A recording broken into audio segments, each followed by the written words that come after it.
bonus, recharging easy, fast, and secure. Jumping now, choose your top up and get ready to dominate the map. Plus, use the code it skills even if you haven't reached the top up. Let's play more action. Recharge with bonus and play it at the next level. Feel the rush.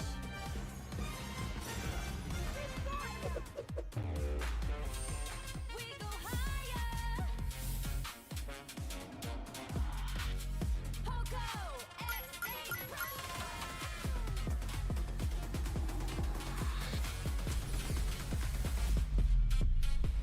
Poco X8 Pro.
Cuando florece está destinado a marchitarse.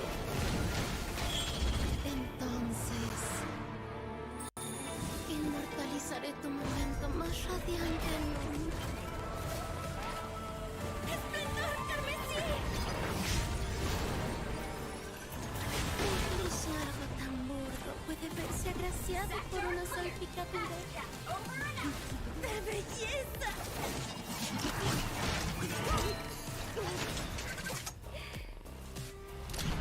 ¡Te sacaré de aquí! ¡Por fin has venido a mí! ¡A nadie solo! Esta locura se acaba ahora, Kiara. ¡Al fin! ¡Nuestro beso de emoción!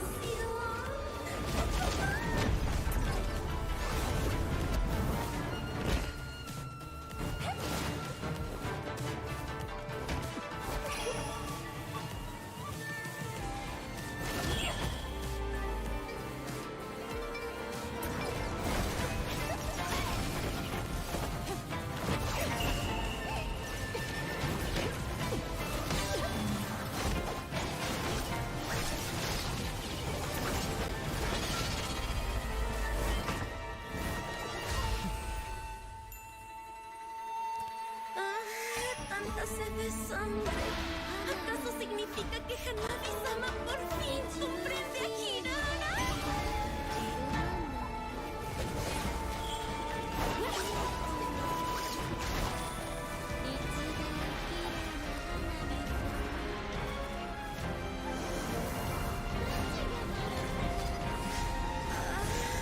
Tan cálido, tan hermoso.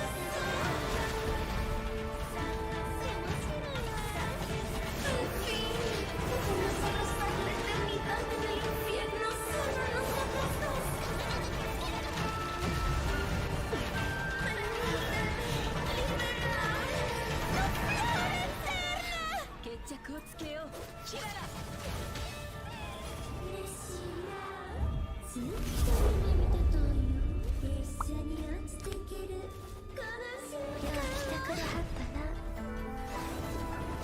さあ今宵の幕開けや。帰らずの残り火がな、まだくすぶってはるんよ。メイさんうちをあちらへ送ってくれはる。まずは一つ回させてもらうわ。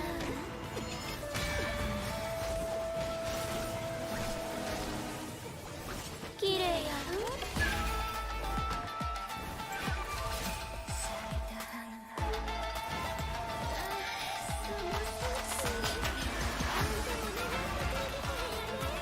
お遊びはここまでや。そんなに震えて嬉しいやろ。黄泉の絶景見せてあげる。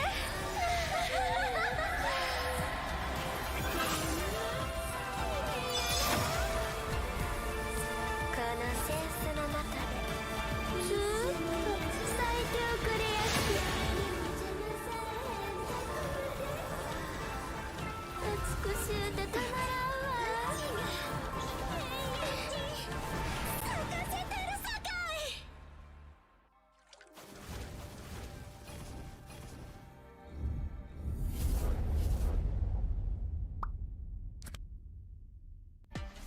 Descubre la grabación de momentos destacados en la nube.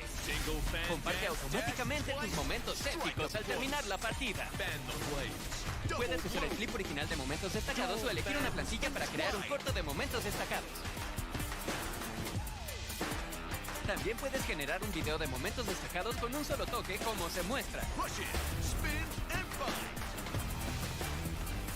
Luego solo toca generar y dale todo el trabajo a la nube.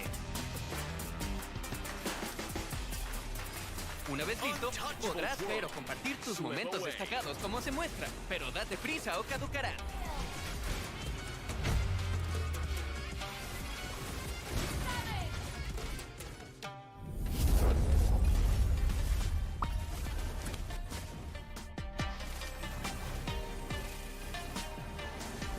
Danza de un solo abanico, se desliza 2 veces y ataca a corta distancia. Aviva las llamas, desata un doble florecer. Abanicos dobles entrelazados.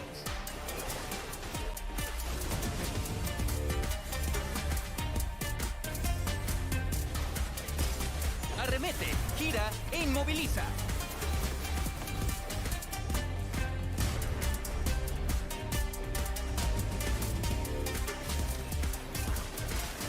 Da un giro intocable. Escapa.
En Mobile Legends, cada diamante cuenta.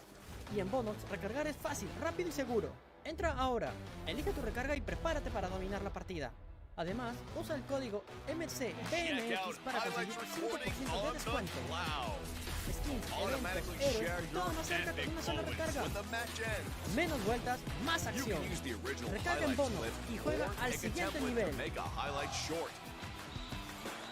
Hola chicos, ¿cómo están? Bienvenidos a la final de la AMER Championship. Este es el show y este es el pregame. Yo soy Roshinigami, voy a ser su conductor el día de hoy. Es más que un honor estar aquí con ustedes. Ustedes ya saben los equipazos que tenemos el día de hoy. Por un lado tenemos a ENTITY7, que se escucha una bulla.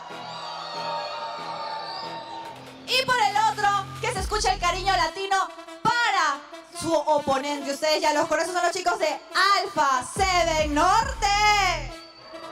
No, mi público. Ustedes saben que acá, en mi Perú querido, al extranjero lo hacemos sentir bienvenido. Así que quiero escuchar, por favor, una bullita, como sé que todos ayer en la noche en la fiesta le estaba haciendo. ¡ALPHA7 Norte! ¡Ese es mi Perú, mi Latinoamérica y todos los que estemos aquí! A ver, chicos, tengo unos videitos para enseñarles la trayectoria de cada uno de estos equipos, todo lo que han tenido que superar, los equipos que han tenido que enfrentar y las victorias que han acumulado. Vamos primero con ALPHA7 Norte.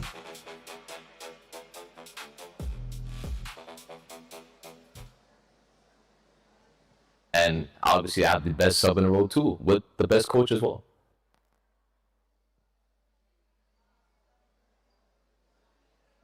Absolutely nothing.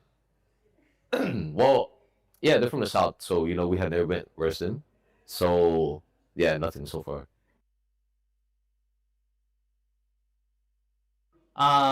First of all, I'm really excited, and I feel like we could like win this thing, and then yeah, we got this.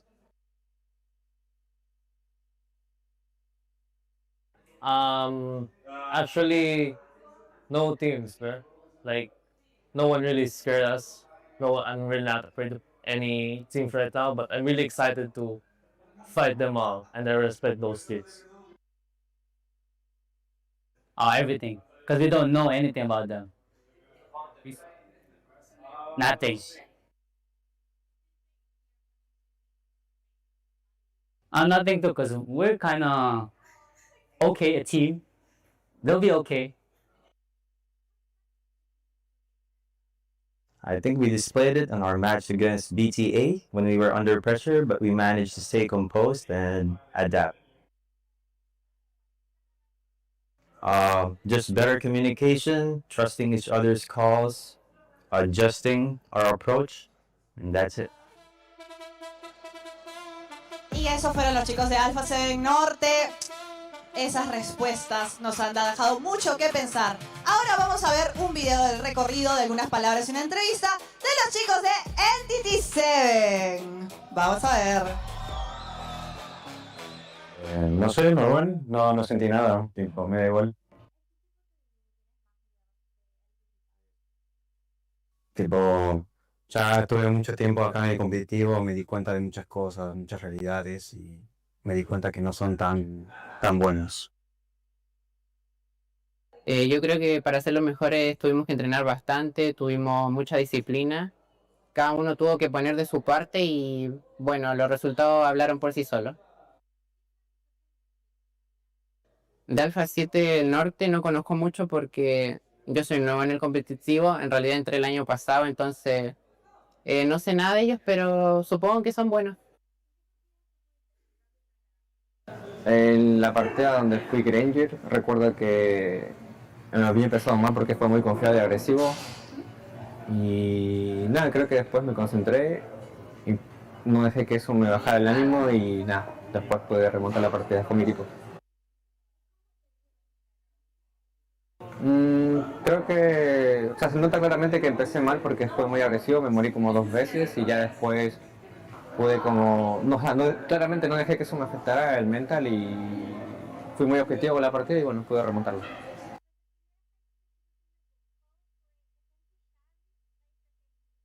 ponto-chave é que a gente sempre foi muito agressivo e a gente conseguia ganhar muito espaço no mapa e colocar os invasions em prática, sempre conseguir muita pressão, muito rápido. Acho que esse sempre foi o nosso ponto forte.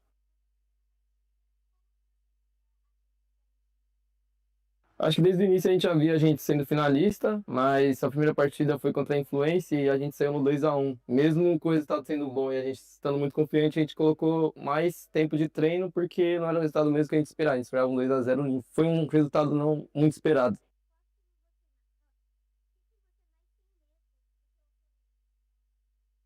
Eu acho que a gente não tem medo de nada deles, né? Porque a gente também não conseguiu assistir muitos jogos. Mas eu acho que o estilo de jogo deles é bem parecido com o ALPHA7 do Sul. Então a gente não tem nada a temer.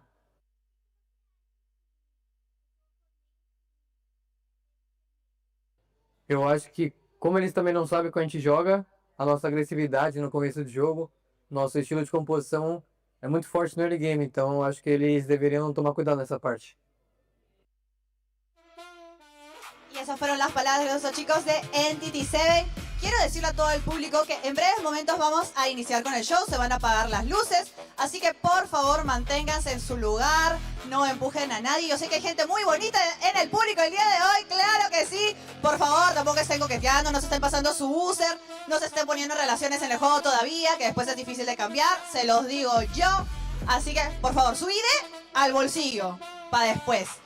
Les cuento, chicos, de que acaba de llegar aquí al evento los chicos de ALPHA7 Norte, así que vamos a ver cómo están ingresando en este momento.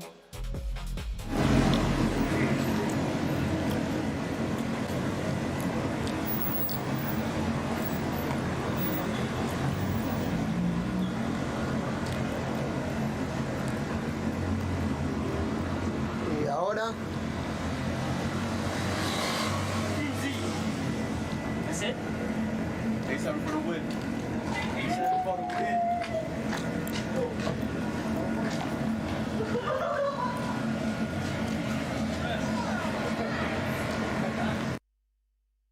Chicos, en mi video, pues yo he mandado mi cámara indiscreta de Magali, están que todo el mundo ve para atrás, todavía no van a ingresar. Pero muy atentos porque los que sí están ingresando al recinto y mi cámara indiscreta los está grabando son los chicos de ENTITY7.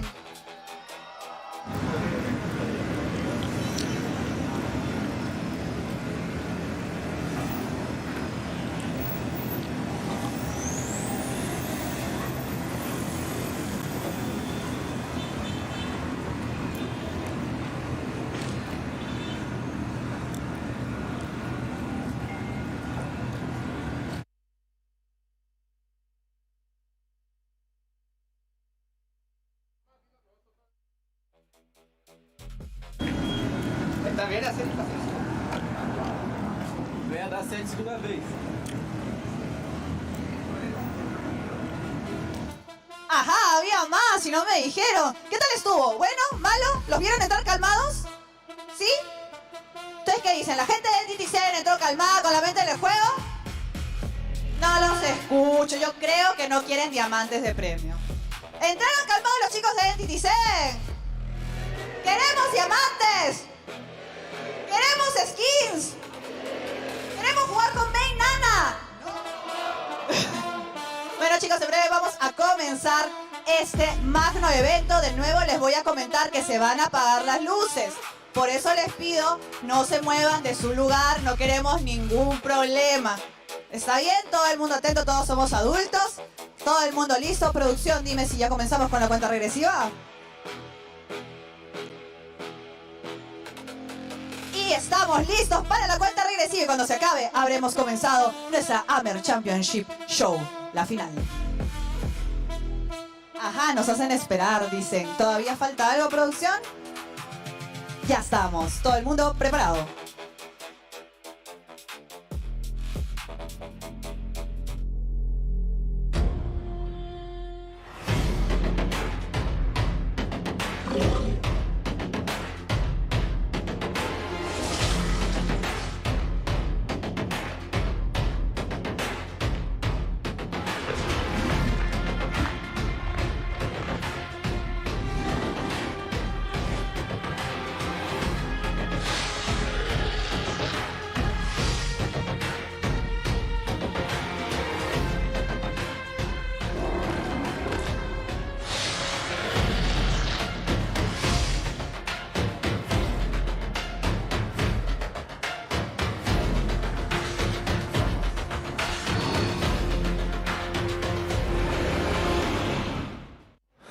¡Quiero fuerte ruido!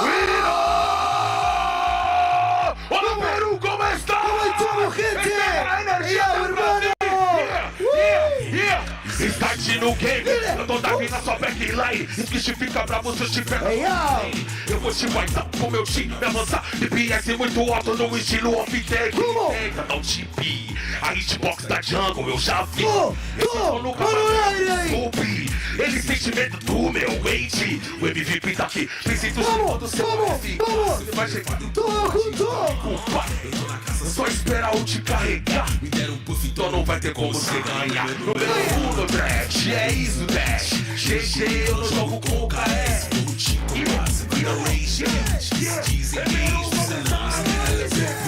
MCT, hermanos unidos somos MVP. MLBB, MCT, hermanos unidos somos MVP.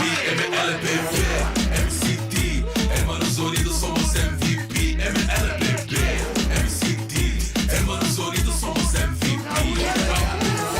Y paramos full bam bam. No pidas apoyo que estás con mi clan. Pregunta que mando que te chapa el one. Soy el asesino del rey de tu plan poseo.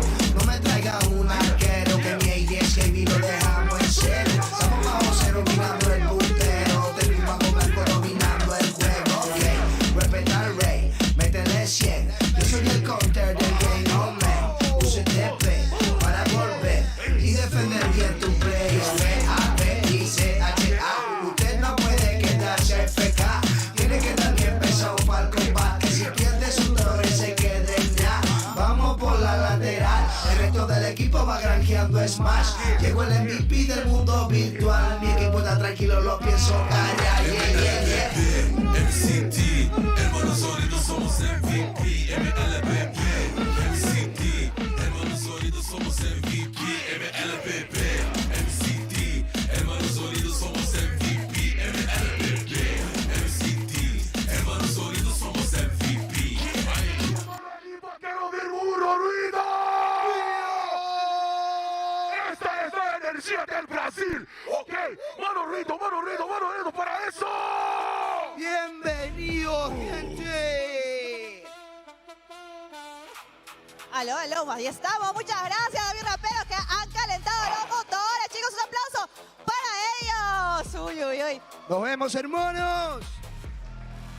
No, es que no se pueden quedar en el escenario conmigo un rato. No, se tienen que ir a descansar. Bueno. Después van a venir para la batalla de gallos, dice. Está bien. No se preocupen. Ahora sí, mi público hermoso, todos los que están en casa y no han podido venir, bienvenidos al AMER Championship, la final, el show, la batalla épica. Un grito, un aplauso, una bulla. Vamos a presentar a los equipos, pero antes, un agradecimiento a mis sponsors. Muchas gracias, Runestone, donde puedes ver las estadísticas necesarias para volverte el pro entre pros. Además, chicos, ya saben que si quieren jugar sin lag y como los profesionales, Poco tiene los celulares para ti. El Poco X Pro va a ser tu nuevo aliado. Y si por supuesto los diamantes les gustan, ya saben que Bonos es la forma más fácil de comprarlos y además premia tu confianza. Cada recarga es premios y un montón de cosas más porque Bonos nos apoya siempre. Ustedes saben que los diamantes es mi cosa favorita. Ahora sí, el momento que a mí me encanta en el alma. Vamos a presentar a mi primer equipo. Desde muy lejano, los chicos de ALPHA7 Norte. Ingresa con nosotros en la jungla. Best Player. En el medio, Cold War. De Romer tenemos al siempre listo Shark.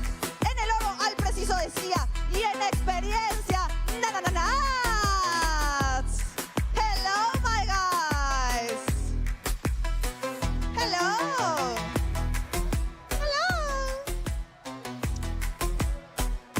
You have to stand next to me, guys. Shark, your team. Good. Ahora sí, chicos. Vienen sus contrincantes. Pongan cara de juego porque entran los chicos de ENTITY7.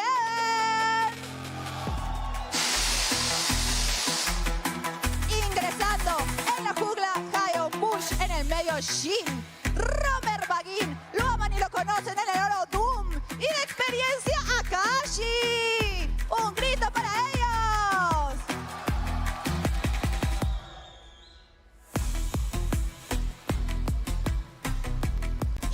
chicos, yo no quería una presentación tradicional. Yo quiero pelea, ver el mundo arder y guerra. Así que vamos a hacer un pequeño careo, un pequeño trash talk. Are you okay with that? You have something to say to them, right? Good luck. No, not yet. You have to? Oh, yeah, I do. Tiene algo que decirte. ¿Tú también tienes algo que decirles? Sí, tengo.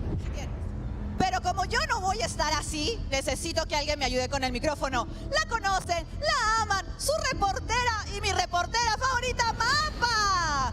Caster, modelo y todo lo que tú sueñes, bebé. Rose, buenas chicos, bienvenidos a todos los que están llegando el día de hoy en esta gran final que vamos a tener y un careo interesante, ¿no? Claro que sí. Yo ya veo que te has puesto de ese lado, eso significa que vas a estar con Baggy. Me quedo con Baggy. A mí me gusta nadar entre tiburones, así que Shark is gonna be me and you, ¿ok? Ok. A ver, entonces, ¿sabes qué? Que empiecen ustedes, los vamos a dejar. Si ustedes pueden... Dan los honores. Sí, dale, les vamos a dar el first pick. Vale, entonces, Baggy, algo interesante que le quieras decir ALPHA7 a Shark, en este caso, que sería su contrincante de la ROAM. Y que en Sul fue su velorio y hoy hacemos lo entiendo de hacer y para siempre acá. ¡Ojo! ¡Cuidado que son fuertes declaraciones! A ver, porque estoy segura que Shark también puede tener un picante por ahí en la boca. What you have to say, ¿qué tienes que decir? First of all, thank you everyone for coming and good luck in your wildcard slot. Bienvenidos todos, gracias por venir y buena suerte en el wildcard. Así les ha dicho. Así tal cual. Así les ha dicho. A ver, la réplica. Algo... No sé, le vi molesto a Vaguina. ¿Estás contento con la respuesta o hay algo más que agregar, Baggy? No, tranquilo. Tranquilo. O sea, ¿seguro de que vas a ganar? Sí, seguro. ¿Cuánto por ahí? ¿A cuánto? ¿Un 4-0 quizás? ¿4-3? ¿Más apretado? ¿Cómo le pones? Está todo bien, estamos seguros que va a ganar y que sea una buena partida ya acá. Las partidas seguramente vamos a tener en esta gran final. Y yo te pregunto a ti, Rose, ¿Shark quiere decir algo más? Yo creo que Shark quiere decir mucho, pero no se permiten ciertas palabras. Es horario de protección al menor. Cuidado. Shark, tu respuesta antes que veamos los match. Your answer to this. What did he say? Oh, you even listen. Ni siquiera te escuchó. Ni le importó. Dice, ¿qué dijiste? ¿Qué fue? No, ya, cálmese. Telo. No, cálmese. No más. Vamos a calmarnos, chicos, los invitamos. You can sit, you can go to your places, guys. You have to be ready. Oh, he's mad. Ustedes también pueden ir a sus lugares, Mapa, porque se viene. ¿Tú sabes que es un BO7? Claro que sí, un BO7. Bueno, puede que alguien no lo sepa, ¿lo explicamos? ¿Te parece? Claro que sí, tú eres caster también. Claro, soy Entonces, caster. cuéntame. Bueno, un BO7 significa que esta final puede tener máximo 7 partidas, pero mínimo también pueden ser 4. O sea, puede quedar 4-0, o si esto se pone más picante, con un 4-3. Uy, Dios mío, eso va a estar... Esperemos que sea un 4-3, porque un 4-0... Qué delicado, ¿no? Pero te cuento entonces, ¿estás lista? Porque quienes van a narrar cada una de estas partidas, las voces que escucharemos y nos emocionaremos son mis casters. Que ahora vamos con ustedes, chicos. Llévenos a la gloria.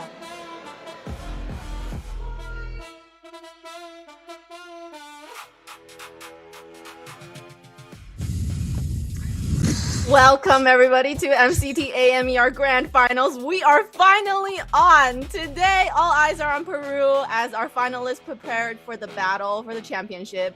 I'm Layla, your host, and joining me today are Kronos and Trex. How are we feeling today? Well, I'm feeling great. We finally, we're into the English part of this broadcast.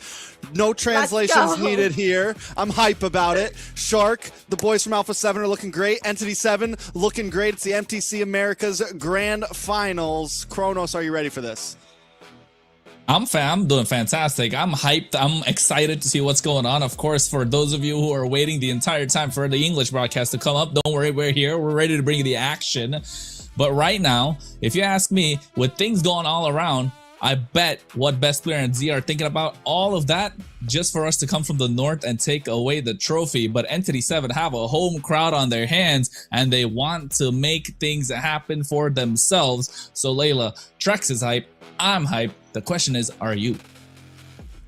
I am excited. You know, I wanted to come in here with a neutral kind of, you know, but with what has happened, I'm going to be all for ALPHA7 to take the win. It's on. Ooh. North against South. Let's go. So now listen, I wasn't going to go straight that way, but okay, no, you are not. There is no voice of reason. There is no voice of reason.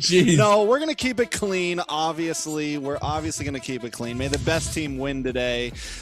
Obviously, some of us are going to have our favorites today, you know, but I do want to say whichever team comes out on top, I hope we get a great maybe 7 games. Maybe we keep it in classic America's fashion and go the distance between both these teams. I want to see both teams give it their all, but you know, I maybe favor one over the other. Yes, and right, you know, the team. Let's quickly talk because we're gonna go into the first match pretty soon. But before then, let's quickly talk about the journey that these two teams has gone through this season to get to today, right? So we had our Swiss stage, and then after the Swiss stage, they had the knockout stage, and finally they're here. Kronos. Yeah. Through this whole thing, what do you think about these two teams? How have they performed? I think if you look at both these teams, right, I'm thinking about the double kind of, you know, the situation that's going on. If you're able to read into it, Layla, the double bracket, which is basically the North and the South at the same time, right? And also the sound of people that's coming through, that's double the entire time. I think if you look at how these teams have faced each other, it has been fantastic. They both have a very dominant road going through. Although I think ENTITY7 have taken maybe one more loss compared to ALPHA7, but at the same time, I think both these teams coming in super strong, dominated their division.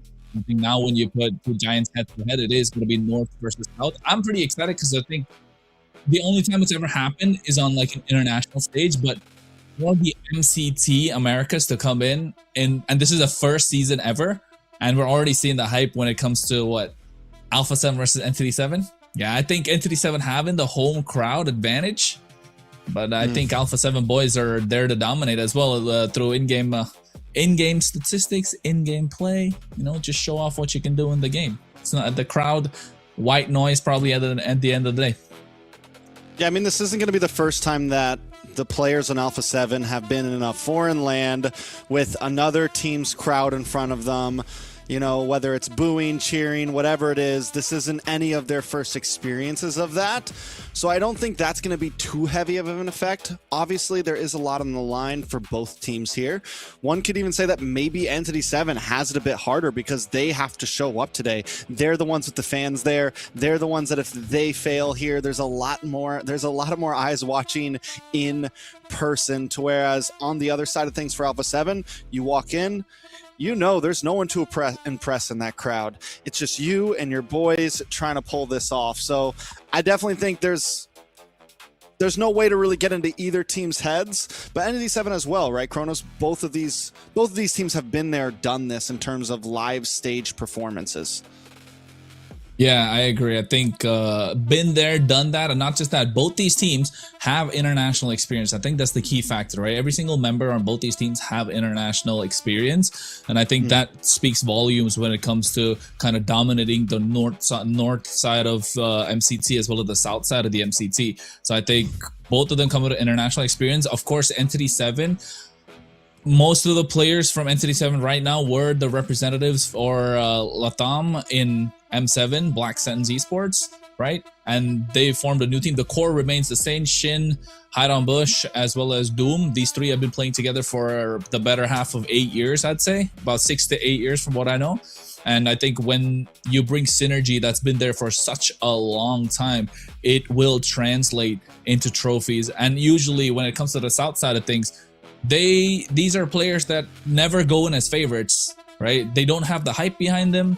They never go in as favorites, but always are a team that everyone has to beat. And they were champions last season for MPL Latam, but now coming into MCT, it's a new start. It's a new season. Yes, they won South, but to be calling yourself the champion, you got to go through the North, at least for them. And I think better challengers than ALPHA7 with the players that they have on their side. Could not have said it any better. It could be just utter stomps from both these teams, 4-0, 4-1 from either side, or it could go the distance. What do we think it's gonna be though? It is a best of 7 today, and I do really want to see 7 games because that's gonna be exciting. We have still the global ban system, if I'm not mistaken. We still see the crazy bans gonna happen, in game when you get to game 4, game 5, game 6, and then you have no global ban. Nothing is off limits for a game 7, which is gonna be wild. I think I want to see these teams use their signature heroes and really bring an amazing game at the game 7. So I'm cheering for a game 7 just so that I can see what these teams are made out of. I mean, not only that, in terms of drafting, right, Layla? Just in the past, since what we watched in our last grand finals for just North, or the North finals, things have changed, right? Kronos, we've seen things like the Bakito become popular. Me and Kronos were talking the other day about the Atlas. Just multiple different picks have become popular again. But before we get all to that, use this code for your box-ons, MCTBNX, and get 5% off. Layla, tell us about the box-ons. The box nose? The Bonox? The Bonox! The Bonox. So one of the sponsors of our event, there's some crazy awesome skins out right now. The box on the Bonox. Okay, so make sure you go check them out for your diamond tops up for a really good deal. We have the Sunreal event that's out right now. I'm trying to get my hands on the Angela skin. So, make sure you go and get that topped up with their discounts as well. So that's an amazing. I'm gonna have to go grab some. I'm gonna have to top up. I'm kind of low right now, not gonna lie. Yeah, so make sure you use MCTBNX for the code when you go to Bonox and get yourself the 5% discount when you're getting the recharges done. But you know what, another thing I wanted to kind of touch upon is the fact that every single league of MLBB in the world is kind of done, right? The final one was MPL Indonesia, which is finished with BTR becoming champions for the first time ever, 4-1. But then we still got MCT left. So, put the cherry on top of the cake. That's what MCT is all about. Yeah, and then we crown our champion and they move on to MSC. So I think all the other regions are looking to see who they're gonna go up against, right? And so all eyes on this one right now. I'm excited for it. I'm very excited for it. So now that we've shouted out all the sponsors, we get to talk. I'm very excited. I'm excited for. I'm a little nervous. I'm a little wondering how this is actually going to go. It's ALPHA7 versus 77. What did Layla crown it as earlier? Battle of the 7. Battle of the Sevens. Yeah. Who's gonna win first round? Okay. Who's gonna win first round? Kronos? I don't know. It's not exactly a fight, a boxing fight, I would say. But then it comes down to draft. Who's able to adapt? I think that's what Trex mentioned, right? Yeah, I know it's not a box-on fight, but then who's able to adapt faster into the meta right now with the crazy shift that's come in? Don't get me wrong, Harley's still great, Suyo's still great, Leomord is still good, right? It's not gone complete shift, but you know what shifted completely? The maximum speed that you can get on your phone, ladies and gentlemen. You got to make sure you get your Poco X8 Pro that's up in the market right now if you want to get some faster gameplay in your hands. That's what you call a transition, ladies and gentlemen. Ain't that right, Lex? Oh, very nice. I wonder if that's what the players are playing on right now, actually, for the game. Yeah. Earlier I was like saying how hot it is, and my phone literally lags like crazy when it gets hot. So this phone, if you are experiencing that with your phone, make sure to check out Poco. I like it. What do you think? I could use a first game. I love Poco. I wish they would send me one right now because I want a Poco too. Phone. Yeah, shoot that Poco over. I'll let everyone know how fast and powerful and built for gaming it really is. But the first game, ALPHA7. All right. Here we go. If it's a complete, I'm gonna put some. We'll put some predictions out there, right? Well, since we have some time to kill, obviously. If it is a complete stomp in game 1 by ALPHA7, I think we might be in for a quick night. If game 1 goes to ENTITY7, I got no clue. We could go all 7 games. Anything could happen. I think, you know, we talked about it a little bit yesterday, Kronos. ENTITY7 likes to play maybe not as much of a up close and personal early game, a little bit of a slower paced game. You know, they're not hyper aggressive in the early phase. And though ALPHA7 can, they can play slow, but if they get an advantage on you, if they smell blood in the water, if they feel like they are stronger than you and they end up being a little better than you in those first few minutes, they are always going to take it to you. The only time you see these players play it slow is when they are up against world-class teams that are essentially better than them, right? Like when they get to that world stage, you'll see them slow it down a little bit because wait, we're not really, this guy's actually a little better than me. So that's where I think early on we might really see exactly where they both stand, depending on how ALPHA7 jumps into this game 1 and game 2.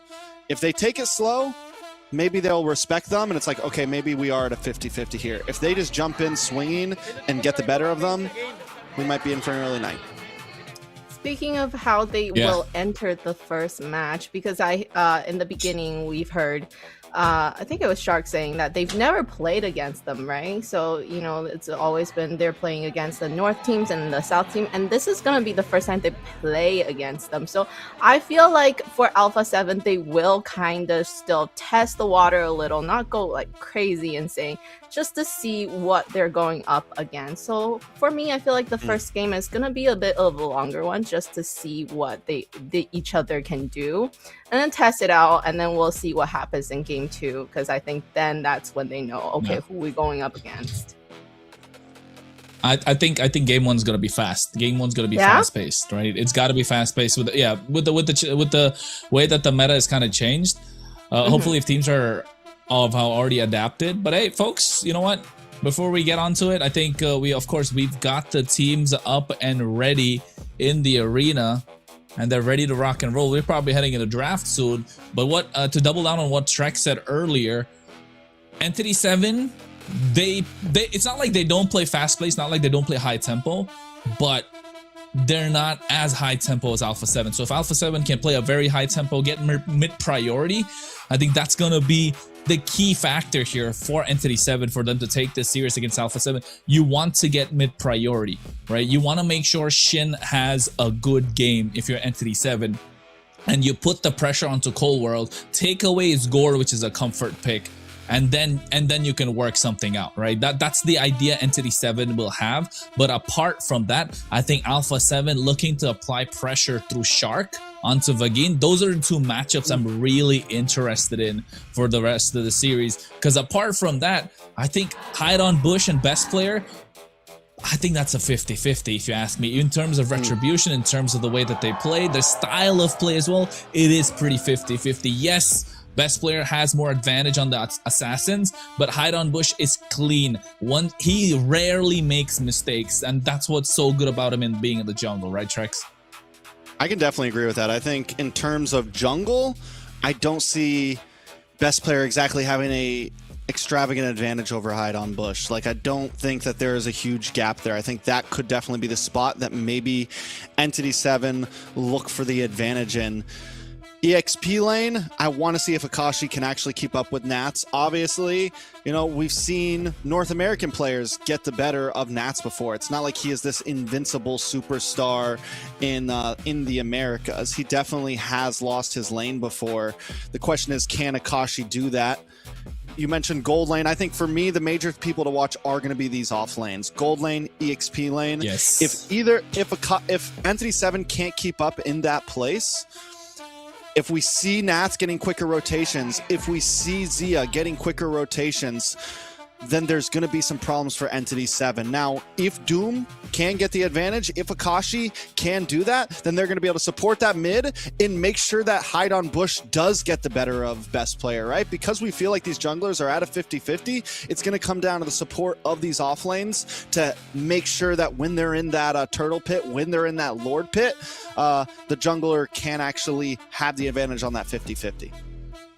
Yeah. Yeah, and to add on to, sorry Layla, but to add on to what you said, Trex, the off lanes about Nats, right? Especially, I mean, if you speak about experience, he's probably the one that has the most experience coming into this. But also, Nats against Akashi. Akashi does have a stacked resume, right? Coming out of Latam, but my guy, like Nats, is there anyone better in terms of having a resume right now with MCT? Nats coming in, so I think. If that's why I said you need to get mid priority, and then you gotta like EXP and find a way to get your jungle involved, Layla. Yes, with the mention of how Entity, you know, I do think Shin is ENTITY7, right? He is what the team kind of revolves around, and I think when he has a good game, the team is going to do really, really well. Now, when you mentioned the offline being very, very important, I do think that's going to also affect how Shin is going to play in that game. So, you know, I think then in the end, I would say definitely the offlines. If they're doing well, then that team is going to do very well in that game. I do believe so. So let's have a look at what they're going to pick. Oh, whoa. Freya gets leaked through. Two blue side for the trade of Marcel and Leomord. Jushin banned out. Valentina banned out. Guinevere banned out. And on the other side, it's Yves, Phoveus, and Basha. These are quick picks right now, Kronos. Yeah, the Freya coming through, I think that's quite expensive. They're probably looking at to see if this Freya gets into the gold lane or the EXP side of things. But the trade for the Marcel makes it worth it for ENTITY7, if you ask me. Marcel allowed to play as aggressive as he'd like and paired up with the Leomord. So now you know you got a lot of AoE. You got the dive that's coming in from ENTITY7, but the Fredrin, this is what I was talking about. The meta has kind of shifted, Trex. We know what the Fredrin can bring in the Atlas. So clearly ALPHA7 adapted to what's going on, right? ENTITY7 at the same time, they are there. They're not behind the 8-ball. They ban out the Claude, don't give away any sort of comfort pick beside of Zia. I'm expecting a Moskov to come out as well from ENTITY7, but here, if you're ALPHA7, you want to take away Shin's comfort picks. You want to take away the Valentina. You want to take away the Zetian. The Jushin's already gone, so 3 mid lane bans already off the table. Lilia's gone off. I think Gord is another pick that could be viable, but here Moskov's got to go. Oh, I do feel like with the fact that they picked up this Fredrin, meaning they do kind of have to lock in an actual gold laner, right? Like, it's probably not going to be Freya Gold. I feel like you kind of need some range. If they go for an EXP laner along with Freya Gold, then you are literally just like Ube at this point almost. 5 fighters, except for your mage. So without Moskov, Claude, no Heron, what is left on the table for Zia? We've seen her play the Obsidia. For a game one pick, it wouldn't be horrible exactly. Board. And I also even think the mid lane, right? Because the Alice has that nice set potential. Something with an AoE for a mage is gonna be amazing. Yeah, I think you're looking at AoE, but there you go, Valier. And now the Gord comes in on the other side for ALPHA7. And then you top it off with a marksman. No, not Farsa here. Not against the Leo or not against the Marcel. I think here you go for the Gord. The Gord plus carry. Gord plus carry works out so well for ALPHA7 here. Just because you get the double down of the true damage. Shark is asking. Like, oh, there you go. I don't think there's not much who can really mess with it. I don't know. Shark is like, that's a great pick. After he completely you completely outrange the Valier. Like, yes, in late game maybe, but early game aggression, this does work okay with ALPHA7. Can I talk about the fact that these two, the Kronos and Trex, have been really, really good with the prediction of what they're gonna pick, even spot on with the picks happening. We appreciate it. Yeah. If it's not me, it's Kronos. If it's not Kronos, Layla. it's me. At least one of us get the hit. You guys got it. You guys are on point. You guys should be their coach at this point. I think over here with this draft, Trex, the only reason I didn't like the Farsa just because of the fact that yes, the Sora or any EXP laner could have been picked up, and if it went for Gord plus carry, you can double down on the true damage. You have the space, and that's what's important. But they go for Obsidia and Farsa, So you know Leomord's not going to have a good time. So Hide on Bush and Best Player are going to be crucial moving into these neutral objectives. And of course, Shin has a big role to play, especially when Shark wants to get that big Fatal Links on. In the laning phase, Doom is going to have a much better time. Akashi is going to struggle against Nats, but Trex, here we go. Take us in. Let's jump into the land of Dawn. It's game 1 in a best of 7 for the MLBB Americas Tour. ALPHA7 going up against ENTITY7, and things are going to kick off quickly already in the river. Kronos, any final thoughts before this action kicks off? Anything we need to focus on? It's got to be these fast rotations coming in from the side of ALPHA7. They've got themselves an Atlas, right? They've got themselves a Far, so that mid duo is going to be rotating fast. I said about this earlier when we were talking before we got into the draft. You need to play for mid priority, especially against ENTITY7. Push Shin back as much as you can and make sure he does not have a good game. Apply the pressure in game number 1, so moving into the 7th game, if it ever gets to that point, you know ENTITY7 will crack. So if you want to find that chink, it's got to be in Shin. Heavy aggression from E7. On the cross side, right on both in the way camps. Cold World getting pushed back as well, but a lot of damage on a Vagine. So far, both teams seem to be testing waters, but ENTITY7 is controlling the river right now. Recall's already coming out. Oh, did you see that? No. That's what Shin's saying. And again, only because of the fact that he is the way ENTITY7 plays, right? Shin is the one that makes the clock work for them. So you know the shot calls are coming in from him. Shark looking to get on the get some Frigid Glacier breaths on him. But again, nice frame moment, pushing them back. You can see Doom's already having a good time against Zia. He's not able to land those hits. But also, this is the battle we want to see. Akashi versus Nats. Yeah, this is the battle that I think even Akashi wants to see, right? These are the type of players you want to go against, see how you can fare against them. And overall, seems to be a bit of a standstill.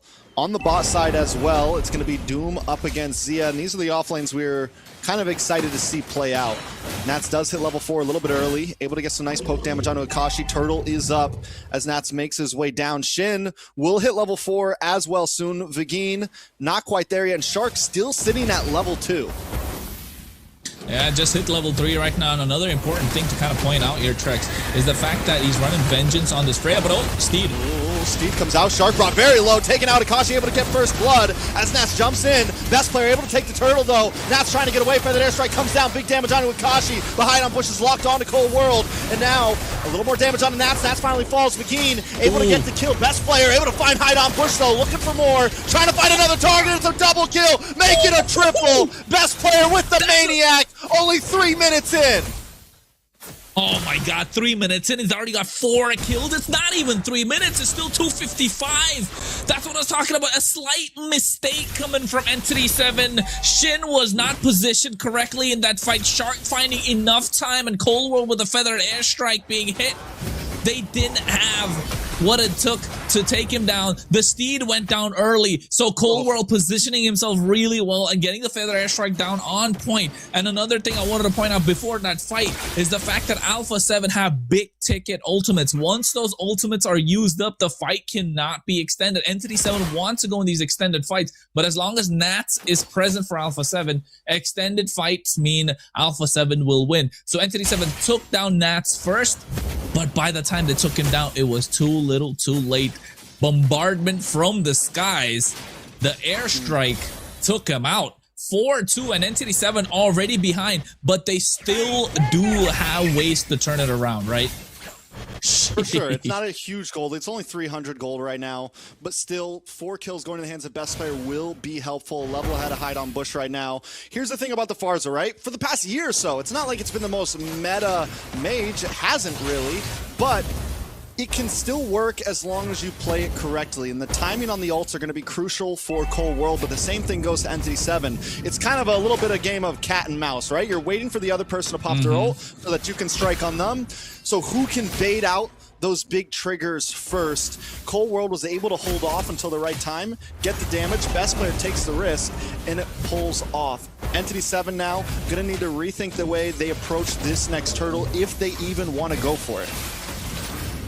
Yeah, and I think clearly Nats' target was Shin the entire time, but look at the top side. Akashi big pushback. The moment he's pushed back, it's not looking good. Already Steed is out before the turtle. This means ALPHA7 will get priority on this neutral objective, so that should be a 2 for 2. Begin, though, is hanging around. They decide to back off, go down to the purple buff, and you are correct. Another turtle for ALPHA7. Puts them at about a 600 gold lead or 900 gold lead at this point. Shark and Cold World also starting to move a bit more comfortable around the map. At first, it felt like Vagine and Shin were just kind of in complete control of that mid.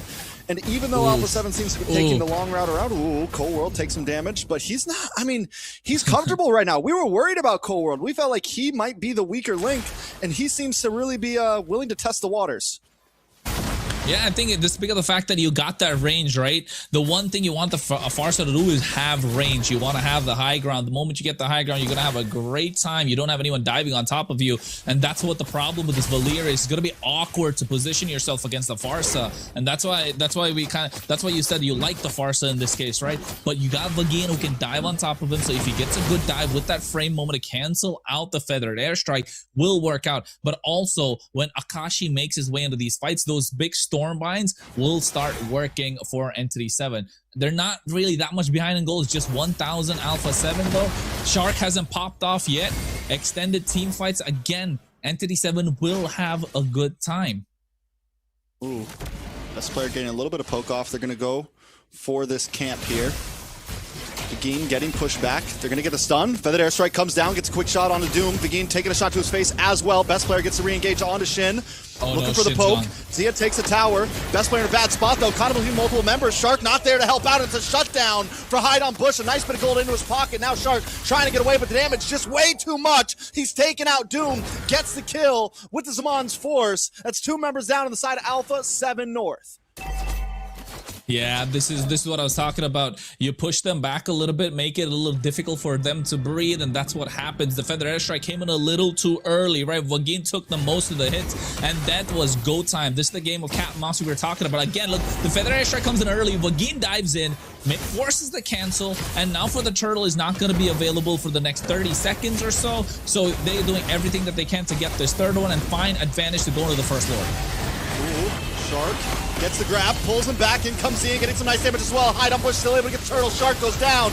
More damage. Nats trying to get away, but he falls. Hide on Bush is a double kill. The appraised grab drops, but it's still not enough for triple kill. Over to Hide on Bush. 3 members down on the side of ALPHA7 North. ENTITY7 now moving on from inside of Zia. In Cold World, the Feathered Airstrike comes down, just trying to defend, just trying not to lose the tower. The turnaround from Zia, Zaman's force from Doom. Gets some free shots onto Zia. Zia looking for the re-engagement. Here comes Hide on Bush. Look at the damage under the tower. Looking for targets. Zia claws on, gets a couple shots off, and gets away safely.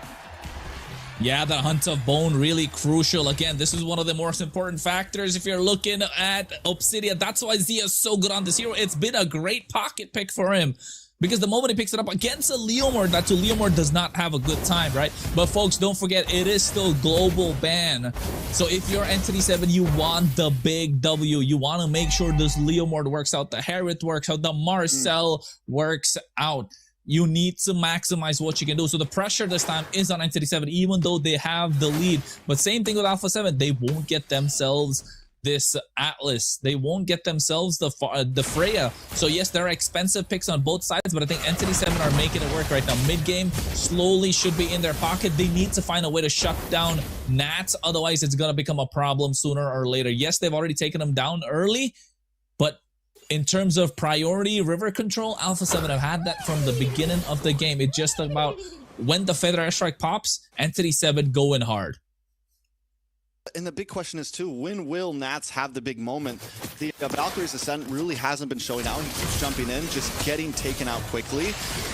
Nats needs to kind of show up at this point, because honestly, Akashi seems to be having the better game. Feathered Airstrike does come down. Cold World never stingy with it, using it continuously every chance he gets. And I think that is the right play. Up on the top side, the tower does go down. ALPHA7 might be behind in gold, but they are leading in terms of map control. Yeah, did you see Vagine, like, you know, bobbing, weaving, dodging it, a little bit of a break dance on the land dawn. But yeah, I think when it comes to Akashi versus Nats, I think this is going to be crucial for the entire series, right? You got game and game, but oh wait, look at Nats is trying to jump in already with a spirit combo.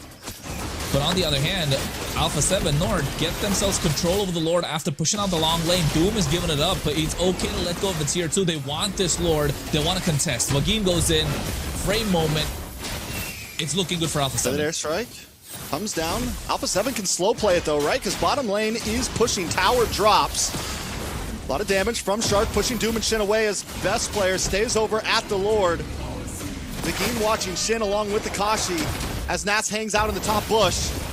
The pressure is on. The Lord does get reset, but ALPHA7 continue to keep it slow. ENTITY7 waiting for a moment as Hide on Bush moves up to push the top side down. ENTITY7 needs to maybe make a move here quickly. That lower lane keeps on pushing. ALPHA7 back it off a bit. They know they need to reset. They're going to let best player get that purple buff.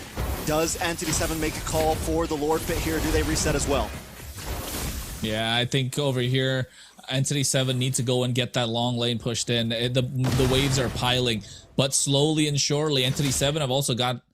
The waves are crashing in. I guess ENTITY7 will get the slow push right now. They got themselves the advantage. That's why you can see Zia already making his way. This should be a clear go signal for ENTITY7. But there's the fight that's breaking out. Mon's Force does come down, mid lane going to be pushing in. Cold World drops down the feathered airstrike, his best player clears the wave. Nats with the Valkyries instead onto 3 members, gets frozen up though by the golden hour. In the mid side, Vagine gets caught up, a nice shifting skies, but wait a second, they're all pulled back. Shark makes a play onto Doom. Zia takes out Vagine. Shark taking out by Hide on Bush, he's trying to pick up the pieces as Nats falls, triple kill for Hide on. Now best player all alone, tables have turned. Cold World trying to help out, but 3 members close in onto ALPHA7 North. Just when they thought they had it, ENTITY7 pull it back into their hands. The feathered airstrike drops down onto Hide on Bush. A lot of damage. One more shot connects and Cold World gets the shutdown. It's back to a 2v2 in the Land of Dawn. Yeah, what a shutdown. What a time to be alive if you're Cold World, right? This Farsa is slowly starting to pop off. There's no way to close the gap. You get everyone but the Farsa. It becomes a problem. But not just that, Zia in that matchup, in that skirmish, locked the Hunt of Bone down and didn't allow Shin to make any sort of plays, trying to run away with tail stuck between his legs. But now the Lord again, half 18,000 HP. Seems like ALPHA7 are going to pick this one up. The Hide on Bush still not up right now. A big freeze does come in. Vagine taking a lot of damage. Shield is up. Can best player security gets knocked up. He's able to get it down to the boss side. Akashi able to grab Nats. Looking for more targets. Best player taking a lot of damage. They're all falling down. It's Cold World left against 5. They take the Lord, but at what cost? Yeah, what cost? Expensive. Look at that. They can try to get on top of Cold World. Akashi really wants that. They lose them at tier 1 and the top tier 1 as well. Bot side's gonna fall. Tier 2 is gonna go down. This is what ENTITY7 wanted. This is what the Marcel brings into the table. Too much crowd control. Even in that fight, did you see the amount of shield he had? It was crazy. ENTITY7 doubling the score against ALPHA7. The goal lead though, just about 1.5k. It's not enough, but at the moment with the Lord not on their side, they should start looking at a way to push this Lord quickly through. But Shark is already on top of things, and ALPHA7 slowly and surely needs to maximize what this Lord can provide. Yeah, can they take a mid-tier 3, a mid-tier 2, something here? They were able to gain a lot of ground just from that Lord dance in the bot side, but ALPHA7 are behind right now in terms of gold, in terms of what they have to fight with. Oh, no, dude. Maybe in the open map, things can go a little bit better for them. Vagine continues to be a nuisance. ENTITY7 slowly stepping back in the face of this Lord. Down on the mid side, Nats alone up against Akashi and Hide on Bush. ALPHA7 gonna readjust. Feathered airstrike comes down, lands onto Shin, brings him down to about 60%. ALPHA7 get nothing out of this Lord push currently. Yeah, if they don't get anything, they give away more of a goal lead on the side of ENTITY7. It's 3.5k on the side of ENTITY7 right now. They're kind of pushed back. ALPHA7, they need to play aggressive, but look at Vagine, so deep. Everyone flicks back though. Golden Hour does not connect. ENTITY7 do gain some space. Feathered airstrike comes down, gets a nice stun onto Akashi. Akashi able to dash away. Zamon's Force has been used. ALPHA7 looking to readjust. A wave of minions coming down the mid onto that tower as Doom makes his way up to clear it. Yeah, I think in this case, Vagine is just so good at being a bait, right? The moment he goes in, he demands and commands so much attention of ALPHA7 North that they've got to respect this Marcel. And that's why you see teams banning it out, right? It's just too much of a hero for them to deal with. And the moment they fall for that bait, Akashi comes in, gets a massive Stormbind. At least that's what's been the case whenever Entity7 win out a fight. And then Hide on Bush comes in, cleans up shop. The only problem they're facing is they're not able to catch Cold World. And the moment they do, ALPHA7 are going to fall apart. But if Entity7 go too deep to catching Cold World, they will pay the price. And that's what best player is there for. That's what this Fredrin is there for right now. May ALPHA7 flew south of the border. They're trying to make things happen, but Entity7 have their guard up and ready to take the fight to them. So far, 15 minutes in, it looks like it's gonna be a long night, boys. Layla might have got it right. Game 1, taking its time right now. Nats, even with him being at 0-4-5, he's doing a good job at controlling these off lanes. But if ALPHA7 wants to win this, we're going to need to see a little bit something more. A lot of damage going to land on a Shark here. Brings him low, and Doom gets the kill. Shark down with a 35-second death counter. Cold World's going to be next. 2 members down. Lord is up. ALPHA7 going to have some trouble here. But look at the bot side. Zia making his way to the tower. Going to look for an inhibitor here.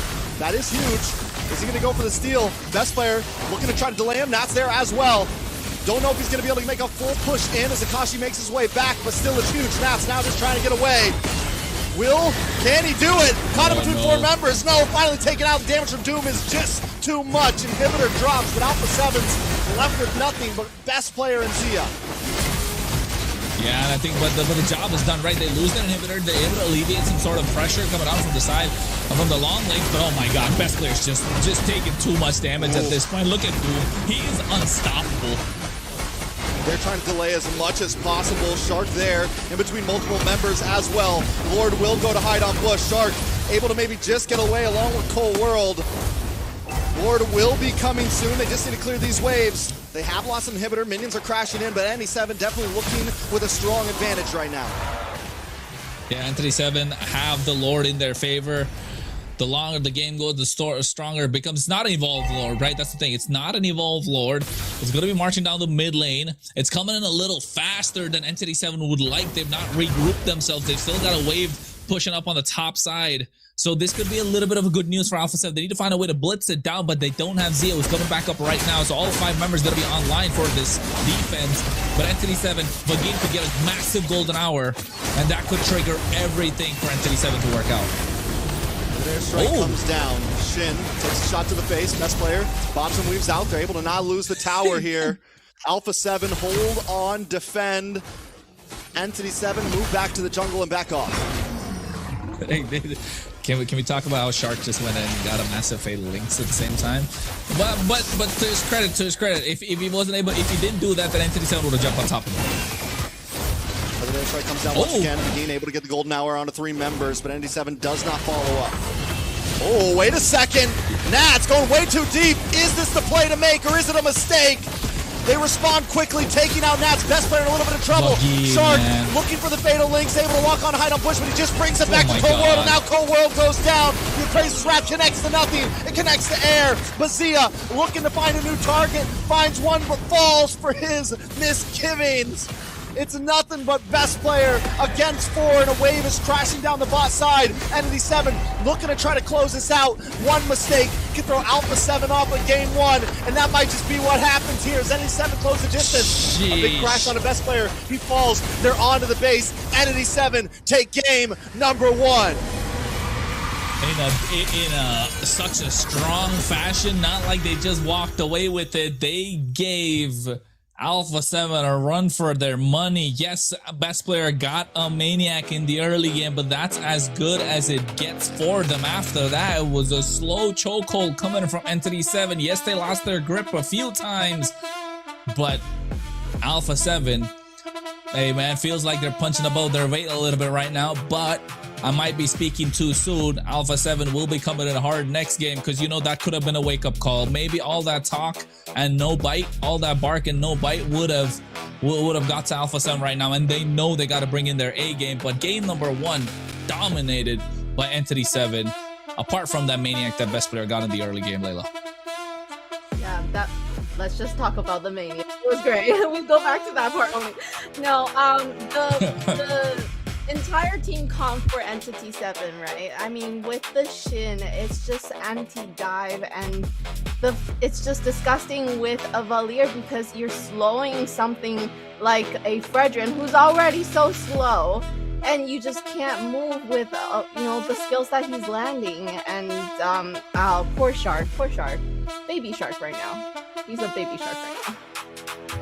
For me, a lot of it came down to Akashi and Begin. Akashi played an amazing game. We were focusing heavy on the XP laners, and he majorly got the better of Nats. Nats, on the other hand, did not play that great of a game. Made a lot of, honestly, weird plays. Honestly, big mistakes. Even that last play there where he jumped in alone into 4 members. I get it, you're on the Freya. Maybe it was OP 3 or 4 weeks ago, but times have definitely changed, and the composition that ENTITY7 had was the answer to it overall. Here we see him again. He jumps in, immediately gets Golden Hour, going a little bit too deep, and this was a moment where maybe it felt like they were going to get the big advantage, but it was trouble. Hide on Bush just outputting insane damage onto multiple members. Nats not getting a single kill throughout that whole game, and if the EXP lane is losing that hard, then the other team is going to have a huge advantage. Yeah, not just that. I think even in these fights, Zia, this is the reason I don't really like the Obsidia, right? Yes, it's a Trinity marksman, but it's like, it's on the bottom of the pecking order when you pick up a Trinity marksman. In this case, that's what I was thinking. They could have gone a Gord plus a carry, would have done a lot more. You get double the true damage. You're able to deal with the front line quite easily. Yes, you don't have a lot of range, but you're able to withstand a lot of the sieges that's coming in from ENTITY7. You're okay absorbing damage. You're inviting pressure because the amount of damage that the carry can do, and you got the early game in your favor with the Gord, but that wasn't the case. They went with the Farsa, they went with the Obsidia, and Obsidia didn't have a great time in the laning phase. Cold World had a lot of pressure on him, but to be honest, it just felt like Shin was overwhelming him in the gold lane with the speed that they had, the rotations. 1-3-20 from Wagin, 2-1-19. So you know for a fact it was mid-priority on the side of ENTITY7, although ALPHA7 did have the faster clear. And this is why, ladies and gentlemen, for those who have never watched the league in the South, those who have never watched the game from the South, you gotta know Shin has been MVP after MVP for a reason. He was week 1 MVP in South. He was week 6 MVP. And he is the one that makes the world go around him when he's playing for a team. He did that with MCS Esports as they qualified for M7. He's doing that right now for ENTITY7 as they are looking to get into MSC. Shin played an amazing game overall, even on a hero like the Valier, where you have to be a bit more up close and personal. And we were wondering if ENTITY7 was going to be able to get aggressive, and it looks like they most definitely can. Against ALPHA7, even from the beginning, the little back and forths with him and Cole World, able to sidestep. Same thing with Vagin. We saw tons of aggression coming from them, holding their own, not letting ALPHA7 roll over on them. And the biggest thing I think we have to talk about is the fact that they were behind in the beginning. A Maniac happens. They're able to keep the composure and still get the dub in that game. Even when they lose Lord, even when they're down on Hide on Bush, that one Lord that, yes, ALPHA7 gets, but then they get a 4-man wipeout against ALPHA7. So overall, it's a team that can keep the composure very well, and ALPHA7 needs to be able to clock that if they want to compete in the next match. Yes, ALPHA7 definitely needs to now step it up. They have kind of tested the waters, see what ENTITY7 can bring, and they really brought it this game, right? They really showed what they can do. And now that we see their cards, now we know what ALPHA7 can do. They see the cards, they know what they're gonna do to be able to counter them now. So looking forward to that second match when they do that adjustment. And also, they did use up a Harith, right? Speaking of global ban, like Entity used up a Harith. They banned out so many of Zia's heroes, so I can see game 2 is gonna be better for Zia, so that will be a good thing. And then depending on how the ban goes for, I think, Shin still, right? He got MVP for a reason. He is definitely what's gonna make it or break it for ENTITY7. So we kind of have to keep in mind how to counter him. I think in terms of draft, ALPHA7 needs to prioritize Zia. Zia needs to go up on the he should go up in the pecking order because he's the one that's been the star of the show for ALPHA7 for as long as we can remember, right? When the chips are down, when everyone's having a terrible performance, it's always been Zia. He's been the constant, he's been the consistent one for ALPHA7. So give him a hero that he can get something with, right? Imagine that game, he instead of having the Obsidia, he probably had a Moskov. That would have been great for him, right? And so I think you just want to make sure you give him something that has room to make outplays, that has room to kind of dish out the damage, not rely on certain, I don't know, gimmicks, I would say, right? Because Obsidia is so heavily reliant on the Sky Piercer if he doesn't get the stack. Yes, it's a Trinity marksman, but again, single target and doesn't really do as much damage as a Moskov in that case. But yes, Zia needs to go up in the pecking order. Muchas gracias, mis casters. Y ahora tengo el agrado de presentarle a mi público acá presente y hermoso y todos los que están en casa a nuestra jueza, que es la hermosa, la bellísima, la inigualable cosplayer Sombwa. Adelante, por favor, aplausos. ¡Buya! Muy bien. Sombwa, me han dicho por ahí que hoy día no te han reconocido y es que estás haciendo los personajes más nuevos que tiene Mobile. Mikirara. Así es, mi querida Rose. Para todos los que todavía no saben cuál es mi personaje, déjenme presentarles. Me faltan mis abanicos gemelos, pero el día de hoy he venido como la nueva campeona Kirara. Uy, uy, uy. Disponible esta semana. Ya saben, chicos. Además, también les comento que va a aparecer un QR en pantalla con el cual ustedes pueden escanear y votar en tiempo real por el cosplay que más les guste que vean el día de hoy en el escenario. Recuerden que después que termine la pasarela tendrán 2 minutos para finalizar la votación. Solo 2 minutos van a tener para decidir el destino de estos cosplayers tan capos, tan increíbles, tan todo lo demás. Estos chicos han pasado una preselección hecha por ti, Sombwa.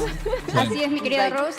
Los escenarios son lo mejor de lo mejor que podemos presentarles aquí en el escenario. Así que voy a pedirles a todos que vean cada uno de los detalles que los cosplayers me han puesto. I would. Yo me imagino que acá el público va a conocer. I'm thinking, what would I go as if I was to cosplay? I don't know. What's the, you know? Do heroes have like a theme, right? Whatever is, you know what? I'm just talking random stuff, bro. I'll probably go as Alucard because it's easy. You just gotta put a suit on. But take a look. Is that supposed to be a Nana? Yeah, that's a Nana, isn't it? That's Nana. Hey, you throw a Melina duck. What? Who got that? I need that. Is that a giveaway? That's cool, a Nana. That would be cute. I want him. I would have done Slumber Party Nana myself, but hey. I swear, that's a great skin. Slumber Party Nana Shout out to Ritz. is elite. First time I ever met her, she was Slumber Party Nana in the middle of Vegas. Well, hot. As in, look at that trophy, it's burning out there. Nana. Look at that trophy, though. That trophy is crazy. Right? MPO's got their own trophy, but MCT's got its own trophy, as you'll imagine. Right? You get the blue one, we get the green, ladies and gentlemen. That goes hard. Hold on. I like the Ruby. You know me, I'm a Ruby fan. You guys know that. I'm a Ruby fan. Oh no, she dropped her hat. Nah, the best cosplay so far, Kirara, bro. That's the new hero. Yeah, I mean Kirara. I don't know the hero. Is The it a cosplay is sky? fire. The sky is hard to make, bruh. That's a big Yeah, it's a big scythe. It's a big scythe. Scythe. Claro que sí, yo creo que todos lo podremos apreciar mejor cuando esté en el escenario. Igualito cuando le pido mi experiencia que venga, mi Rubí llega igual. I don't want to say it. Did you read that? No. I don't know if we should say it, but I don't want to. But hey, guys, you gotta appreciate the cosplay that these participants are putting in, right? Let's not forget, there's actually a prize up for grabs for them. It's 250. Is it 250 or $200 US? The winner gets 250 or $200 US. I'm not sure about that. Layla, can you confirm, please? Yes, it would be $250 US for the. I think they also get something else on top of that, though. And wait, so for first place, is that Sicilian? Oh, that's Sicilian. Yeah, that's Yeah. Lunox. Lunox. I like it Cosplay is too. pretty Very cool. pretty. I like the wings. Is that the Zodiac one? That's the Zodiac skin, one. right? No. Yeah, I think so. No? Yeah, I think so. I think it is. Lunox. They gotta say the dialogues too. All right, how about this? Then I'm vibing with the go Ruby. one by one. Yeah. I'm saying Ruby because I see a lot of legs. I like it. I'm vibing with the Ruby. We're vibing for the same reason. I want Ruby to win. Definitely, I would say Ruby. I would if I have a vote. Aw, Angela! Hey, someone said Sanrio? Papi, papi, Y boom. te vas con tu dúo. ¿A cuánto les ha pasado? ¿A cuánto les ha abandonado su Ángela? Todo el mundo en el escenario. Cute. I still have to say Angela, even though I love Angela, but the Ruby skin. I think Lunox cosplay is pretty hard to pull off there, not gonna lie. Is this Moskov? Where's Zia? Why is Zia dressing up in Moskov? He didn't get to play Moskov, so he wanted to become Moskov himself. Oh, it's got smoke. That thing goes pretty hard. Come on. He did it. He did it. He ate. Definitely a lot of effort. We don't know what was cooking, but he ate. Something's cooking in that spear. Aprecien todos los detalles, por favor, gente, porque hacer un cosplay así Yeah, no es chicken sencillo. nuggets. Y ninguno de los cosplays que están acá es fácil, así que por favor, cada uno de Pollo ustedes tiene nuggeto. que ver, apreciar los detalles y votar por sus favoritos. Necesito acercarme. No. He's committing. He's I committing. am vengeance incarnate. Vexana, juro que lo salvaré. Okay. A ver, por acá también una frasecita de Nana. Right? He's my number 2 right now. ¿Quieren ser amigos de Nana? Oh, see, they're speaking the lines now. Little baby. Aquí, por aquí, a ver. That's what I said. I translated Someone's what he got a baby said. strapped to their chest. Is there a hero that has a baby strapped to the chest? Oh, shh, be quiet. Que empiece la cacería. Cute. Ruby. Oh, she just Ruby all day. Stop it, Trex. Ruby filter. We have a We already Ruby saw- filter on right now. Why am I not there in person right now? We know. Recuerden, chicos, que ya empezó la votación, así que voten con el We know. You know what? Oh, they're having fun. They're having fun over there. Paramis. Ya nos dice tu frasecita, pero una más. Oh, Samus. Vivir es engañar a la parca. Oh, that's Feramis. Porque es protección del menor. You're so dumb. ¿Qué me digan entonces? That makes more. producción? Feramis is kind of tough, yeah. 2 minutos. Tienen 2 minutos. No, ahora tienen medio minuto, me acaban de decir. Ya pasó, ya pasó. Tienen 1 minuto. Voten por favor por sus I favoritos. all of us thought it was Moscow, wasn't it? Ah, ya, minuto y medio me dicen. Yeah. We did. It's crazy. Mira, qué bueno que en esta ocasión el público participa para que también se sienta parte de la comunidad, porque un cosplayer no es un cosplayer si es que no representa a su personaje favorito y los demás también lo disfrutan junto con él. Así que por favor, apresúrense, voten por su favorito y recuerden que también pueden seguir a todos nuestros Ruby cosplayers for the en sus redes win. sociales. Los vamos a estar etiquetando. Is that everybody casting their votes right now? Oh, I think so. So everybody, look at the QR code on screen, and if you wanna, vote for your favorite cosplayer, make sure you scan that and vote. Everybody vote Ruby. Where? No kidding. I want to vote. Yeah, that Where's the QR thing? code in the Where is back it? there is what you wanna scan. It's on the screen in the back. Seguimos en Instagram porque The yo big te screen. sigo en tu Oh. caso. Oh, I got it. There. On WhatsApp? Listo, ¿cómo te encontramos? Takes me to WhatsApp. Yeah, so you have to go to their WhatsApp to Excelente vote. corazón, chicos, contentos. ¿Cómo te encontramos? Oh, sheesh. Yeah, folks, make sure you scan that QR code. I forgot to vote. I zoned out. Jurado contigo y no llegaste una vez en un evento. Oh, you have 6 Not seconds. voting for Ruby, you're wrong, guys. Vamos a ver, gente, por favor, no olviden votar. Es en este momento, no Put the es votes in. después, no es cuando suban I need sus votos, that es ahorita. QR En este code. momento Pull up the vamos a stream. saber quién es el ganador de 250 Part of too many groups y una on WhatsApp. medalla para el ganador de I think they esta said that to pasarela me too. cosplay Mobile Legends. Así es, me van That a mean enviar we los can't do it? resultados a mi celular. Y hablando de I'm celulares, exiting has probado groups. de nuevo We'll get it next time, I guess. un celular con el que vas a poder jugar. Un celular con el que vas a poder I think jugar. we've rallied enough viewers over to Ruby's side. Yo, it's all WhatsApp group. That's crazy. Mobile Legends, Bam Bam. Yo creo que después de estas partidas que hemos visto, le voy a dar una Oh, I've reached limit of groups you can join right now. What the? When? Why is everybody got that? I don't even have that many groups. What do you mean? Que todo el mundo le ha metido mucha Yeah, I know. I never knew that was a thing. banana también tenemos una lucecita en el centro para los que no lo habían visto por si acaso. Cada uno de ellos tiene detalles muy finos y muy bonitos que demuestran el amor Ruby's que got tienen this. a sus personajes. This is why I got the ruby skin too. The legs. The legs. When I saw, I was like, I need that skin. Michaelito también tiene luz en sus props. Por favor, muéstranos, muéstranos, para que todos puedan apreciar cada uno de los detalles. Yo he cargado esa guadaña, gente. Pesa. Es toda una hazaña que nuestra querida Nana, bueno, Nana de cosplayer, esté cargándola con esos zapatitos.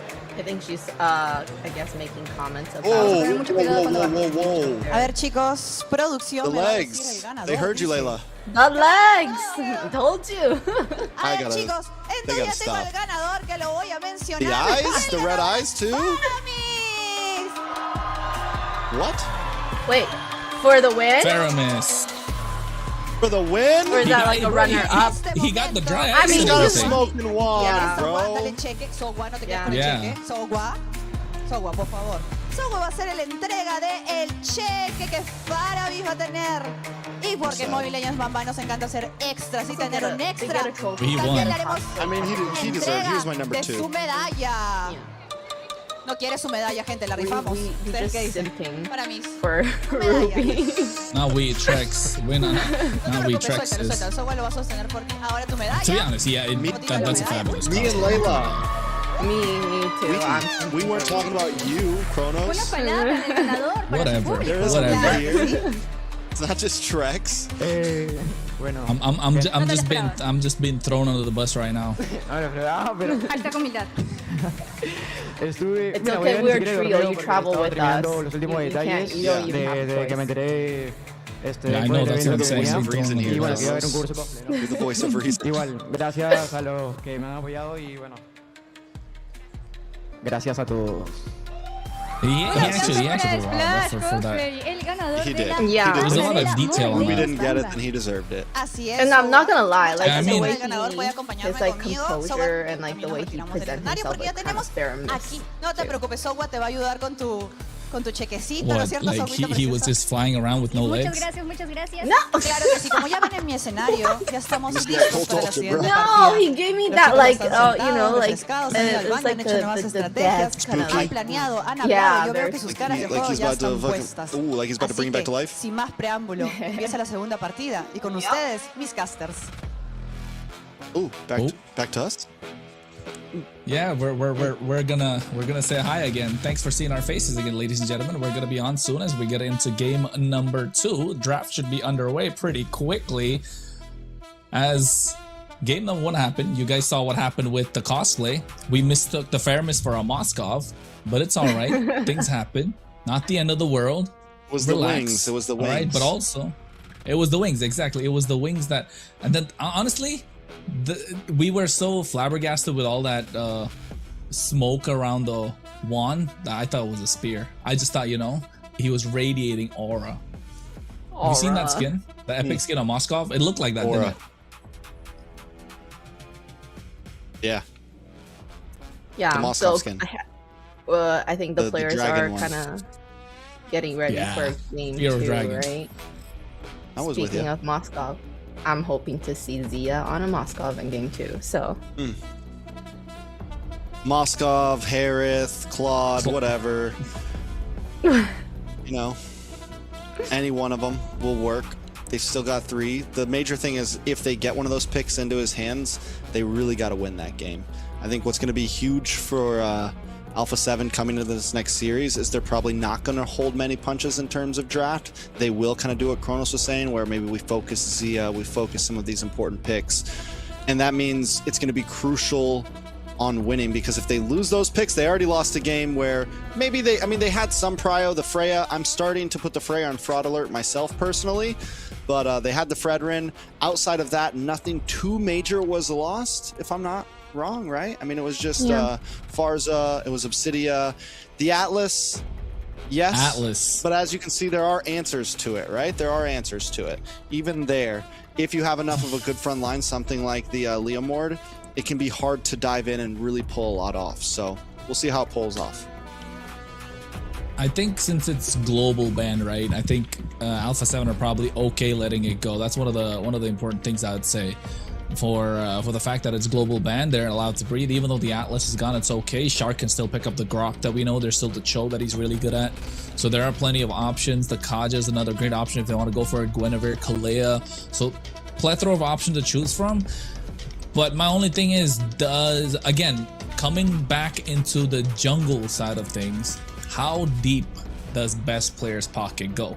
Because if we go game 7, right? If we are going down, because we've seen this pattern in the semifinals, in the finals of, you know, the groups of North and South as well. We've seen after game number 3, they start targeting a certain role, right? Because they know certain players don't have really deep pockets. Picks are already off the table. There are some that you do not want to let go of whatsoever. They start chunking, hacking away at that one pick. And I think, which one is it going to be for either side? That's the big question here. I think if you're looking at EXP, or rather if you're looking at ENTITY7 side of things, Doom could be an option, or it could be Vagin. But Akashi has played plenty of heroes to choose from. So I think Doom or Vagin would be the way they're going down towards if you're looking to choke somebody out. But if you're ALPHA7, or like if you're ENTITY7 looking to check out ALPHA7's options, best player, maybe Zia, but he can still play the Bruno every now and then, right? Bruno's definitely a possibility. I mean, there's still a lot of, especially once we get into like game 5, game 6, not game 7, but game 5 and game 6.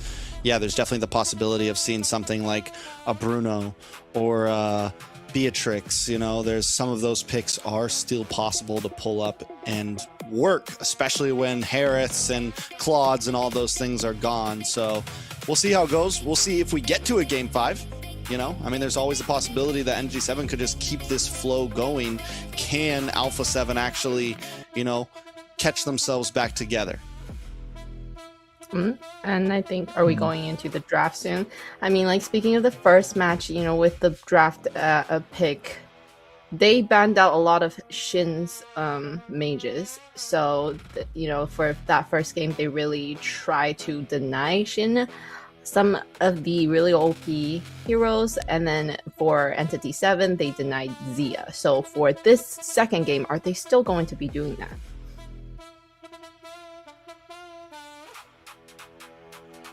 I mean, we'll see. Are we exactly having some technical difficulties? No, I mean, looks like they're definitely waiting a little bit for draft, so we do have some time to kill. I like the communication, though. It does seem like ALPHA7 right now have their cool together. They're not completely out of the game, not sad faces all around, being patient.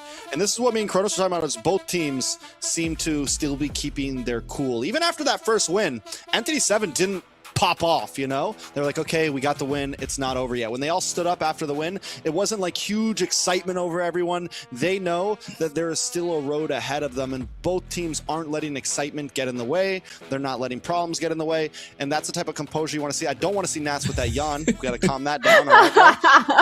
Wake up! Or something. That's what we did. He knew too. He was like, oh man, they got me with the yawn. Somebody gotta send him some of those cosplay people just to wake him up, you know, after that really nice cosplay competition. You know for a fact the players are up, right, representing pretty much every lane. No, right? Faramis, Lunox, Angela, mostly mid lane, wasn't it? Mostly mid and roam.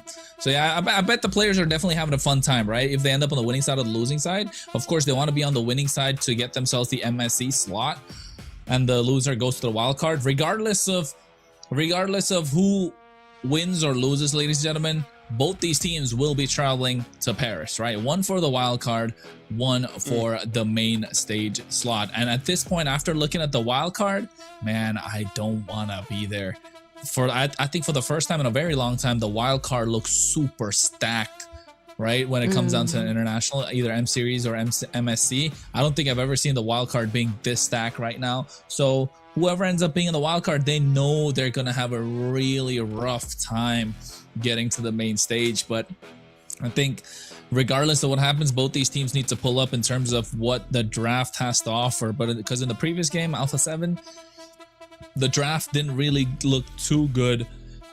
And I think it credit where it's due. They were willing to take the trade, and they knew ALPHA7 are probably going to go for the Freya over the Marcel, right? Since it's not a very Shark-esque hero, but we did see him perform really good with it at one point, and still building to try and get to the point where the Marcel can be an active threat.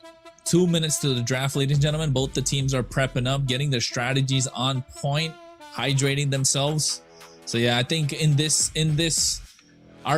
draft, Layla, you think they're gonna go for a trade again, or just keep it simple?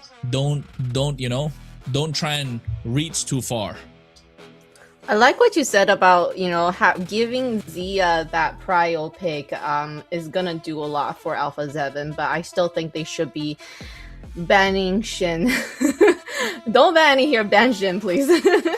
Because that's I think still, and then just looking at them right now, I think Vaging, he is so confident right now, the way that he's carrying himself right now. So maybe he has something up his pocket too. We shouldn't be doubting him. He probably has a hero pool that's like pretty deep as well from the look of it. They're getting them rallied up. I want to touch on what Kronos just said. With the way that first draft went, trades are already kind of like we got a huge trade in game number 1. It completely changes the way we look at these drafts coming up, right? Because it comes down to there's no longer a Marcel Freya trade. There's no longer a Freya trade for anything or a Marcel trade for anything unless one team wants to not ban it, right? It's kind of a weird spot that both teams are put in, and it's going to make some of these bans be either very locked in for the next 4 games, to whereas we're always going to see a Freya and Marcel on the board, which limits some other things or opens up some other things, should I say. But it definitely changes the way both these teams want to approach the next few games here. Man, Zia waving to the crowd is crazy. Zia was just waving to the crowd, saying, "Hey guys, thanks for all the support." But I think both these teams got to get locked in. And you're right about the trades, right? Since these big expensive picks are kind of off the table, then what's it gonna be now? Game number 1 is off. Does ALPHA7 say, all right guys, we tested the waters right now, we know where the level's at, we gotta go all in or nothing in this game and get the aggression they want? We don't want to see Shark yawning like that, man. Yeah, we don't want to see them yawning like that. there. Yeah, get some coffee going for themselves. What's going on? But look at ENTITY7. They're locked in. They understand the assignment.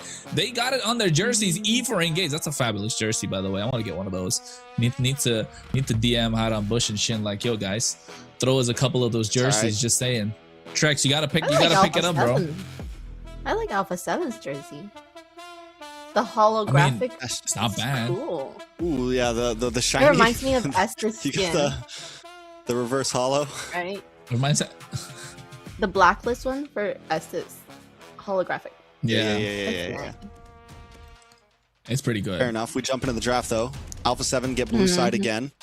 ENTITY7 ban out the Marcel this time. They don't want to let it through.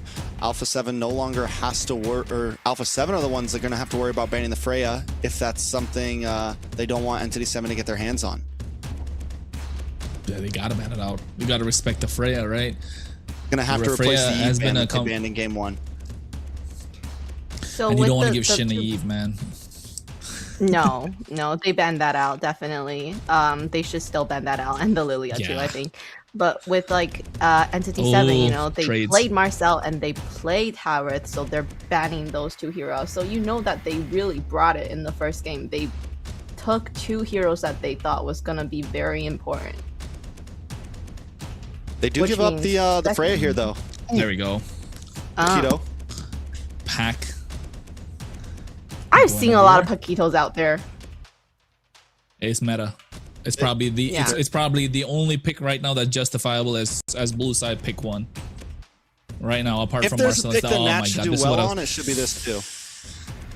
Yes, I agree, but that's what I was afraid of. You don't give shit in his comfort hero, man. Not the Eve, not in game number 2 when they already got game number 1 in the bag. They're okay to take it just because of the fact that they get themselves the Valentina, which is a great trade. They get the Claude even, so that's adding more firepower to ALPHA7. This is what the blue side brings in right now, right? You get that one power pick that you're willing to make the trade for, and then you get a lot in return. But at the same time, ENTITY7, we say we got the Freya, don't let it slip, pick it up, and now you know these neutral objective fights are gonna be dictated by either Cold World or Shen.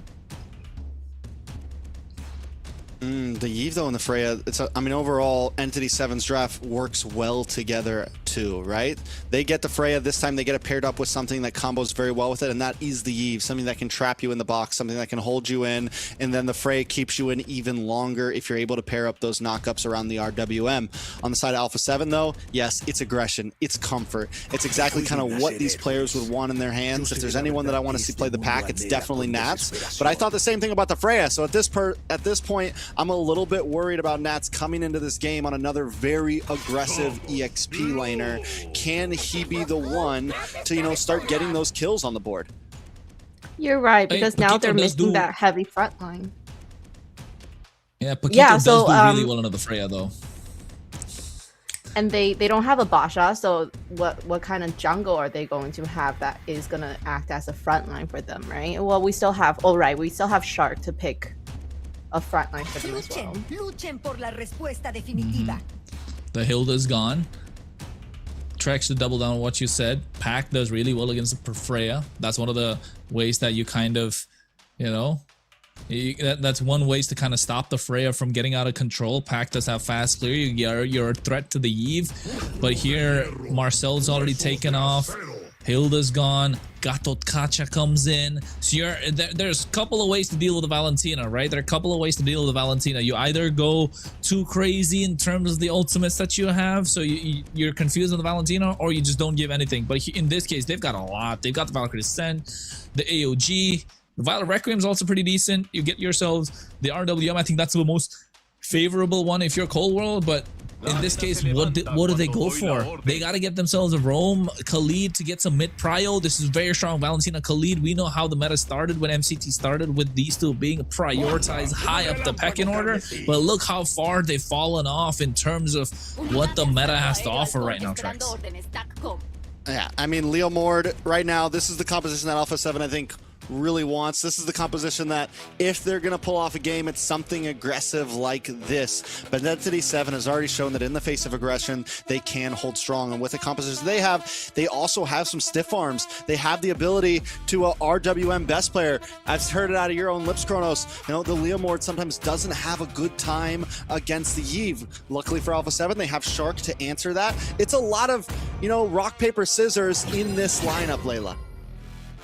Yes, I'm just looking at ENTITY7's comp, right? The Eve and the Guinevere and the Gato. Can you imagine that? Just having a set kind of like that is just ridiculous. But I'm hoping Nats can come in with that, you know, Paquito and be able to kind of clean up the backline, because yes, you have that set, and then, you know, the Freya and the Carry comes in and deal all that damage. But if Paquito can get to Carry, then, you know, it doesn't matter if they had a good set.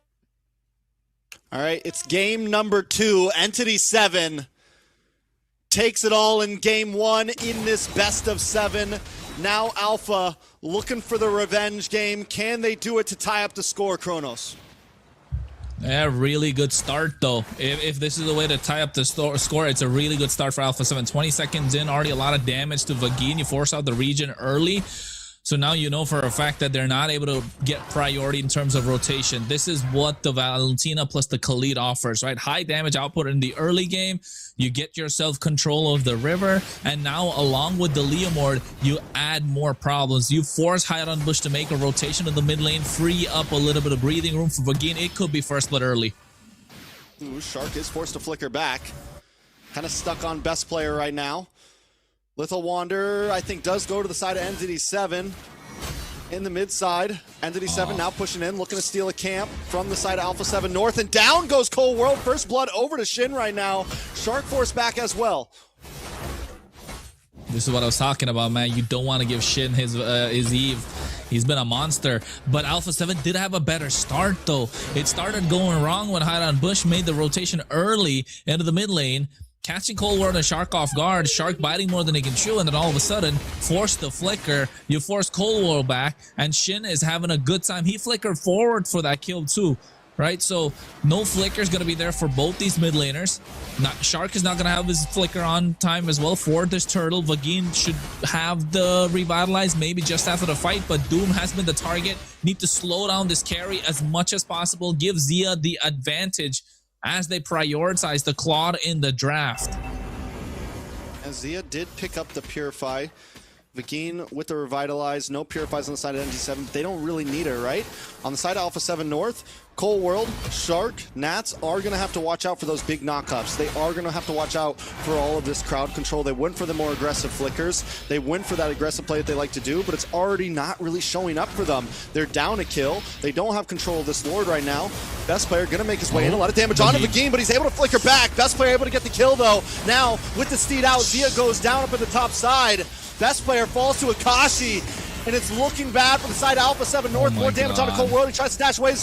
Doom able to flicker in and pick it up. 3 down on the side of ALPHA7. ENTITY7 get the turtle as well. Akashi looking to get taken down. Nats able to get the kill. Finds an angle and able to get that jab to pick that kill up. Akashi, he's getting the job done though, right? He's getting the job done. He's there in these fights. He's being a nuisance. He's able to make these fast rotations. And we're talking about them bouncing up and down with these knockups, the trampoline effect in play for ENTITY7. And so far, even Doom pushing back Zia. Oh no. A little bit of a knock-up on a Nats. Nats down to about half health. Oh no. Gonna get knocked up again. Akashi with the Valkyrie Ascent. Can Nats get away with the re-engage? Gets the jab, but still goes down. Akashi gets the kill. The bullying onto Nats in this series so far is relentless. He's 2-1-0 right now. Zia also having trouble in the gold lane. ALPHA7 having trouble across the map. Trix, are we seeing a little bit of chinks in ALPHA7's armor right now? We saw this earlier when they went up against Vendetta, right? We saw this a lot when they went up against Vendetta in the north side of the North group. But now it's just slowly being exposed a little bit more. Churobami did a fantastic job against Cold World, right? When it was ALPHA7 versus Vendetta. But here against Shin, it's a whole different ballgame. It feels a little too much, even though they got mid priority. Like Shark and Cold World should have mid priority in this case with the Kalidas plus the Valentina, and they did get the early aggression. The mistakes are coming in from positioning. I don't know if I completely put it on Cold World, because in game number 1, Cold World's positioning was amazing. He saved some of those fights. Cold World did a great game in game number 1. If I had to pick anyone who really kind of made the most mistakes, it was Nats in game number 1. In game number 2, yeah, Cold World getting a bit diffed. It seems like there always seems to be one player so far from at least game 1 to game 2 that isn't holding their own. Right now for ALPHA7 North, still wouldn't put it completely on Cold World. Zia shouldn't have gone down in that last fight. Best player goes a bit too deep, taken out. I think overall ALPHA7, whether it's underestimating, whether ENTITY7 is just playing kind of the better game, yeah, there's definitely cracks all over the armor of ALPHA7 North, but in comes the big flicker from Shark into the backside, but Nats still alone. RWM does catch an RWM as well, catches best player Nakashi, slams down, looking for the next target up on the top side though. Shark is still alone, and ALPHA7 is split up. This is what we're talking about. Everyone attacking at different angles, but not working together. Nats unable to get the final shot, and he goes back to his lane. Another turtle into the hands of ENTITY7. Talk about splitting their legs apart. Ankle breakers coming on from ENTITY7 right now. And they get Cold World in the mid lane as he was trying to defend. The tempo that we were talking about earlier, Trex, when it comes to ENTITY7, they don't like to play high-tempo games, but ALPHA7 do it now, taking their own game against them and taking down Zia on the top side. Sandwiching The Claude, it's 9-3 right now. They've got themselves a 2.5k goal lead and is looking up for ENTITY7. Meanwhile, best player and ALPHA7 needs to find advantage. They need to find neutral objectives to get control of the game. And this is what you were talking about as well, the Yi versus Leomord. Oh, Shark just wastes the Sandstorm. Doom able to flicker back into safety. ALPHA7 looking for plays, but unable to actually make them succeed. It's just too telegraphed. It's just too easy to read for ENTITY7. ENTITY7 just seems to be playing a regular game. Not even really trying that hard, honestly, and ALPHA7 are in shambles as we speak. Falling apart slowly and steadily, but I think ALPHA7, we know these players, they've got the experience, they're okay. They're good at prepping themselves up. They need a pep talk. They probably got it too while watching that cosplay show. So maybe they were too focused on the cosplay show. Yeah, bro, that was pretty fun, not gonna lie. But I think here ENTITY7, you're right. They're not playing anything out of the ordinary. It's just a clean game. They're able to make some fast rotations. I think early on with Akashi being able to make a fast rotation compared to Nats, it became a problem. And that's what happened to the previous game as well. Nats did not make an early rotation, which costed them a bit of the early game from the EXP side of things. And that kind of that's hurting ALPHA7's chances. And I don't think ALPHA7 kind of expected this coming into this matchup, making a little bit of a mistake in terms of underestimating your opponent. That could lead to bad things. What's interesting too is ENTITY7 likes to play this grouped up composition, right? And even from game 1 to now, ALPHA7 is the first one to get a tower. They're the first one to secure some of these big objectives on the enemy side. But ENTITY7 keeps beating them because of this split up composition. ALPHA7's having trouble dealing with them in the team fights, right? ALPHA7 plays the map well in the early game. They play the map well in the mid game. But in terms of when it comes to a 5v5, it seems like someone's always a little out of position for ALPHA7 North, and ENTITY7 continues to get the better. You can even see them now. ALPHA7 taking more of a 1-3-1 approach across the map, towards ENTITY7 on the other hand, Shark by himself right now. You have everyone a bit more split up. Yeah, I think ENTITY7 grouped up together, able to rotate fast. Oh, but Nat's here. Ooh, RWM does come down. Cold World out of position, gets taken out. Akashi with the killing spree. Oof. And now Akashi jumps back in. Shark in a little bit of trouble as well. ENTITY7 find the moment. They're going to move on to the tier 3. A big jump on from Hide on Bush, but he doesn't connect onto anyone still. Best player wants to try to clear the wave. ENTITY7 got what they came for, a kill and a tower. Yeah, I think at the moment right now, they got themselves the tower. The pressure is on. ENTITY7 have picked up the pace of the game. I don't think we've ever seen ENTITY7 play such a fast tempo. They're confident. That's what this speaks. When you know a team is playing such high tempo games, they are confident. They're oozing out confidence right now. And ALPHA7 North look like a shadow of their former selves, to be honest, because this is not what we expected out of them. Nats, yes, he's doing a good, okay job so far on the Paquito, but he's not yet popped off. I wish we could take a look at the items to see how far they are. Best player having to use the steed just to clear the wave. Not a bad play completely. I mean, it is what you want to try to do. It's okay to use the ults to get rid of these waves. ENTITY7 keeping steady pressure on them. A big knock up on a Shark. Shark in a bad spot. Doom gets the kill. Hide on Bush on this Guinevere has just been a monster. He does not miss right now. The trio. Yeah. It's the trio. Will be spotted by Akashi. Vagine goes in, takes a lot of damage. Vagine with the Revitalize, able to get all of his health back essentially. As ENTITY7 works away on this Lord, ALPHA7 cannot make a way in. They got the trio working out of their favor. The trio of Hide on Bush, Shin, and Doom. These three have been playing together for as long as people can remember, right? And it's showing the synergies on point. They don't even have to communicate. Shin is pretty much there whenever Hide on Bush goes in with the spatial migration. He gets the right target. And the lack of respect without the Purify coming in from Cold World just shows in this case. But yes, I mean, you'd want to pick up the Flicker just to be able to make these outplays. And they're punishing him for that particular aspect. Nats hasn't had a clean angle to go in whatsoever. Zia has barely farmed up the Trinity to try and get on top of the back line. Look at the RW. Even oh my God. AOG onto 2 with the knockup on the best player in the Violent Requiem. Zia comes in with a blazing new weapon. The damage just not there. Everyone from ALPHA7 does get away. Hide on Bush goes down. Tower about to drop on the mid side. Tier 2. Vagine forced to back off. Oh, Nats. Nats trying to make his way around. Looking for a target. Can he make a play here? ENTITY7 decides to back off. They lose a member. They take the tier 2 in the mid. Is that a good spot for ALPHA7? Nah, man, it's not a good spot for ALPHA7. They're losing their tier 2s both on the top side and both in the middle. Oh, Shark, no, what are you doing? Oh, my Lord. RWM does catch Doom, though. Everyone survives. Oh, you know what, though? In that fight, Doom forced the flicker out of Shark. They got the RWM through the IMU, but Doom still didn't flicker. The flicker still didn't pop off. So it's confidence. These small interactions that take place within the game, it just speaks about player confidence at a certain point, and now best players just cut off completely. The dive under the tower. Best players should be able to get away here. A lot of ults used on the side of ENTITY7, literally all of them, except for hide on bush. No tower down. It's a good position for ALPHA7. I mean, one thing that I can say to give them a little bit of slack here is ALPHA7's done a good job at keeping up with the map once again. Top lane, they're actually winning on.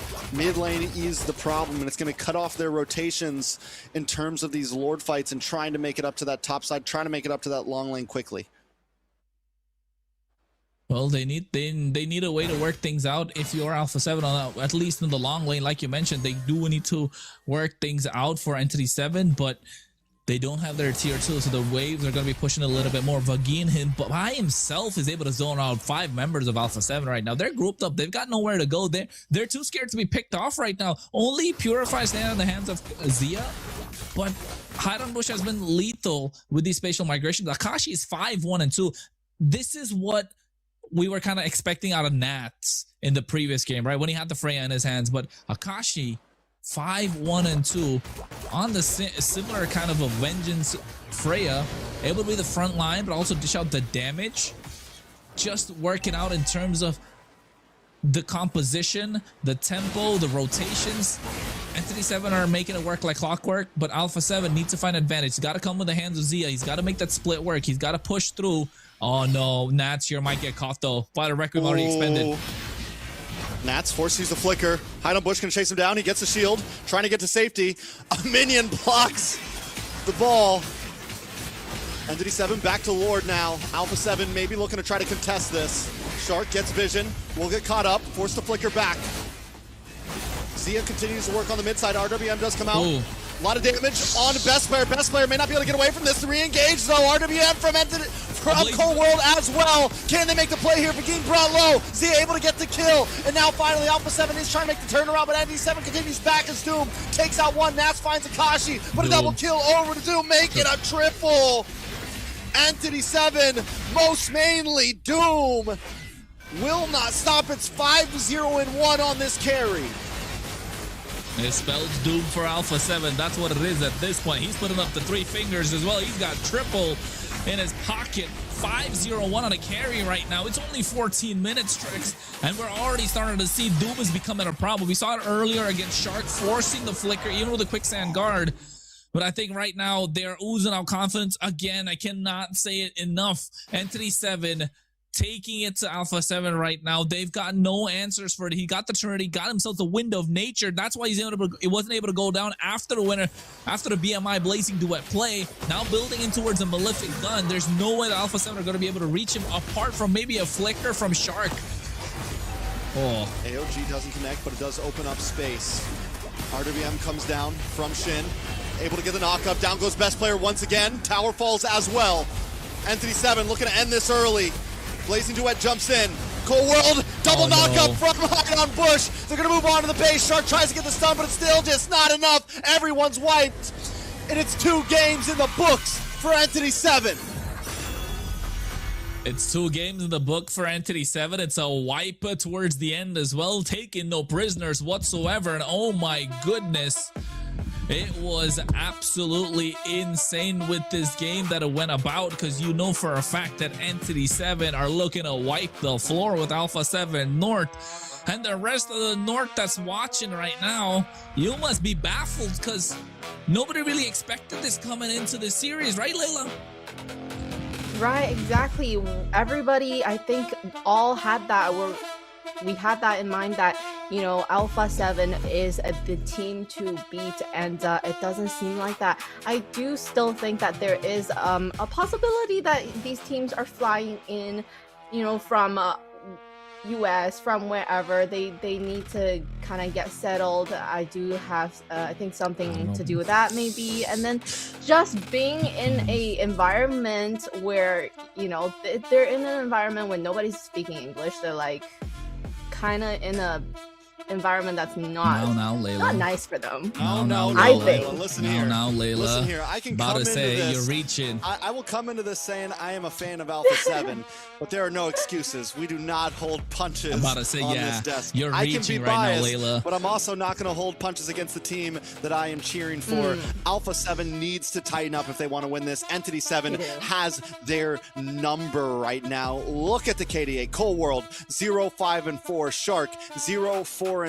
Even Nats, we talked about EXP Lane. He seemed to be doing well in the beginning of this game. Still not completely showing up, and best player as well. Just, I mean, all of them seem to be in some positions at times that they just shouldn't be in. Here, everyone's split up. Every time they get into these fights, someone is not where they're supposed to be. ENTITY7, on the other hand, are playing like a well-oiled machine. They are a unit right now. No one is ever out of position. Everyone knows exactly what their job is, and they are capitalizing on that job.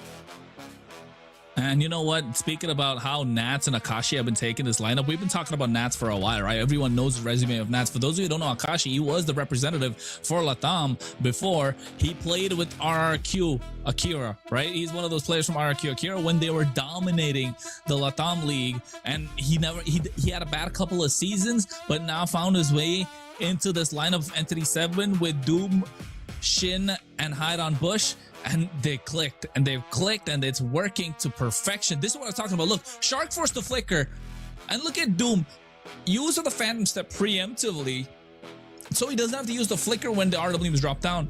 And again, best player just not in the right position whenever it comes in. Vagine has been on top of things when it comes to this. Blazing Duet was so good, but unfortunate that the damage dealers just wasn't present. Shin and Doom were not there in the fight, so they weren't able to do it. And Doom comes in at the right time, able to clean up shop, gets himself a triple, got a lot of gold in his pocket, and now you put ENTITY7 up by 5k, and that's plenty of gold to take down the base crystal. A great RWM from Shin. Again, nobody able to touch him. He has been the conductor of every single play. He's been the shot caller. He has been the one that makes everything tick for ENTITY7 in this case. It's a symphony. It is everything in his favor. Yeah, very well played overall. And just, I mean, Shin, Doom, times he was supposed to go down, he was able to get out of the way. Draft coach right now. I mean, right now ENTITY7 is playing peak performance. They were completely ready for this series, and it's showing from game 1 to game 2. And I really got to say, I think everyone's going to, you know, hopefully at this point, ALPHA7 aren't all pointing fingers like, oh, you're doing this, or oh, you're doing that. You know, that's what the people are going to do. But right now, from my eyes, it is a mixture of all the players. Each game, someone plays a little bit better than the other. Each game, someone plays a little bit worse than the other. All of them have made mistakes.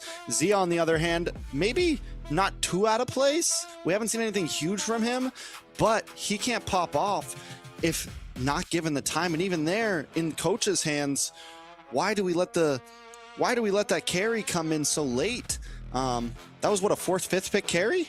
Was it? Yeah, it was a last pick carry. It was a last pick carry. So I think, yeah, I just like even then they favor. I'm looking back at the bans, and it's Hilda Yuzong banned instead of banning out Gold Lane. I think they thought too much into the fact that maybe this Freya was going to be Gold Lane, and it's just. Oof. I mean, at this point, it's bad. Shin's got MVP back-to-back, so when does it get to the point where you start, you know, like, hey, we need to get this mid-prio?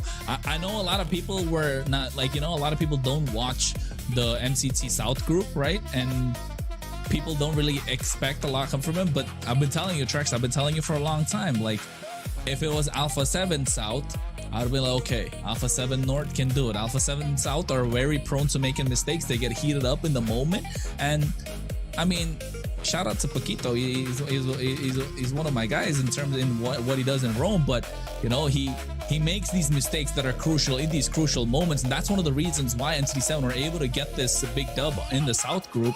But yes, when it comes to ENTITY7, Hide on Bush, Doom, and Shin don't really make a lot of mistakes. They don't make risky plays. They don't make plays until it favors them. And you know what else favors you, ladies and gentlemen? The code from Bonus, MCT BMX. Make sure you get that 5% discount when you go there and recharge your diamonds so you can get those Sanrio skins that are coming up right now. Alright, we're gonna go into the epic rap battles of history. Rap battle coming up. They're gonna take a break, right? They're gonna compose and kind of summarize what happened. I'm gonna compose too. Take a break. ¿Cómo están? Me presento, yo soy MCS y no vengo solo. So, yo vengo acompañado fun con fact, mi brother the desde winner of Brasil. the rap battle is Sí, gonna have hermano, a ¿qué fue? prize Una fuerte of bulla para él, hermano, que nos visita desde Brasil. Amigos, una gran hora. Es la primera vez que estoy aquí que tengo toda energía del Brasil para ustedes y quiero ver la energía del Perú, ¿ok? Quiero ver su energía, la energía. Yeah, so we had a sneak peek from Trex. His rap is pretty good too. So later on, let's have him do a little rap for us. I'm excited. So definitely for the rap battle. Everybody. Necesita alguien encargado de ponerte a ti a bailar y a mover el cuello. Yo quiero que reciba. You know what though? I think it's gonna be members of the audience that come in for the rap battle as well, right? So I don't know how we're gonna vote. Is it gonna be? It's gonna be votes on whatchamacallit with the. It's gonna be votes through the. Muchachos, yo sé que algunos desconocen lo que son las batallas de freestyle. Sé que a algunos les gusta, quizás no, pero hoy nos hemos venido a divertir y a compartirles algo diferente. Porque aquí hay personas, tanto como los gamers y las personas que se sientan aquí a batirse a duelo, también hacemos batallas pero de freestyle. Y eso es lo que hemos venido a hacer como una exhibición para ustedes. Porque hay una liga muy importante a nivel mundial de freestyle, que es FMS. Freestyle Master Series. Para algunos los que conocen, igual hemos traído grandes talentos. Ok, vamos a presentarlos. Ahora. La primera batalla. Sí. Ok. A mi lado derecho tengo a alguien que le dicen el rey del hardcore. Con ustedes, aplausos. Eso es. Los aplausos son el respeto que ustedes se merecen también. ¡Papita! Primera semifinal. Y se enfrenta a alguien que también ha batido récord con todas sus batallas. El mejor amigo de un grande, el Jace. Yo quiero que reciban con fuertes palmas para Venti. Bien. Ok. Muchachos. Sí. Yo quiero que esas energías estén como al tope, arriba. Vamos a presentar cómo van a ser las batallas, ¿ok? Primer round. Va a ser ronda de personajes. Ellos van a tener un personaje que van a salir en pantalla para cada uno, ¿ok? Papicha va a elegir el personaje que va a salir aquí. Y Venti va a elegir el personaje, obvio va a salir acá, ¿ok? Luego, va a ser un 8x8. Son 2 compases por cada línea en 3 salidas, ¿ok? Luego un segundo round. Este segundo round es con temática. Y la temática también va a aparecer en la pantalla, ¿ok? Y el tercer round es a sangre, un 4x4 de dame que te doy. Así, de una. ¿Ok? Los competidores, ya estamos listos. ¿Estamos listos? ¿Cómo estamos, gente? Sí. Muchachos, ustedes, ¿estamos listos, sí o no? No los escucho. ¿Estamos listos, sí o no? Ay, se siente la energía, ZK. ¿Cómo? Cuando quieras. ¿Quién inicia? Yo inicio, MCS. Inicia Venti, 8x8. ¿Ok? Suban a mi micro, 8x8. Suben al micro de Papicha, por favor. 8x8. Oye, cuéntalo, ZK. Vamos. Mándame el beat aquí en Minier. Todos con las manos arriba. Mano arriba, todo el mundo mano arriba. Mano arriba. Todos. Súbele, más el beat. Mano arriba, mano arriba, mano arriba, mano arriba, mano arriba, mano arriba. Todos contamos. En 3, 2, 1, tiempo. Toda mi gente, ¿qué pasa? Todo el mundo ya sabe que el rap está en la casa. Acá estoy rapeando con mi causa. No sé por qué los personajes en la pantalla no los pasan, pero bueno, así la reto y lo asumo. Si no me salen los personajes, pues lo asumo. Al final yo solo soy el número 1. Y si no sale el personaje es porque él es uno. Es porque soy uno. Por mi conciencia, yo sería Eda por mi forma y mi apariencia. Y también por mis experiencias. Y aparte yo termino la partida y tengo más inteligencia. ¿Quién es esta doncella? Miren a mi amigo, blanquito, no deja huella. Ya lo vieron, lo mando en una botella. Él no es Venti, él es Freya.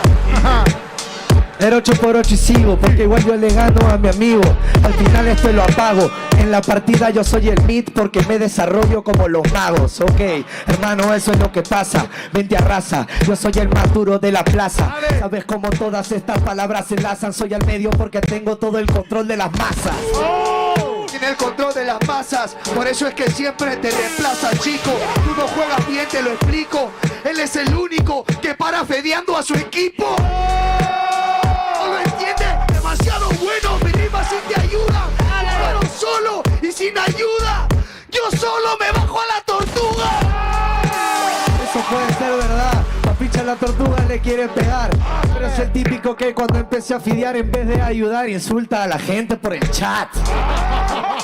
Juega mejor. No tienes valor. Y qué triste que en las partidas, aunque no sean de LOL, al final soy yo el que me llevo el honor. Hermano, no estábamos hablando de LOL. ¿Ves cómo es tu estupidez? ¿Qué haces acá? Eres malo y lo ves. Eres tan malo que parece que juegas con los pies.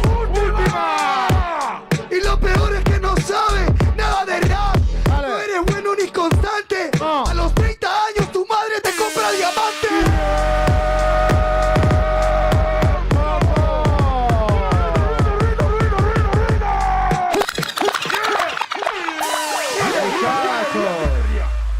Aquí la gente se está matando, Dios mío. Aquí la gente se está matando. Vamos con el segundo round. Segundo round. El round de temas. Vamos con la temática y la temática es competición. Competición. La temática es Peche Tenes, Papiche Tenes. ¿Está listo, Papicha? ¿Está listo, Peche? Y saca el Perú para arriba.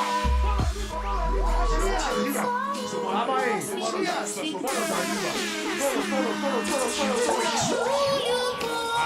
Hermano, veamos explicando a la muchachos cómo se hacen las cosas. Esto no es LOL, eres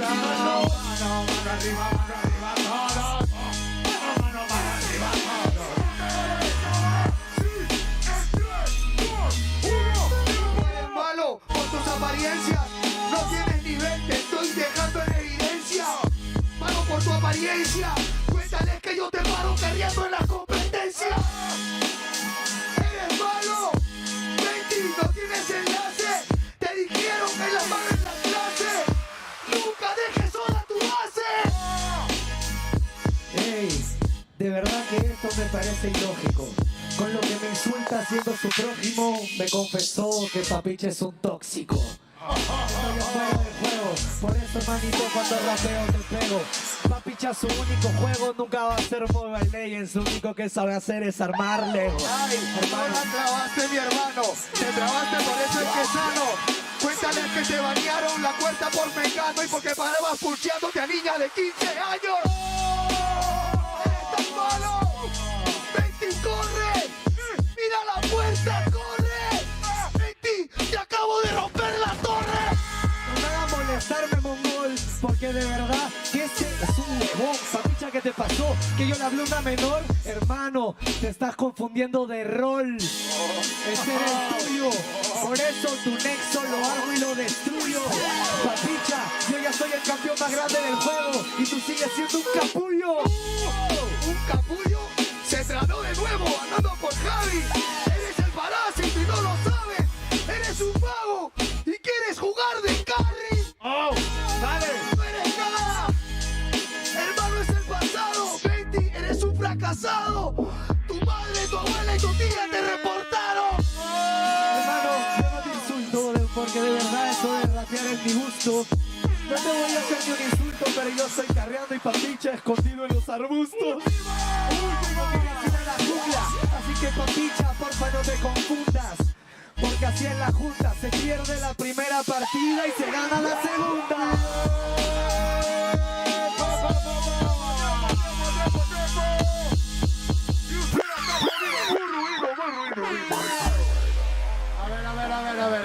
A ver.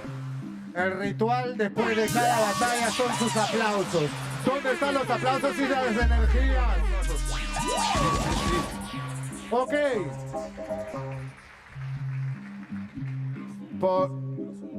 Por temas de tiempo, vamos a elegir al ganador.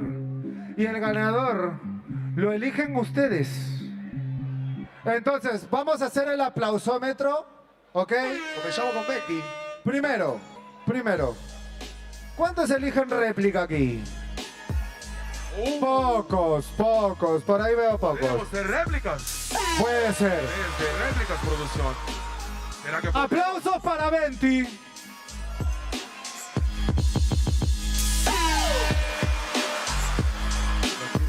Normal. Aplausos para Papicha.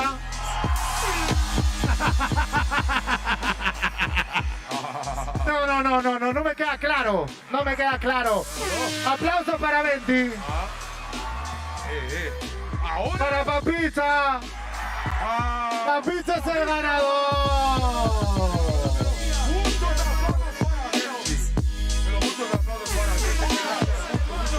Muchachos, nos vemos en la segunda batalla. No se olviden, no se despeguen y esas energías tienen que seguir. ¡Una fuerte muy a Bobby Lions! Vamos con Casters. Pero siento que estoy muy representado acá. Soy del Brasil y tengo los hermanos con la camisa de Santos. Sí, Neymar Junior, papi. Sí. Pero yo soy Corinthians, Paolo Guerrero, papi. Paolo Guerrero, Andrés Carrillo, papi. Yo soy Corinthians, tienes que respetar. The guy in blue, even though I do not understand what Chrono said is, I heard toxic, okay, from the guy in black. So I'm assuming he's saying the guy in blue was pretty toxic with his rapping. I'm just thinking, he's so unbothered, the guy in black. Unbothered, no matter how toxic he is. You gotta be like that in MLBB as well, because if you're affected by toxic people, you lose! So be like the black guy when you're playing MLBB. Or the guy in black, don't say black guy. The guy in black. Be like that guy. Too late. You're spiraling. No! You're spiraling, Layla. You're spiraling right now. But you know what? At this point, I think, of course, that rap battle was pretty good. For those of you who understood Spanish, for those of you who didn't, I would say record it, try and translate it. If there's a clipper around that can translate it, that would help out really a lot. But yes, it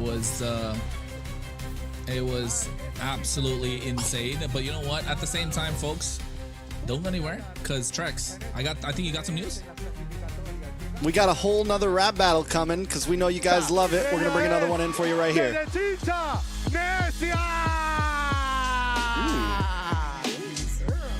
Presencia femenina. Ok. Lo mismo, 8x8 el primer round, el segundo round igual, pero el segundo round es con temática.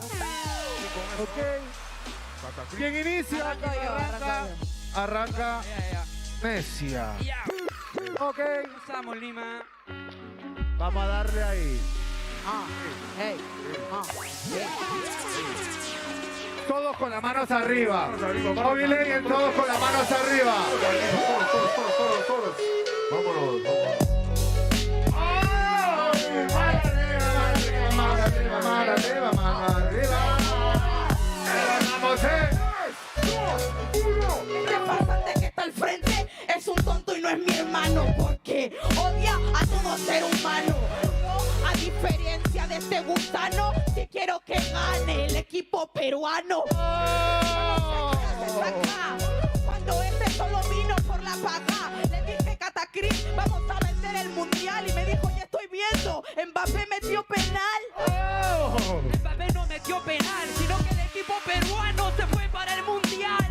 Mano arriba a toda la gente que está aquí, que estoy hago un multikill, así te digo aquí como el dato de esta people. Ojalá que le guste aquello que le repito. Decía, soy un campeón de todas las competencias. Enfrentarte conmigo es ganar experiencia. No quería estar acá. Cuéntale a la gente que no eres un rival real. Que Catacris vamos a ver el mundial para que conozca una competencia de verdad. Se va enseguida porque no gana. Yo le quito mi vida. Soy tan necia que ahora activo mi pasiva. Me curo en tu cara y te gano la partida. La partida, a no ser de que mi Nexus todavía sigue arriba. Así que hermana, tú no eres la mejor. Queriendo batallar sola nunca vencerás al Lord. ¿Qué me está pasando? Yo le estoy ganando y se debe en todo lo que intercede. Van arriba de la gente, hoy día le ganan ustedes. Hoy debo ganar el AMER, me siento ENTITY7. No dijo buenas frases, eres un minion, eres un mini. Te compraste tu panini, si la gente te habla de Lord y piensas en Fabio Agostini. Vas a tu casa, cabrón. Necia te gana en esta competición. Él es la Pulapu y yo soy Yuson. Que va a ser un guerrerito contra Gran Dragón. Ah, tú eres el Gran Dragón. ¿En serio? ¿Ese es de lo que hablaba? Hoy día Catacris va a ser el tipo que te ganaba el Gran Dragón. No puedes si tengo 2 espadas. Entonces le muestro el futuro, mano arriba. Obviamente de que en este momento se nota de que yo le tuturo. Obviamente de que yo le meto en esta fase, meto duro. Ella vino de cosplay del dragón oscuro.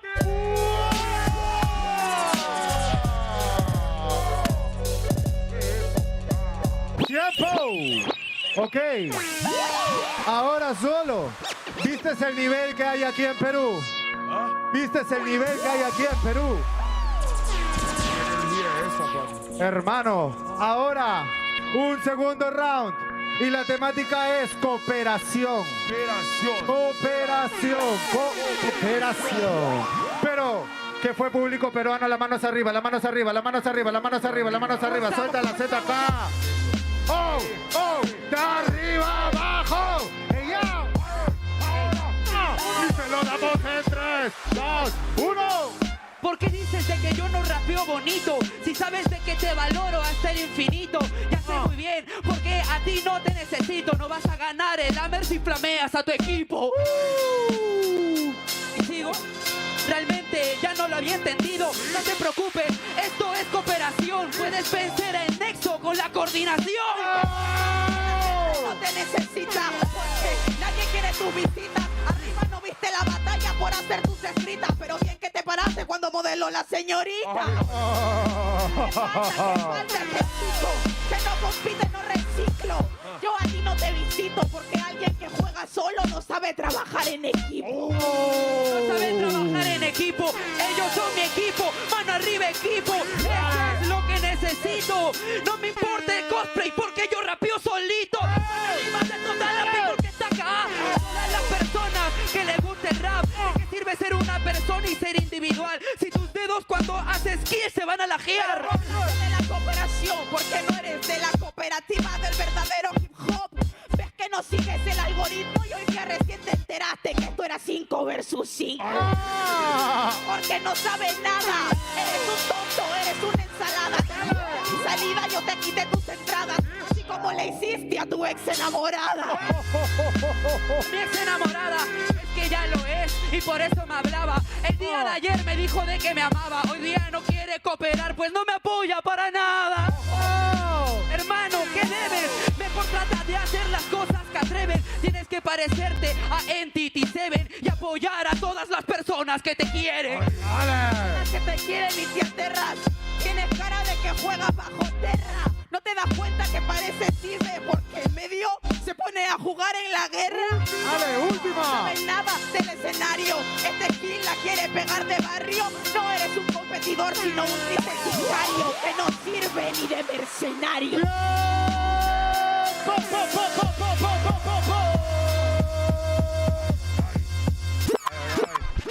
Muchachos, el ritual después de cada batalla, ¿cuál es?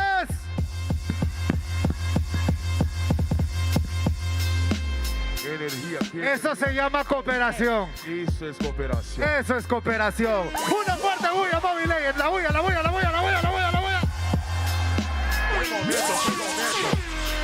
Ok. Pero ahora. La decisión del juradiño.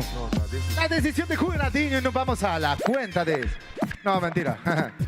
Aplausos para Catacris.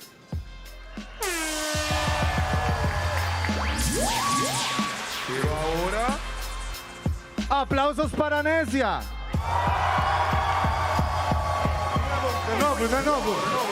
De nuevo. Es otra. Ok. Aplausillos para Catacris. Ahora. Aplausos para Necia. Necia, la ganadora, Necia. Muchachos, hay que esperar para la final. Pero seguimos en competición y vamos a dar pase a nuestros amigos de Caster. Y ya.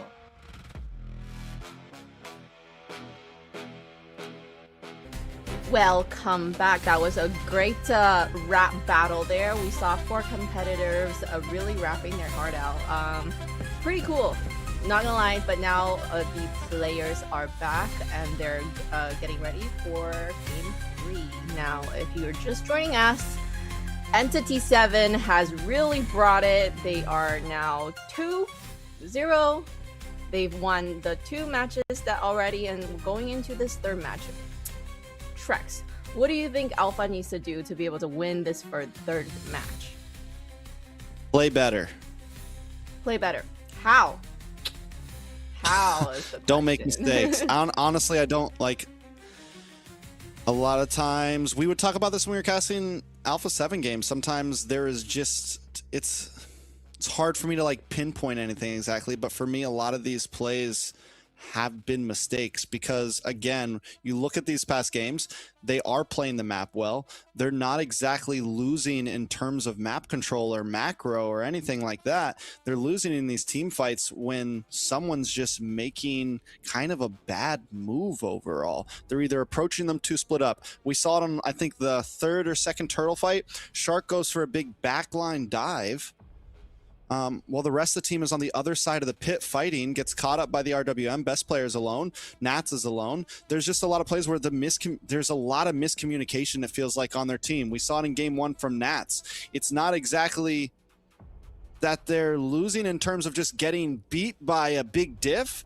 It's that they're just they're not playing like ALPHA7 right now. That's all I got to say. Like, it's uncanny watching them play like this, honestly. And ENTITY7 is in flow state. They are playing very, very cleanly. Nobody is making mistakes on their teams from the draft to the gameplay. And again, to back up my claim on that, ALPHA7 is playing well on the map. They're always the first one to get towers, 2 towers sometimes. Their macro is clean.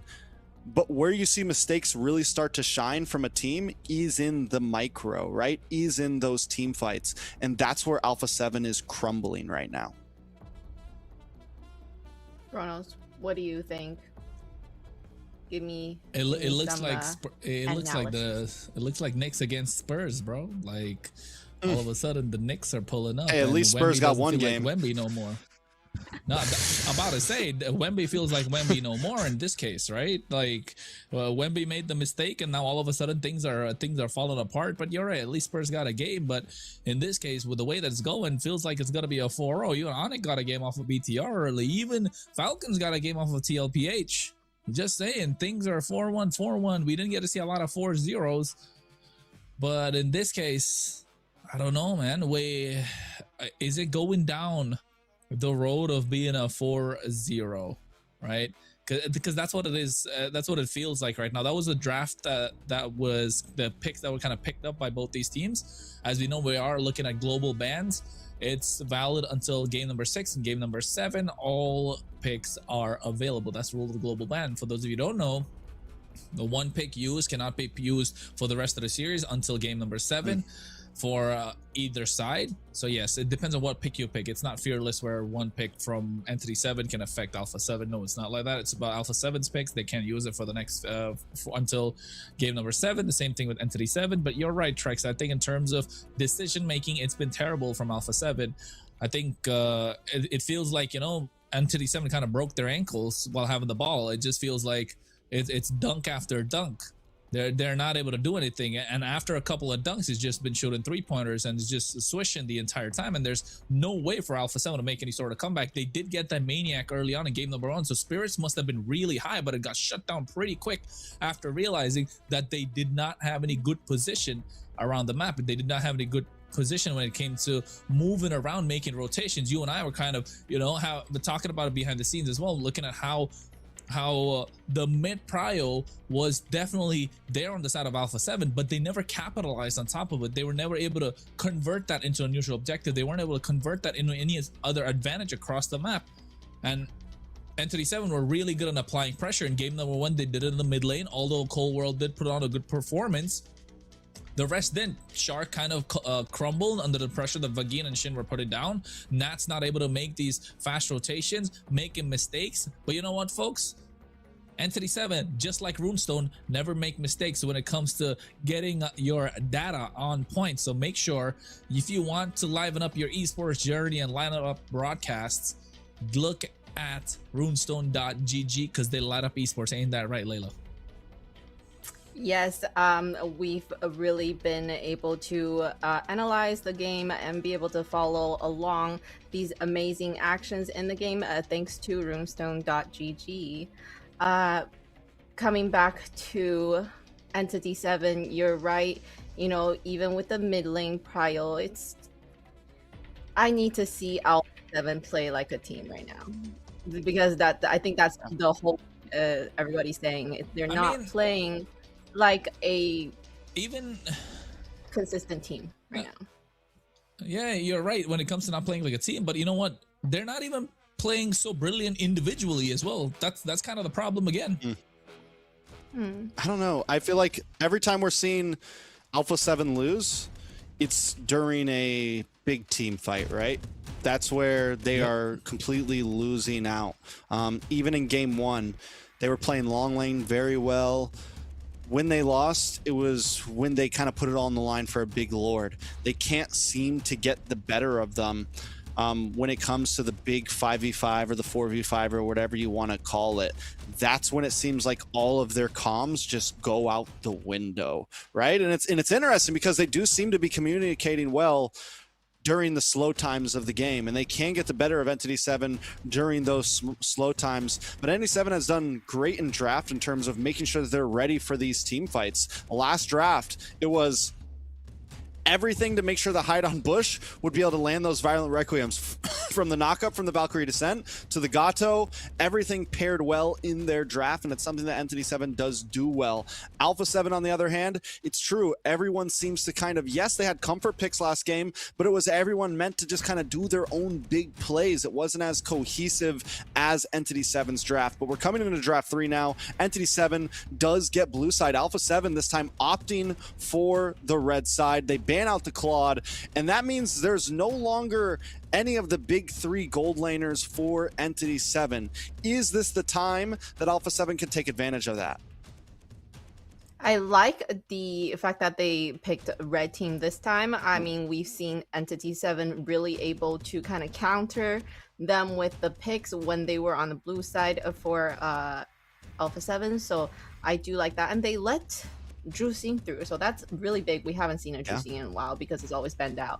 And the Hilda with it, I would prefer to see more of a Hylos with the Juicing, but Hilda is still disgusting. Yeah, Hilda's pretty nasty. Where do we think this YSS is going, Kronos? It's got to be jungle, bro. About to say, I don't think Hide on Bush has lost on a Eastern Shin in 2 seasons or 3. I think I can in the span of 3 seasons, I can count in one hand how many times Hide on Bush has lost on a Eastern Shin. So and this is against teams that have been much powerful, much more stronger. He's gone against you know, he's at an uphill battle against counters. That's why I'm looking at the Hilda, the Jushin. Suyo comes in, which is really good for ALPHA7, but I mean, this guy has been making it work with the Eastern Shin every single time, so it's a comfort pick. I really like how to versus Eastern Shin after I watched him play a couple of times. It's very clean and got the right pieces around him too. The Phoveus and the Glue. The Hill is not going to be able to get to him quite easily. And not just that, the problem here for ENTITY7 will be this Jushin. How will they deal with it? The CC's taken off, so you're not going to have a lot of damage output. The carry's taken off the table. Probably the Herod's going to fall down next. Or actually, Herod's already taken gone. off. They don't have to worry about there's the no big Obsidia. three. They don't have to worry about the Claude. Yeah, this is huge. Where do both gold laners go? And the thing about NC7 is, even though, yes, the YSS most likely on hide on bush, they do still have the opportunity to flex that if they want to, depending on this next pick for ALPHA7. ALPHA7, on the other hand, yeah, you got to show your cards on your gold laner. I'm guessing they save it for last pick, maybe, unless they... What are you locking, like the Bruno here? To try to maybe pull it away from ENTITY7? Go for the Alice, keep it safe. Doom could pick up Bruno here, not gonna lie. Doom goes Bruno, but then you're so immobile against the Alice, so I guess not. Moskov, the Trinity comes in clutch. No. Yeah, and then what did they in the mid lane? Oh no. Lunox just to put up a little more damage. So this is just they just want to go burst, split the map, and just burst down whoever comes in front of them. So now Zia is kind of forced onto a Bruno or a Granger, I would say. I don't know if a Granger is even great right now in the current meta. Bruno is better. There's a Brody Clint. Clint is good. Clint is good. It's a little immobile for sure, but I guess with the dive from the YSS, you can kind of, you know, the pick and roll. You can hit the little drop back real quick from some of the dive of these heroes. You have the Alice to hold the front line. Either way, I think this is the game that matters the most for ALPHA7 right here. If they do not put this one on the board, it might be time to wrap it up, Layla. Yes, and that is what we're facing. You're definitely right. We really need to see ALPHA7 step up in game 3, because if they don't step up now, the game is looking very grim, and we may possibly see a 4-0 at this point. Hopefully, you know, during that break, they had some pep talk, they had some analyzing, and they're coming back strong. Kronos. I don't know. I like the idea of the pick and roll that Trex said about, but you got to get the screen going, man. Who's going to screen for Zia in this case? Because it feels like it's going to be an uphill battle again, Trex. It's game number 3, ENTITY7 match point. Or one game away from match point. ALPHA7 North unable to put anything on the board. Can they do it here, Kronos? Best player hasn't been able to show up. Zia hasn't been able to show up. Nats, Colwell, Shark, none of them have been able to be a star just yet, as ENTITY7 has been completely dominating these past 2 games. How is a YSS able to get purple buff faster than a best player on the Suyo can get an orange buff? That's the question I kind of ask myself here. Not gonna lie, I don't know. Like, somebody's got to tell me this tech. Technically, Suyo is faster in farming. I know that 100%. So, and not just that, Trex. Can they do it? Yes, ALPHA7 can 100% do it.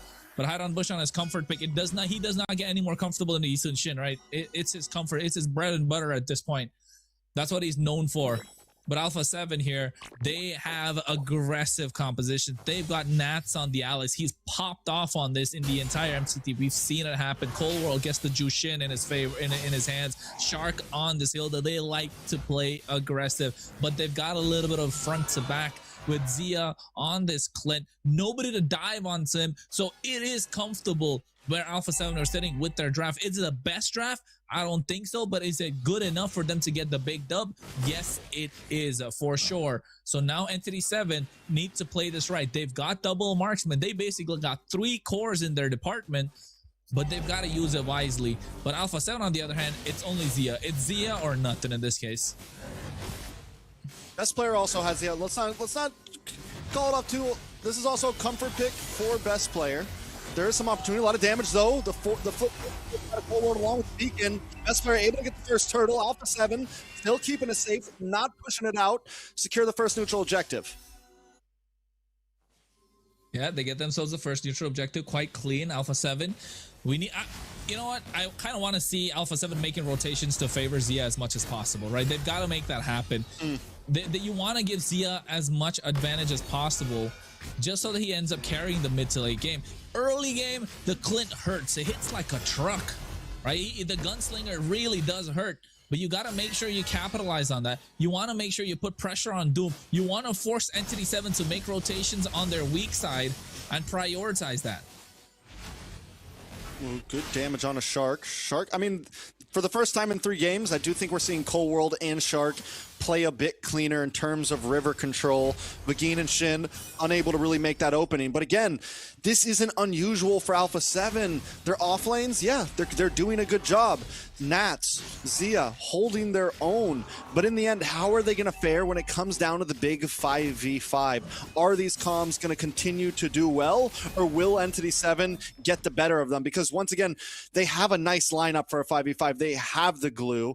They have Akashi as well, who can cause this disruption. Try to split ALPHA7 up so that Hide on Bush and Dune and Shin can clean up those stragglers. And that has been the strategy. And if ENTITY7 can pull it off again, ALPHA7's going to have a lot of problems. Yeah, I think not just that. Another thing I kind of want to look at is who's going to get the Sky Piercer. Is it going to be Kohler or best player? Because it's got to be one of the two. You can't be, or there's even Zia, to be honest. So they can go, which way are they going to go with the Sky Piercer? So who is going to be the one that they're going to rely on to dish out the damage? Who's the one they want to feed the kills? Yeah. No, I mean, in this case, you don't have any kills. It's 4 minutes in. So usually you probably see best player pick it up, right? If you're the Suyo at this point, usually 4 minutes, 30 seconds where you see the Sky Piercer being built completely for the Suyo. But there's Zia that could go after the third item, or after the second item, make it the third item. Cold War can go after getting the glowing wand. So you're right, Trex. Never mind. There you go. 4 minutes, 30 seconds. He got him to the Sky Piercer. Told you. Best player gonna start chipping away on this. Hide on Bush down at the orange buff. ENTITY7 don't want to contest it. A lot of damage from Cold World onto Akashi. Akashi does get the Dark Wave along with the pursuit, putting some nice damage down, but best player still secures the turtle. Vagine and Shin backing off, but a nice Throne of Ruin will get caught off by the grab, and Vagine has to ditch and run. And taking a lot of damage. In comes First Blood from best player. Now it's going to move on to the backside, trying to invade onto this purple buff. ENTITY7 for the first time in 3 games on the run. A purple buff stolen. ALPHA7 with a decent advantage in the early phases. This is what they need to do. This is what ALPHA7 needs to do. Be in the face of the opposition, because they got Eastern Shin on the other side. You want to be in the face of the Eastern Shin. You do not want to allow him to scale. You want to become a problem, and that's what Nats needs to do, and he's been doing that to perfection. Making rotations this time. Present in these team fights. The previous 2 games, he was a little late to the party, but now making a faster rotation. He's got the Alice in his hands. He can make massive plays. They don't have the Trinity in their hands until the late game for Doom. And then again, he doesn't have the range exactly to be able to kite what Nats can provide on this Alice. So ALPHA7 playing this a little bit more safer, respecting what ENTITY7 can do with their damage, and slowly taking the fight to them. Look at Doom. He's taking a lot of damage already. Meanwhile, Hide on Bush from outside. Can he outplay this? Oh! Best player finds him, hunts him down on the boss side, though. Nat's taking a lot of damage. Shin looking for one more hit. Can best player come in and save the day? Brilliance comes out. Forced to back off. One last parting shot as he backs off. Nats gets away to safety.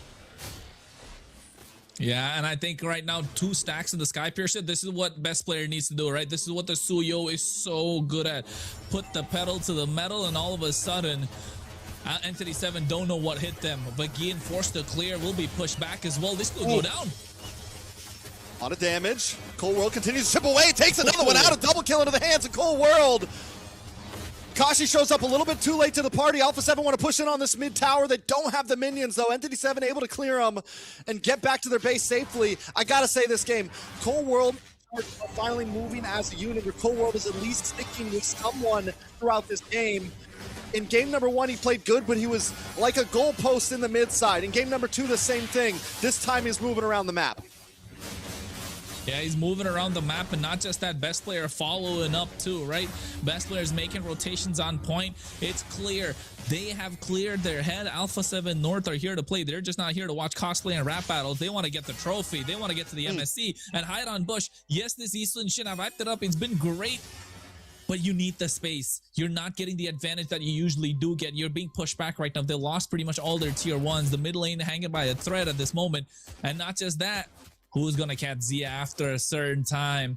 This Cowboy is going to be hitting clean from the back line. True damage just pierces straight through. And Vagin, neither Akashi can hold their own once he gets going, because you're going to have dive coming onto your team as well. So a front to back, really well played from ALPHA7, and it's working out so far. And Cold World 2-0 is having a great time. This Jushin is too expensive to let go of in the draft phase, right, Trex?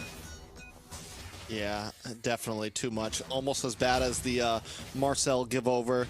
But I have to say, even then, I feel like ENTITY7, this time, they're the ones who maybe underestimated a bit, thinking, okay, we can give this Jushin. We're stomping them. We got this. But look at the damage, though, on a Shark. Shark may finally go down here. Will fall. Shin able to get the kill, but they traded for a tower. A good trade for ALPHA7. They're going to try to break through here. It's a huge gold lead, about 6,000 almost into the hands of ALPHA7 North, or is 6,000 in the hands of ALPHA7 North. And like you said, Zia's hitting like a truck right now. He is hitting like a truck, and I saw Cold World pick up the Sky Piercer. It was a hide on Bush. Has to use the Traceless, gets out of harm's way. They're hunting for him, but he's been farming. He's still been farming clean. He's not that behind in terms of gold. Doom is not that behind as well, but overall, they're still 6.4K behind. So individually, they're not far behind, but when you add it up together in total, ALPHA7 North ahead by a mile, and I think that's plenty of gold for them to catch up if it wasn't a 3-core on the side of ENTITY7, right? It's a Moskov, it's a Lunox. You try and take too much of a step ahead, you will get bursted down. You will get shredded apart. And in this case, that's what Shark did early. Went down. Vagin was on top of him. ENTITY7 don't look very comfortable with this kind of a draft where Akashi's not allowed to be the front foot. He's not allowed to be the playmaker for the team. And you can see ENTITY7 are slowly getting choked out of this game. And I think ALPHA7 might have found their kryptonite. There's definitely still a clock ticking. We don't want to count out, hide on Bush. We've seen these YSSs before, you know, maybe take a death early on, maybe get a little pushback. At any moment, the YSS can pop up. Well, it takes one mistake. Look at the throw from Nats, catching on to 2. The Brilliance plus the flicker from Doom. ALPHA7 North finally closing in, putting some nice damage out. The pullback onto Vagin.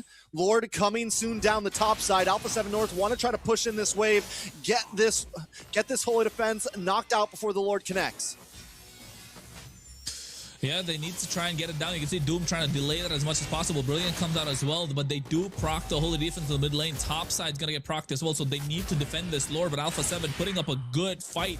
And I think this is where level 15 from best player. He's 3 levels ahead.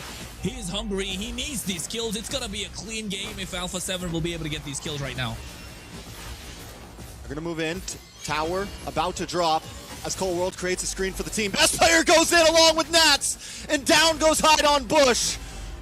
Lord is down, and Glue right now going for a ride with the team. They're going to move back and try to close in on Vagin. He does buy some time for ENTITY7, but falls for the price. ALPHA7 North now trying to clear some more waves. ENTITY7 moves on to the bottom side. They have no minions except for the top lane, but they don't want to move in. They don't want to play it too dangerously.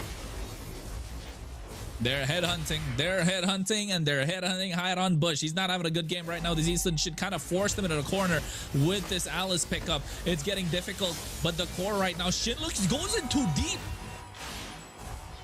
He's good. He's good. He's got the brilliance. He's got the brilliance, and that's exactly what you do want to do, though, on the Lunox. Try to clear the waves. ENTITY7 does a good job of relieving the pressure. They know if they can get to the late game, they have an opportunity. We talked about it before. ENTITY7 can play the long haul. If they can get gold back to a standstill, maybe they can keep up this fight. Okay, it's 10K, man. The standstill, hey, man. The gold lead is 10K right now, ALPHA7. It felt like game number 1 Listen, 2 or 1. ALPHA7's down 0-2. A lot of damage on Vagin. All I'm saying is, ALPHA7 fans, don't get your hopes up too much. They're dominating, yes. But, you know, I don't want to cry by thinking they're going to win, and then something bad happened. And but Caster's curse could be in effect. But look at this. Oh. Zia. Nice pullback.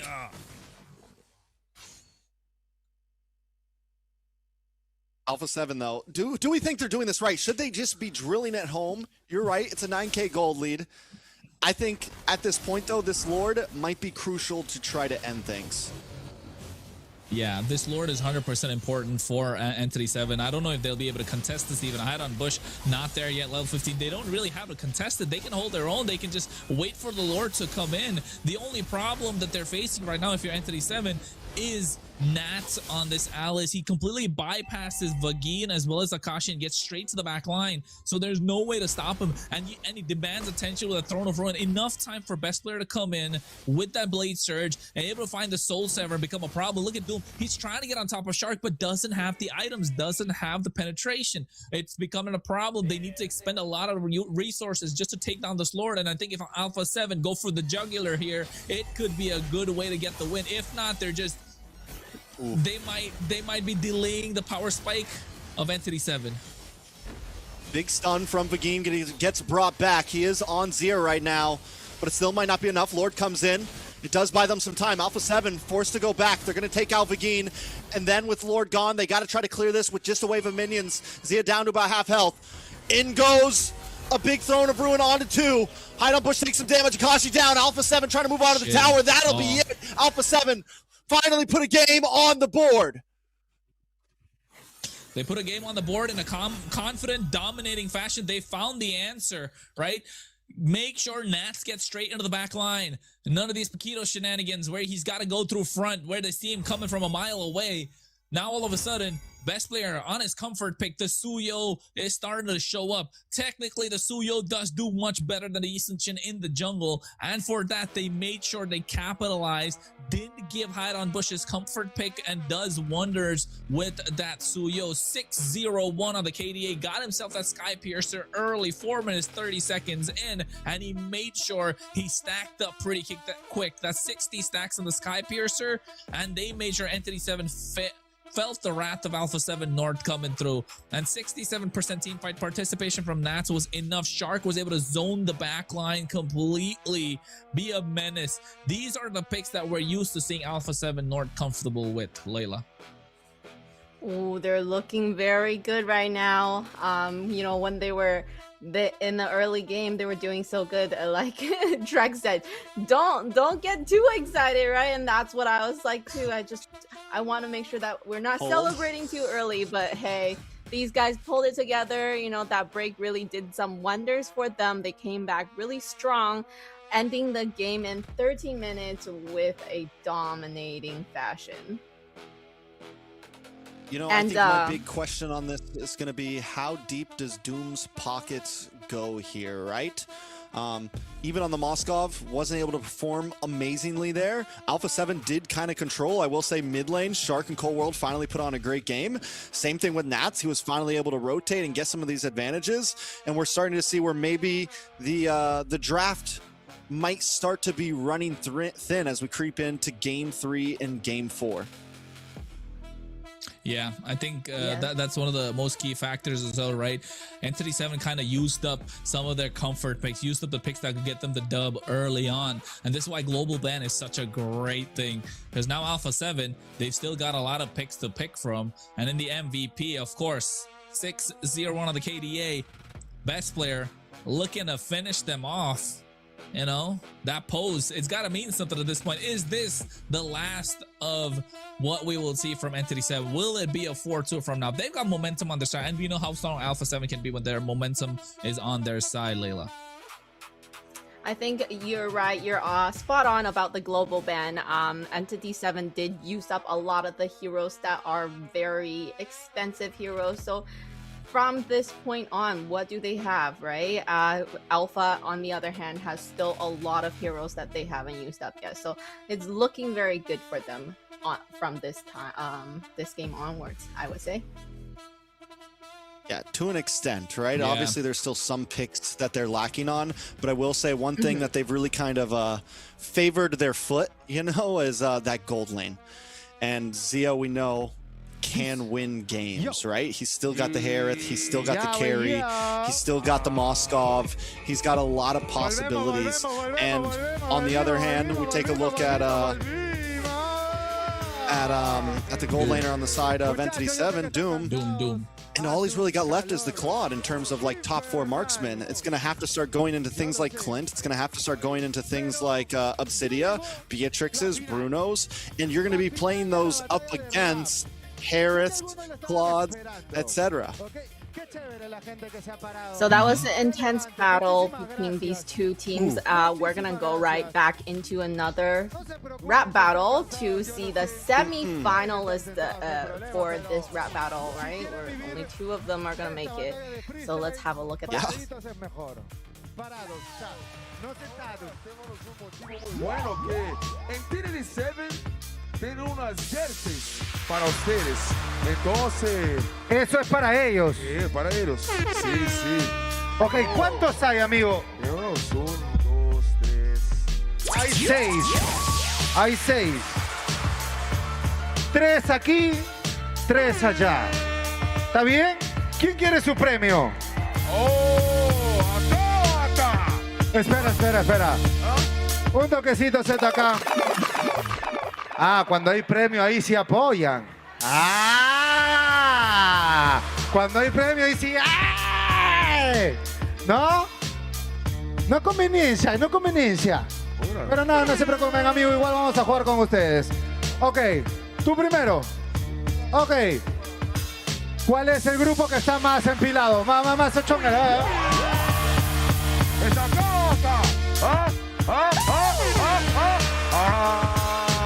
Dale. 1, 2, 3. ¡Uy! ¡Dios mío! Acá. Ahí. ¡Oh! ¡Ruido!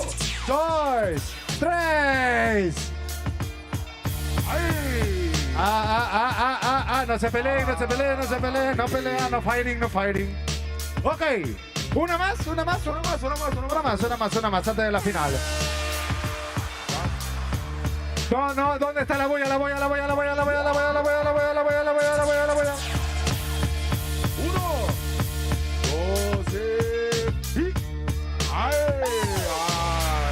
es un privilegio ser alto.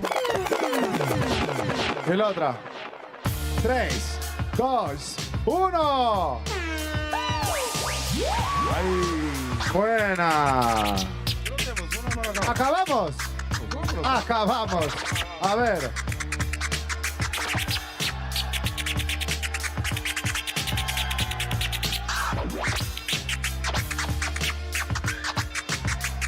Ok, el último lo guardamos después de la final. Para después de la final. ¿Pero para acá o para acá? Sí. Para ahora. No, me están diciendo que para después de la final para que haya emoción, porque si no ellos no gritan.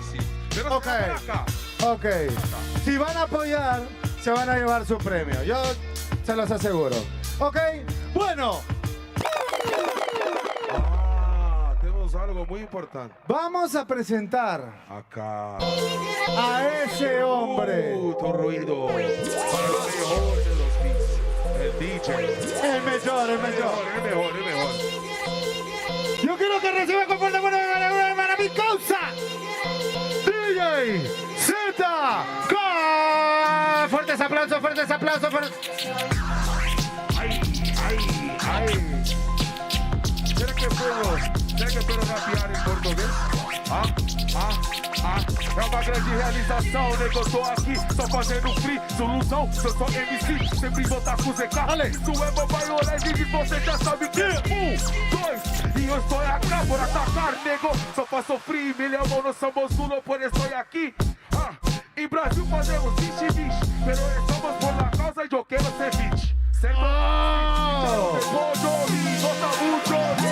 agora as humanos arriba.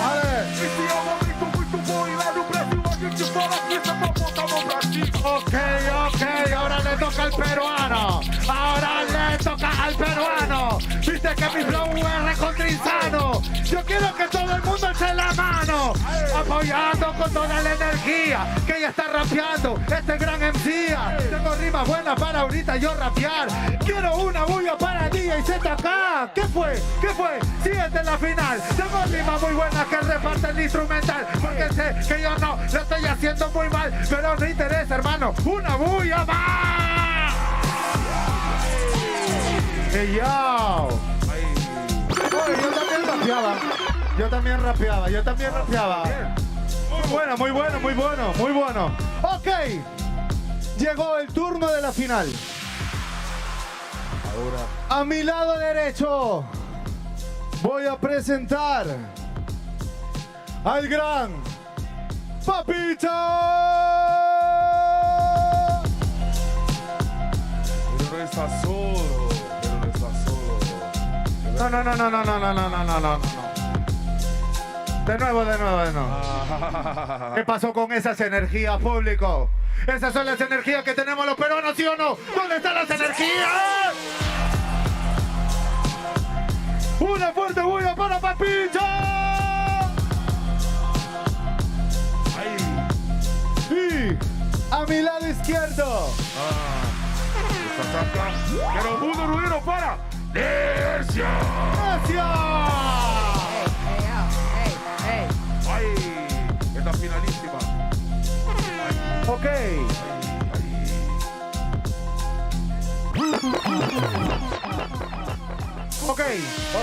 Vamos. Con las rondas de la batalla van a ser 3 rounds. Todos los rounds van a ser en 4x4. Me retorna mi micrófono. Primer round, Papicha. Primer round va a ser ronda con personajes. Ahora sí vamos a utilizar personajes. Para Necia, el personaje va a ser Baxia. Y para Papicha va a ser Frederick. ¿Ok? 4x4 primer round. Sí. 4 salidas, 4x4. Sí, 4x4. Ok. Mobile Legends, ¿estamos listos, sí o no? No. ¿Estamos listos, sí o no? Manos arriba. Es como la Kentitama del Goku. Mano arriba. Súbele volumen al micro. ¡Se lo damos en 3, 2, 1, tiempo! Le gritan al mediocre si sabemos que no es bueno. No sigue el modelo, yo soy una rueda. Voy a todo terreno. Dime qué se siente estar con el camión sin freno. ¿Por qué me insulta, señorita? Si yo te trato bien, yo no batallo con escritas. En la Baxia Look, en la cita. Porque sale en la partida, pero no la necesita. Insulto, porque no tienes bien sonido. Que todos los gamers me hagan un ruido. Yo te quiero porque eras mi amigo, pero le gritas a tu sobrina porque no juega contigo. No juega contigo, ¿qué le está pasando? Baxia, hazme el favor, y si eres Baxia, Catacris tenía razón, obvio que te ha entrenado tu maestro, el Gran Dragón. El Gran Dragón no le celebro, y de sus palabras no me alegro. ¿Saben por qué no le celebro? Porque ese dragón no es rojo, el dragón es negro. El dragón es negro. ¿Entienden? Ya perdió, vas a perder, pierdes por no saber. El Baxia sin jungla no sube su nivel. No saber, de eso quiere hablar, como el mucho sabe. Entonces le vamos a preguntar. ¿Sabes mucho del juego y sabes mucho de rap? A ver, dime, Papicha, ¿qué es petrificar? Es petrificar, matarte en el combate. Manos arriba, que le gano en arte. Obvio que soy Frey en el combate. Entrené toda mi vida para volverme un tanque. Frustrado, viste que eres un fracasado y no representaste a tu condado. ¿Qué va a ser Baxia con un triste soldado? Yo no soy Baxia, lo que te traje me se confunde, utiliza el camuflaje. Baxia eras tú, pero ¿para qué te traje si hasta te confundiste de personaje?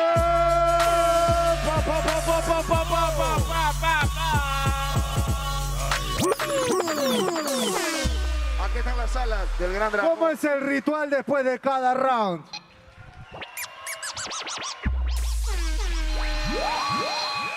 Ok.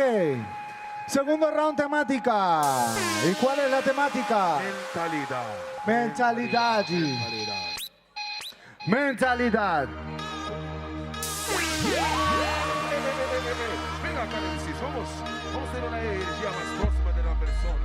Una energía más próxima de todos. Una energía más próxima de todos. Una energía. Sé que yo. Sabes, ahí. Mano arriba, todo móvil. Mano arriba, todo móvil. ¡Ey, yo! Y se lo damos en 3, 2, 1, ¡dale! Manos arriba cuando quieres puto fuego. No le mientes a tus compañeros. Eres mentirosa y le mientes de nuevo. Cuéntales que tú ayer recién te descargaste el juego. Yo no les miento porque sé lo que ellos valen. Respeto a todos porque somos iguales. También represento todos tus ideales. Y es un juego real, esto no son juegos mentales. Y la mentalidad, por favor, Necia comienza a batallar. Si fuera Mobile Legends, esta batalla de rap es la primera persona que rapea en ALPHA7. Sin hablar de mentalidad no eres interesante. Eres un mediocre participante. Esto es en equipo mientras tú eres un arrogante que si pierdes sabemos que se queja bastante. No me quejo, sé consciente. Habla bien, utiliza todo tu oponente. Yo soy un mago, siempre te he atacado fuerte y cada vez que te ataco solo utilizo la mente. Eres un mago, estás hablando tonterías porque tus palabras no son real. Dice tu hipocresía que se te apagó Luluz cuando Necia hizo el día. ¿Se te apagó Luluz? ¡Qué chiquita! Por favor, dale bien dentro de la cita. Obvio que ella es maga en esta cita. Tú eres maga porque te encanta la varita. ¡Última!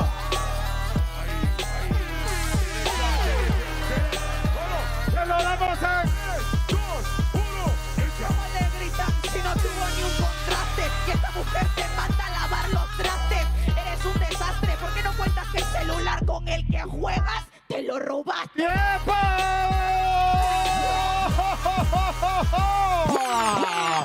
¡Dios mío!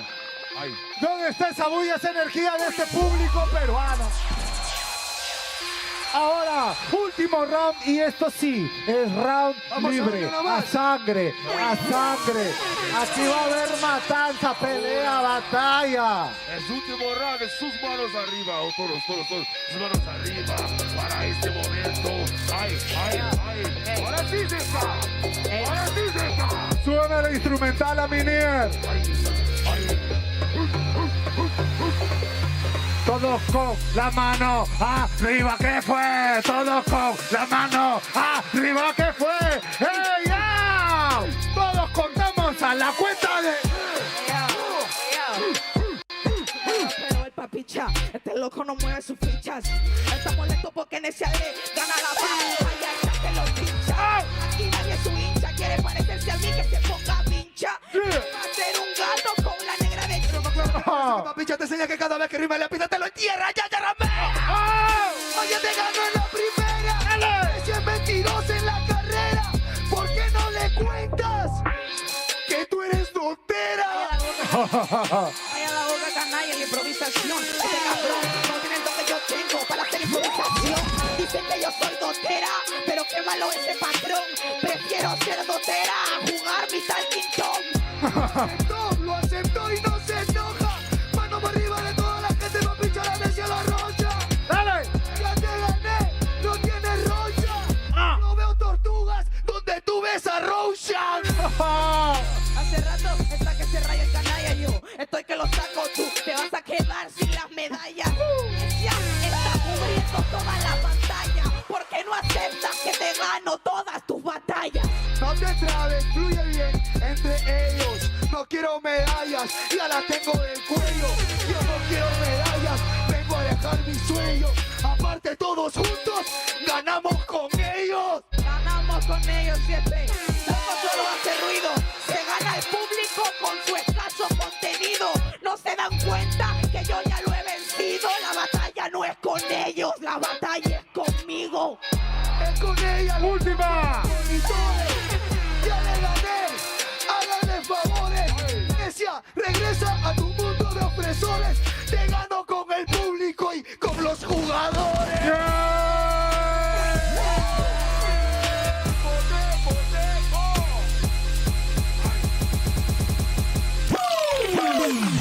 ¿Dónde está la boya?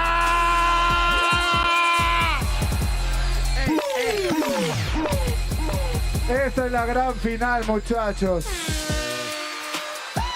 Y ahora sí, quiero... ¿Dónde están los premios, hermano? Bueno, acá está Miro. Ah, sí. ¡Uy, no!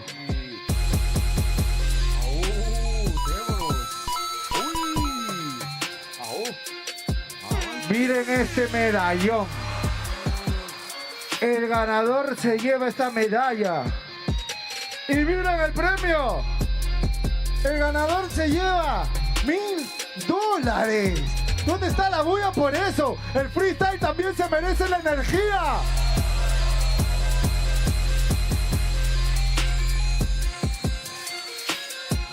Ok. Ponme música de suspense, Scratch. ZK. La costumbre.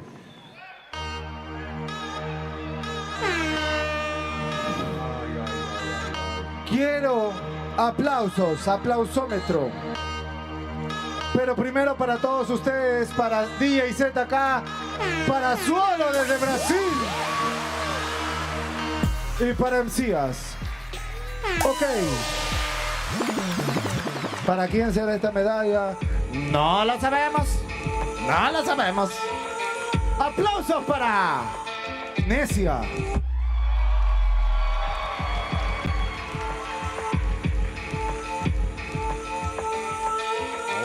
Aplausos para Papita.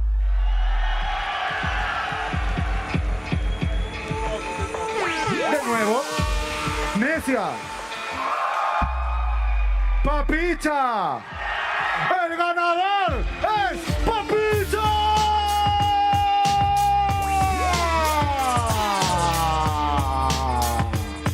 Fuertes aplausos para Necia. ¿Qué fueron los aplausos también para ella? Gran freestyler. Hermano, toma tu premio.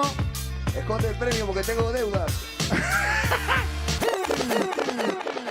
Muchachos, te hacemos entrega de esta gran medalla por parte de Mobile Legends. Bang, bang. ¡Una fuerte bulla! Muchachos, esto ha sido todo con nosotros, con esta batalla de freestyle, esta exhibición. Gracias a la gente de Freestyle Master Series de Urban Rooster, Brasil. En serio, muchísimas gracias, grandísimas personas. Suolo, para mí ha sido un gusto compartir escenario contigo. Estoy aprendiendo un idioma nuevo, que es el portugués. El portugués. Muy obrigado estar en este escenario contigo, hermano. No sé hablar mucho, pero es la primera vez que salgo de Brasil para hacer rap, para hacer muchos trabajos acá. Siento como si estoy en casa. Su energía es como la energía de brasileños. Mucho gusto por eso. Que esto possa se repetir, que lo possa se repetir más veces, que possa vir acá, possa decir una cosa a ustedes. Chicharrón de pollo es muy bueno, papi. Muy bueno. Chicharrón de pollo, ceviche, pilsen calón, cuqueña. Yo voy para tomar una cuqueña ahora. Mucho gusto. Pienso que... Aplauso. Que pasó mucho aplauso para Brasil. Estamos acá. Obrigado. Palabras del campeón.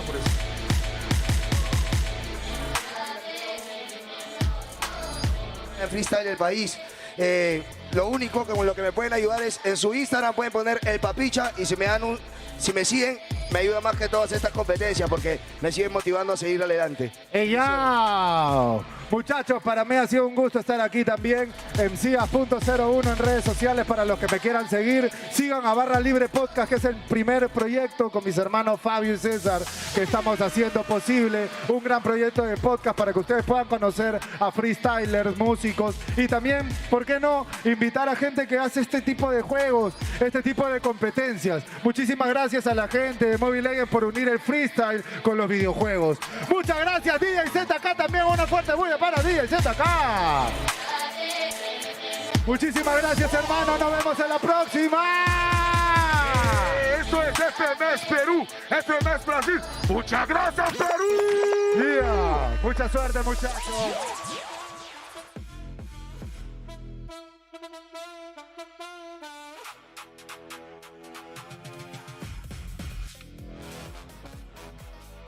That was an amazing rap battle, and the winner, well deserved.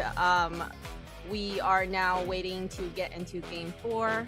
Amazing, coming from ALPHA7. I gotta say, you know, they really stepped it up, and we are definitely on a momentum where we can see them win, possibly match 4, possibly win this championship.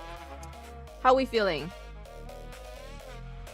Trax is like, don't, not yet. I'm not not saying yet. anything. Whoa, to see more. whoa. They have to prove themselves Okay. first. So far, ENTITY7 does still look like the stronger team right now, and at least in this series. My questions, and ENTITY7 is going to have to prove me and probably everyone else wrong coming into this next series, is how deep do their pockets go in this draft? With Doom running out of major picks, can he win games on the Clint? Can he win games on the Beatrix? Can he win games on the Bruno? Because that's what we're going to need to see, and this is where we kind of get that spreadsheet, right, Kronos? In terms of that, he is the one running thin. Is he going to be the one to kind of be the deciding factor toward when we look at Zia? All he's really used in the big 3, big 4, whatever you want to call it, is the Claude. There is still a Harith on the board for him. There is still a Carry on the board for him. There is still a Moskov on the board for him. Could be huge. I agree. It will be huge, just because of the fact that now ENTITY7, rather, they're drafting, they got to keep Zia in mind, and with the adaptation that ALPHA7 have made, moving into these games, at least the previous game, they prioritize Zia, right? This is what I said we were talking about in game number 2. They need to prioritize Zia up the order. They need to make sure they make the rotation to the weak side and find priority, give Zia the space that he needs. That's what they did in the previous game. Make sure to shut down Doom as early as possible and give Nats a favorable matchup, and that's what they've done. In the previous game, ENTITY7 were just not allowed to play the game whatsoever, so all advantage to the side of the draft that ALPHA7 have built for. But yes, pockets are running thin, but also at the same time, how deep can the pockets of ALPHA7 go? We know they can go pretty deep. They have never been pushed to a game number 6. They've never been pushed to a game number 7. Neither have ENTITY7. So I think now after a while, are we gonna start seeing the Joys? Are we gonna start seeing the Hayabusas pop out of best player? Well, let's not forget, he hasn't played a Fanny yet, right? He still can play the Fanny. We haven't seen the Fanny being banned out so far. So that's probably a pick we're gonna see. Again, another pick of Cold World we haven't seen so far is the Gord. It's been a pocket pick. It's always worked for them. And whenever, you know, they need momentum, they need a big swing in their favor, the previous game, they always play Gord, get the dub, and now all of a sudden they got the massive confidence coming into the next game. So I feel like that could be a crucial pick here for ALPHA7, the Gord and the Fanny. Something interesting to point out, ENTITY7 take a red side here. It's starting to become the prioritized side between these two teams. They take the loss and they still pick it. Last time ALPHA7 moved to the red side and win their first game. So just an interesting fun fact, Layla. Yes, a very fun fact. And that Paquito ban for ALPHA7, they don't want ENTITY7 to have that. With the Basha ban, it seems like ALPHA7 has been banning it consistently. I have seen it every game being banned, so that's interesting. I mean, if he did come out, is that a really huge thing though? Like, how impactful is that Basha for ENTITY7 here? Oh yeah, it works, all right. Basha, like, you don't have to pick up any sort of anti-heal in the early game. He tanks a lot of hella damage in here compared for physical and magic defense. So he's a massive front line that they can play around, definitely. And as we've seen so far, ENTITY7 play around Shin. In the previous game, they were planning to play around Hide on Bush, did not work. So I think if you're Coach Chris Angel, you shake it off, you know your win condition, play around Shin, make things work. He's been the conductor for the entire series. He's been the conductor for the entire season, and he has been ever since these three have been playing together. You got the tree on your side, so now how are they going to work it? They get themselves the Uranus because they know there's no Moscow on the other side. There's no carry, so now you need a Trinity Marksman. ALPHA7 are doing well in the draft. They're thinking outside the box, and things are starting to work right now. I like the Uranus pick. Make a choice. Yeah, I like the Uranus a lot too, Layla. This is a pick that we haven't gotten to see. We know it's a favorite of Nats. We know it's a favorite of North American MLBB EXP laners, from Merciless to Merciless. Nats, multiple players. Yeah, shout out to Merciless, man. One of the best we've seen do it. And this is a great first pick, because I'm sitting here wondering, what do they pick up from? Don't forget about Eto. Can't forget about Eto. But yeah, so at this point, ENTITY7, what do they go for? We were talking about the Fredrin when we were off cam, how it could be a possibility. They finally get their hands on the Claude here.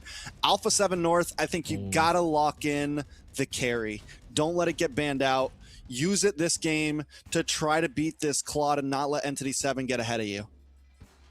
Yeah, I think you go Kaja carry here for yourself. If you're ALPHA7, you want to make sure this Kalea becomes a problem. But also, the moment the Kaja goes in, the Kalea, I mean, it's a battle of micro, so probably not. But carry, is it necessary though, Trex?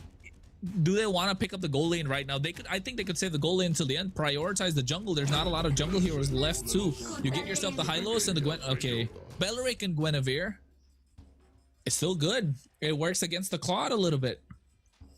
Yeah, if he jumps in with that big blazing duet, you can try to catch him. That is definitely a possibility. Also, you don't want to bring the Belleric back if you're Kalea. So there's one target that you're never really going to go for. Gord gets locked in for ENTITY7. One thing that is down for ALPHA7 here, though, is they have no damage just yet. And this is where sometimes we do see them flop in previous drafts. They push Zia to the back, or they don't think about their mid laner, things like that. And now what is left for those picks? Carry gets banned out. He's already picked up the Obsidia. He's already picked up the Clint. Do we finally see the Moskov is still an opportunity. Bruno's still an opportunity, right? Moscow's going to get banned 100%. Like, they're not going to let the Moskov go. It does well into the Claude. It does well against the Gord, too. It's really well with the split map plays, especially with the Uranus that they have. They're going to get overwhelmed with a lot of cross map plays with the macro that ALPHA7 can bring in. So I think Moskov is going to go from the side of ENTITY7. I like the Yu Zhang being banned out. That says that they want to kind of play a backline mate. So that's why they immediately ban out the Zetian. So I think Moskov is probably the only choice that is left for the side of ALPHA7 right now, and ENTITY7 needs to plan for it. What are they going to pick up that could be a problem for this Moskov? They already used up the Sora earlier, so banning out the Alice right now. ENTITY7 needs to find a way to get this Moskov to pop the Purify early on. They've got themselves a Kalea. Oh, what EXP? They used up the Phoveus too. They don't have Paquito. They've used up the glue. Lapu Lapu is one of the only options left. It's great. Moskov plus what's in the mid lane left though, apart from the Gord? Valentina? Lilia? Yeah, Valentina's the only one. I mean, they already used up Valentina, but yeah, Lilia is another great option. Yves is still open. Eve is open for ALPHA7, but not ENTITY7 anymore. Wait a minute. Okay. Wait a minute. Did you say a Barrett? That's a Barrett. Apparently. We're in Peru, so it's Barrett. I don't know what to say. This could work. This couldn't work. It's kind of Ube-esque. They've got the heal coming in from the Kalea. They definitely need to play high tempo for ENTITY7. They need this barrage to start snowballing early, but into the Guinevere, I don't know. Into the Uranus, I'm not so sure, especially into the Eve right now. They got no mobility. A lot riding on Doom and Akashi. They need to win the side lane battles. They need to win the off lane treks. Otherwise, ALPHA7, not gonna lie, Uranus and a Moskov, they're gonna do pretty well in the off lanes. ENTITY7 right now, they're reaching a little bit. This might just be going in the favor of ALPHA7 as we're gonna go in. They need the early game. They need these neutral objectives. It's got the 5v5s are gonna be crucial. The neutral objectives. Well, we're jumping back into the land of dawn. If you're just joining us now, ALPHA7 put their first game on the board to make the score 1-2. ENTITY7 still leading. ALPHA7 North trying to catch up here, Kronos. This is Trex and Kronos bringing you the action live in this best of 7. Now, Kronos, the Barats, are they overcooking, as we like to say so far this season? It's a little overcooked, I would say. I never knew Hadan Bush. I know Hadan Bush got more he's got deeper pockets. There was the Fredrin that still was decent, right? But I think it's not so good into the Belleric. So you pick up the Barats just so you can get the Daytona's welcome early on. Oh, wait, they get the Rockets pushed back. Best player. Whoa, that's a lot of damage on a best player. Best player able to just get away, though. They did get the steal. As long as no one goes down, it will be a good play. A lot of damage, though, on Shark. Begin as well. Nats comes in. Best player looking for the re-engage, able to get the poke or just miss it at least. Bouncing ball back, does not connect. So the steal is worth it. Best player did take that camp. He's a little bit ahead in the XP. But overall, it was dicey there for a second. Yeah, I think it looked pretty dicey if you didn't pop the Revitalize, right? That could have been easy pickings for ENTITY7. That could have been the start of a massive snowball coming out from their side. Those projectiles from Gourds, from Shin is hitting on point. It's becoming a problem. Again, this is where ENTITY7 are at their strongest, when it's played around this particular individual. And he does fantastic so far. But ALPHA7, on the other hand, they're more mobile. They can work the map. They've got a Moskov and a Uranus. It doesn't matter if they're behind in the early game. They can still pull it off in the mid game. They can pull it off in the late game. They can let Zia split on his own. They can make Nats become an overwhelming problem, which he already started to become. Ooh, knock up into the backside. Able to get the airborne. Vile Requiem gets the kill on a Shin. Best player backs off on RWM to catch hide on Bush. Are they going to look for another one? Begin not able to get away. Able to dash back, uses the Tsunami Slam on the wrong target there. Best player going to move back to the turtle now as Shark owns away hide on Bush. ALPHA7 North, once again, having a good lead, but in comes Akashi with the bravest fighter, trying to get the stun on to Best player. Best player forced to dance around. ENTITY7 trying to reclaim. Oh, nice stun on to Best player. He's brought down low. Can hide on Bush take this turtle? Best player trying to make his way in, but he's able to get the retry. And now hide on Bush is low. A nice dive from Vagim, but unable to connect on to any. Bouncing ball does not connect as well. ALPHA7 North back off with the turtle in their hands. Turtle in their hands, that's the first one. But, oh, I thought they were going to try and take that shit. Hide on Bush is taking a lot of damage early, right? He's not able to do quite a lot in this case, and Guinevere is such a great hero just to be able to close the distance between the front of the back line. Cold World is having a good game. He's able to get these RWMs on point, and Belleric, such a clutch pick coming in. I think ENTITY7 are kind of looking to pick up Belleric for themselves, but ALPHA7 getting that in the third pick in the first phase. This is what I was talking about. You prioritize the heroes that you kind of need, which was this Uranus, and now without the Trinity, it's gonna start becoming a problem. Doom is having a tough time. You're not gonna be able to respond to this Oh, Tsunami Slam. Best player walks into Tsunami Slam. RWM does come down. Shark unable to help. Best player goes down. Bites off a bit more than he can chew there. Does he get the purple? He's still able to steal the purple. Making it a bit more worth his while, but wait. Cold World goes down. Shark forced to use the Wrath of Dryad. SOD connects to nothing. Nat's trying to come in to help out. But still, it's two members down on the side of ALPHA7, and this gives Entity a small gold lead even after losing the purple, and a small push in the right direction. A push in the right direction for ENTITY7. ALPHA7 moving a little too deep, but also at the same time, Trex, I think ENTITY7, or rather ALPHA7, are still fine. They're okay. They're not that behind. They're vibing right now. They know. They pushed them back into a corner of Barras. I bet that was the reaction they had themselves, right? Okay, what's going on with this pick? Hide on Bush needs to start becoming a problem. He's 2-0-1. Yes, he can get super tanky, but not just that. I'm starting to look at the problem. It's going to be Nats after a while. They need a way to deal with it. They got true damage in the form of this Gourd. But the moment he goes in, he's going to be susceptible to the spatial migration that are coming out from Best Player. He's got no Purify even. And Barat's still just a little bit too slow in the jungle, even with Best Player taking a death. He seems to be a step ahead. Magic Gush does come back. Shark takes a lot of damage, does go down. Doom able to get the kill with the bravest fighter in the backside. Cold World taking out Doom with the double. Nat's now on the run with Doom locking on. BMI's away to safety. Best player looking for the re-engage. Second turtle on the map, and already members going down. Best player dives in. Tsunami Slam does connect on to Best player. He's looking low, taking a lot of damage, unable to survive as Hide on Bush gets the kill, and Nats gets stunned up by the bouncing ball. ENTITY7 will take more than just a turtle. They'll take members off the map, leading 6-1. Yeah, Nats, they do get a lot of kills, ENTITY7, but again, Nats is not going down, and I think, yeah, they need to spend resources to shut him down as early as possible. Otherwise, him alone will be such a massive problem, and he's realizing that, right? Nats is starting to realize he's feeling it right now. He knows there's nobody to take him down at the moment. Even Doom with the Blazing Duet going in wasn't enough.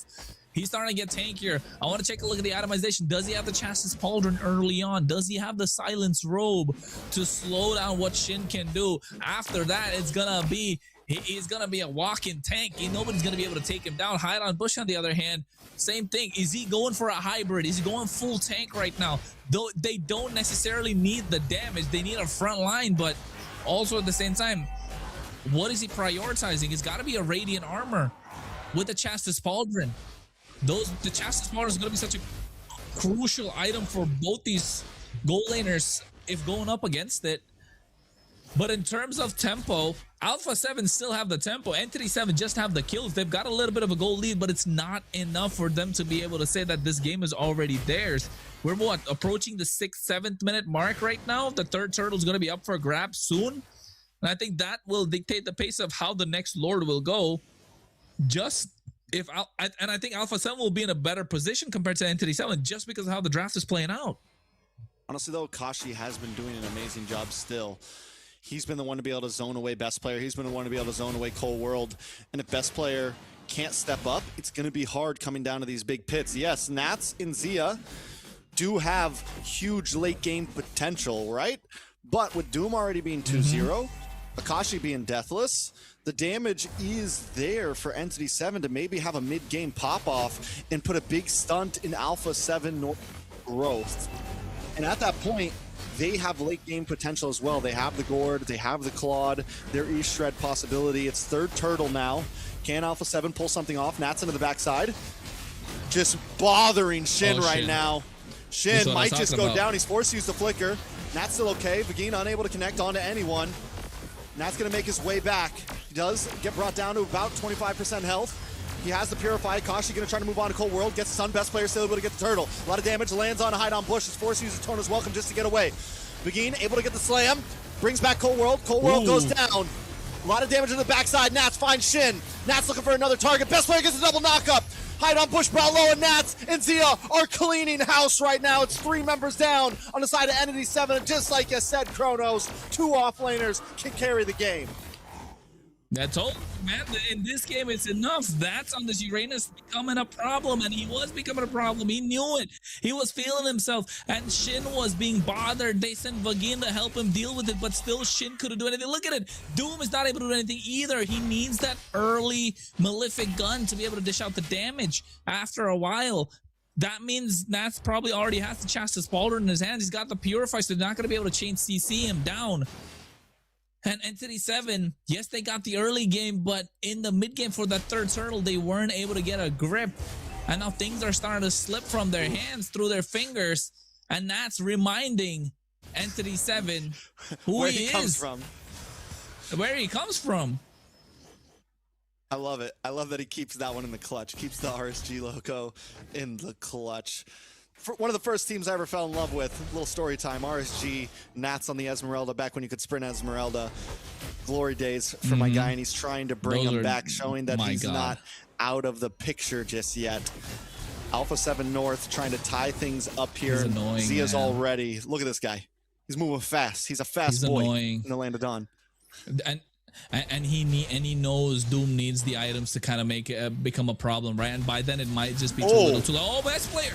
Winner crown, RWM, best player in a little bit of trouble, will go down. Hide on Bush, able to get the kill. Here comes Zia, here comes Shark. Shin able to get the kill on a Shark though. Zia with the dash back, with the side step, takes out Hide on Bush, gets the double. Spear Destruction, catches Shin. Shin forced to use the flicker. Zia doesn't want to give it up. Akashi though, might be a problem. Ooh, Zia with the side step once again. Bravest fighter, Zia bouncing around. This is the hero. People don't want to go against it. He jumps into the bush aggressively to get the triple. Unofficial, but still secures it. That's all though. Told you. The sides are showing up. It's too much for them to deal with. They're splitting the map apart. The mobility is too much coming from ALPHA7. And once Hide on Bush goes in, he's a sitting, walking. He's a sitting duck.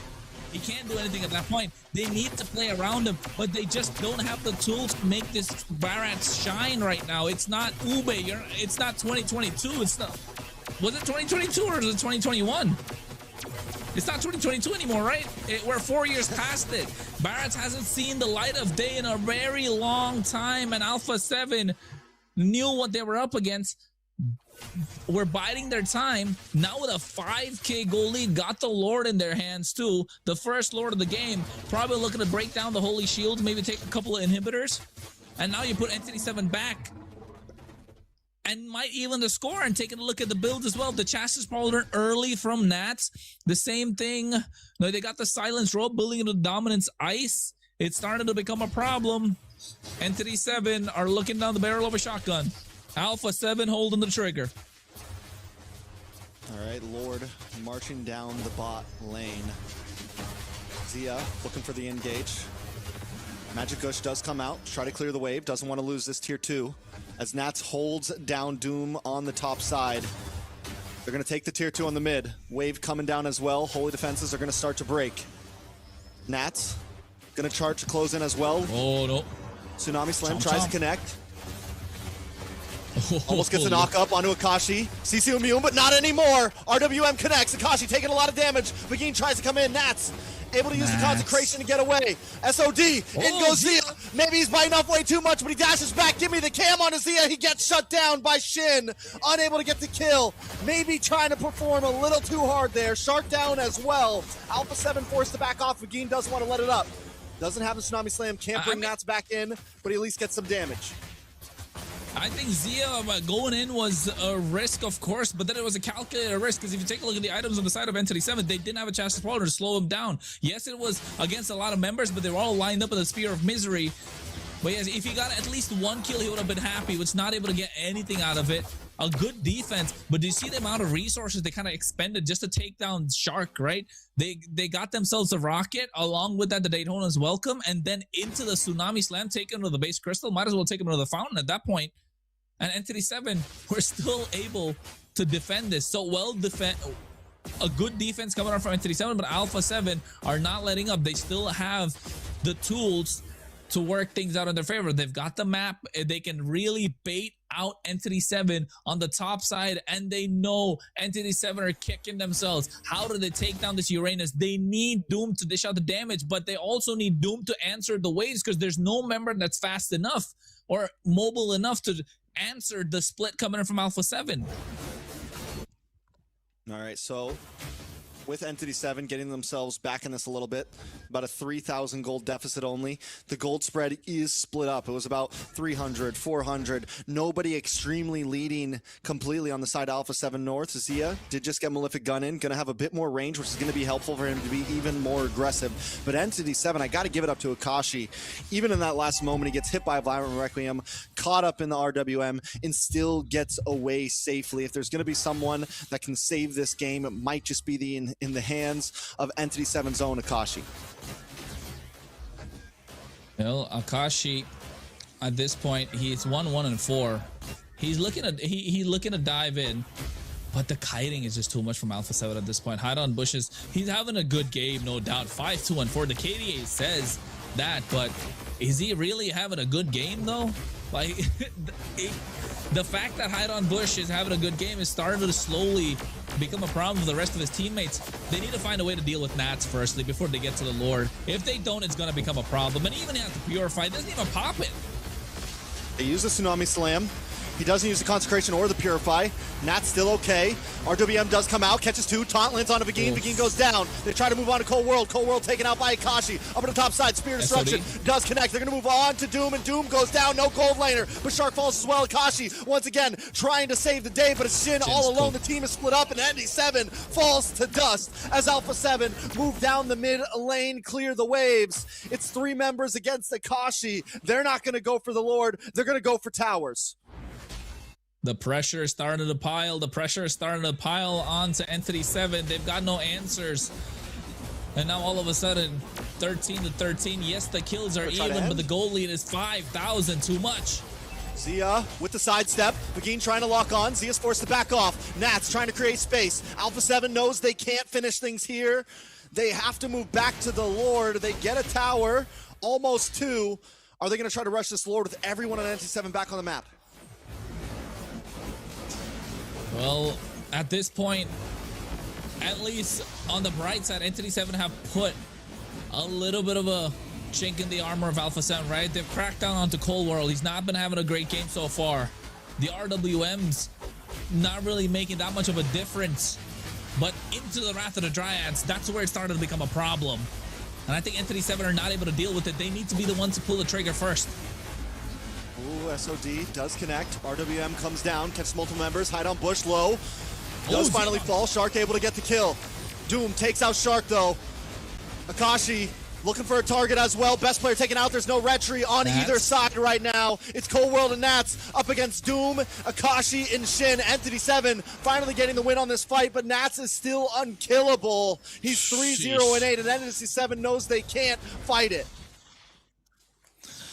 Man, somebody, I don't know what Nats. How are they gonna take him down? They took down 3 members, and I think they could have probably gone for the kill onto Nats, but realizing that Cold World's still alive, and look at Akashi on top of him. Cold World goes down. What are they doing? Nats now alone against 3, trying to delay the Lord as Zia and Shark make their way, but he's brought low. It's too much damage. He's forced to back off. He popped Consecration. He popped the Purify. He's got nothing left but his own self. Hide on bush shows up to the Lord. Zia on mid-side pushing the wave. SOD connects onto Doom. Is Zia gonna commit? Zia commits, Machine's there, and the damage is too much. Zia's gone. He falls into the trap. And now the knockup connects from Magin. Best player unable to make a way in. ENTITY7 have control of the pit. ENTITY7 have control of the game for just a moment. Can they turn this around? Best player can't find an angle in. Magin and Doom are just too much. The Lord goes to ENTITY7. What a Lord dance. What a Lord dance. They were doing the cha-cha, Layla. I know you're watching. They were doing the cha-cha. At this point, ENTITY7 going back and forth, and somehow they pushed ALPHA7 out of the pit. They forced the fight. They knew Zia was in an awkward position. They knew Best Player and Shark were in an awkward position, and they made them pay for that. And now they've got themselves a momentary lapse of momentary lapse from the side of ALPHA7, and ENTITY7 capitalized. Now they've got themselves a slight bit of an advantage, and they need to maximize this Lord as much as they can, because they're not going to get many opportunities like this again. ALPHA7 North running a little too hot right now, and ENTITY7 just threw water on the fire. Nats takes a lot of damage. RWM does come down. A tsunami slam onto Best Player. Best Player looking for a target as Doom chips away. Down goes Hide on Bush, but the immortality does pop. He's still standing, able to walk back. Lord finally drops. Nats into the backside, able to take on Hide on Bush. Best Player there as well. Magin is the next target. Doom up against Zia, but the immortality's no longer around, and now ALPHA7 is on the run as ENTITY7 tries to turn it around. Akashi picking up the pieces. A huge magic push, and members of ALPHA7 are dropping like flies. Doom into the backside. Nats trying to survive, but he just can't do it. Not on the fly. He's taken out, and ENTITY7 are looking down the barrel of the gun. It's Shark against the world. A Canyon minute to defend. Shark, can he do this? Can he try to save it? ENTITY7 isn't going to let it happen. Shark goes down by the magic gush, and ENTITY7 make it to match point. Oh, no. Oh, no, not like this. ALPHA7 had control of the game. They had a better draft. Shin needed to get the Sky Piercer for things to start working in the favor of ENTITY7. But what a Lord dance. They were pushed back in a corner. They didn't have their mid lane inhibitor. The way they sustained in the pit was just so brilliant. ALPHA7 had no answers to it whatsoever. Back and forth. And look at this. Nats was 4-1-9 of the KDA. They knew they couldn't take down Nats, but Nats was not the problem. He was just the big bait. You want to make sure you take down the damage dealers that are behind him. And that's what they did. Zia got a little too aggressive, right? He got a little too much into the face of ENTITY7. Same thing with Cold World. Honestly, apart from the last RWM for the Lord defense, we didn't really see any clutch ones coming in. It was more the Wrath of the Dryads that was keeping them in the RWM. Best Player was playing a decent game, but I guess they just were not able to get around Shin. He's 9-4-11. The impact that he had on the game, 87% KPA. Or our team fight participation tracks. It started to get to a point where they just couldn't contain him, could they? Yeah, Shin was huge. His positioning was perfect at times. He waited for those magic gushes at all the perfect times. Taking a look at these highlights, ALPHA7 was in control, right? I mean, first turtle, they lose second turtle. There's just a moment where NT7 takes gold lead, but still ALPHA7 had the game in their hands. But we see it sometimes, right? You get a little too confident. You get a little overheated, a little too much. And you mentioned a Cold World. I mean, he was unable to put down any RWMs. Akashi and Shin were always there. Every time he dropped it, he got caught off guard, even when it mattered most. And at times, that was okay, right? They were okay with letting Cold World bite the bullet as long as Zia could pick up the pieces elsewhere. But towards the end of this match, we're going to see later, I think there was one crucial point, one crucial moment. ALPHA7 get the big clear. They go for the base instead of the Lord, and that buys ENTITY7 a little bit more time. It buys them that next Lord. It's true. Yeah, it's very true. It was more than enough. And you know what, Layla? Before I pass it on to you, I'm about to say, Akashi, you're right. Akashi. With the amount of work that he put in, yeah, justice needs to be given for the amount of work that he puts in, man. Akashi was the workhorse for ENTITY7 in this game. The workhorse. No, and ALPHA7, they did so well from the very beginning. You didn't even see it here, right? Look, Nat and Zia, they were just doing great. This great duo that was able to kind of keep Shin at bay. You know, if as soon as they weren't able to zoom Shin, that became a problem. And then I feel like, you know, Nats was able to do such a great job with it, but and then Shin, you know, as soon as he is not being harassed by Nats, he was able to dish out the damage and really turn that game around for ENTITY7. Yeah, this is the mistake I was talking about. They pushed Nats into a corner, and now all of a sudden, nobody's there to deal with Shin. Shin is just free hitting, right? This Lord in the previous fight too, where if you take a look at the previous fight, the replay that they showed, Shin was able to walk around from the tri-bush all the way to the long bush, the mid lane, through the entire fight, around, and then flickers forward to use the gush onto Cold World, who is standing and using the RWM, and left completely unchecked.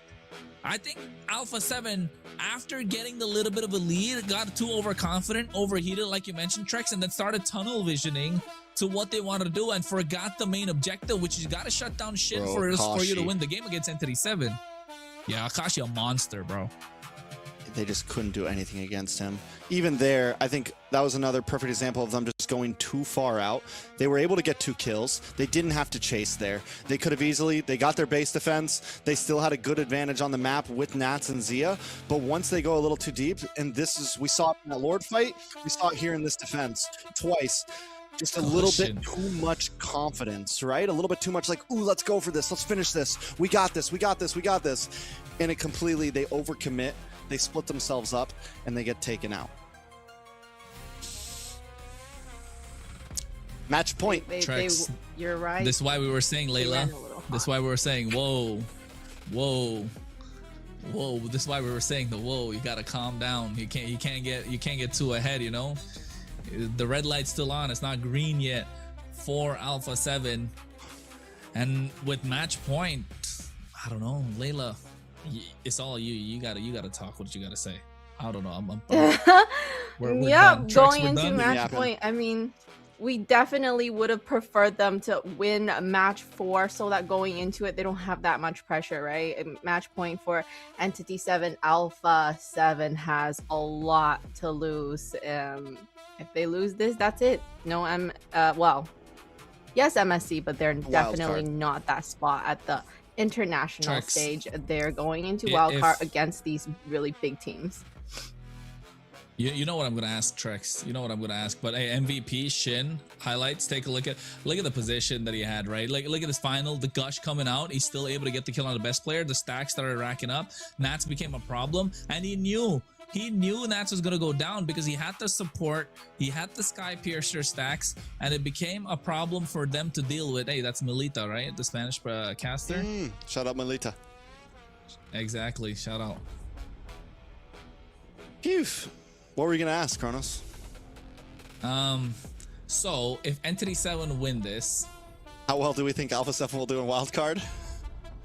No, not the wildcard. Honestly, I think wildcard's pretty stacked. Like either of these teams going to the wildcard, I think they're gonna have a tough time. I'm doubts for them to make it out of the wildcard. Not gonna lie, you got Versatile the wildcard. You got FUT Esports. They're doing absolutely great too, right?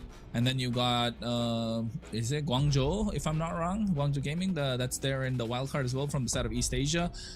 Yeah, and then you got VSG coming in from Europe, so I think pretty stacked lineups in the wild card. I'm not gonna lie, I definitely do want the European side and ECA side of things for wild card looks pretty strong, if you ask me. So I would not want to go against Versatile Time. They gave Team Spirit a run for their money, and so did FUT Esports. They gave Aurora a run for their money.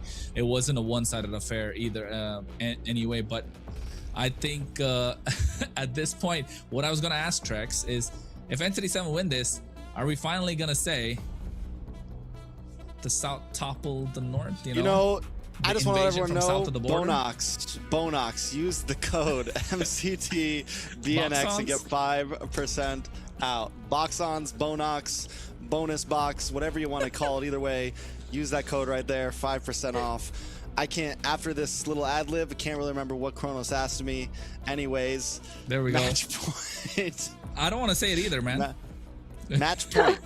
No, this will be what? The second time ever beating us? I'm okay with that. I'm okay with that. That's good. We got a better track record.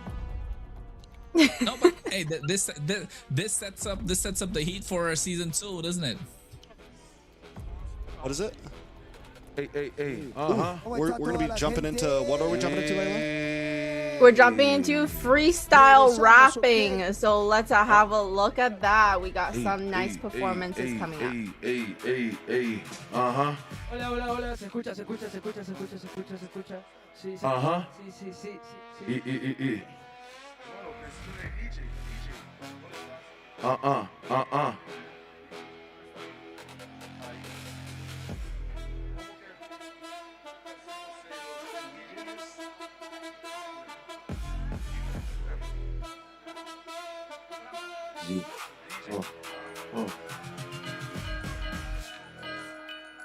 Yeah. Ahora ¿Cómo sí. está toda la gente? Pónganse de pie, hermano. Pónganse de pie. Vamos a hacer el último freestyle con ustedes. Ey. Voy a comenzar en 3, 2, 1, ¡tiempo! Papiches el rey de la plaza. Paro por arriba de la gente que ahora es una amenaza. Hoy día nadie se echa grasa. Y una bulla porque hoy día el trofeo se queda en casa. Manos arriba, que esto es éxito rotundo. Esto te lo digo del corazón profundo. Tengo algo que decirte en este segundo. Perú es mais campeão do mundo. El más campeão del mundo por eso. E estamos aqui desde o começo. Sabe que eu vou rimando bem assim. Português é daquele jeitão. Forte abraço, Akashi Vaguinho. Muchas gracias por venir en este instante. Manos arriba los de adelante.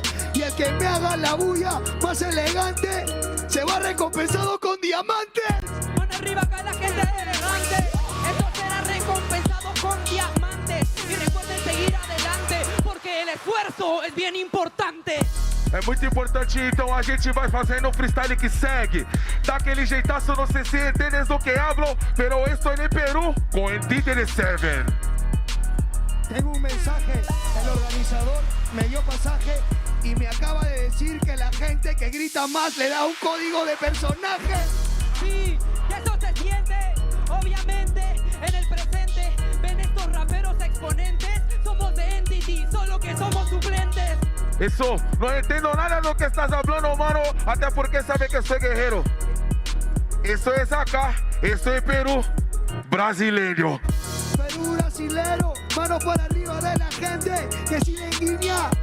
Los peruanos somos buenas riñas, como la gente que defiende su línea. Manos arriba todas las personas, no estoy loco. Manos arriba, eso es lo que les provoco. Recuerden representarnos a nosotros. Y te lo digo de un campeón a otro. Papicha, me ajuda com uma palavra, você sabe que com certeza a rima é minha.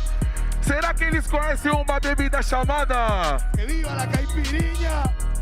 ¿Cómo está toda la gente? Les voy a contar algo de hace horas. Hace rato en la mente tenía una locomotora y qué buena estaba la animadora. Esto es ritmo rápido, esto es ritmo mágico, esto es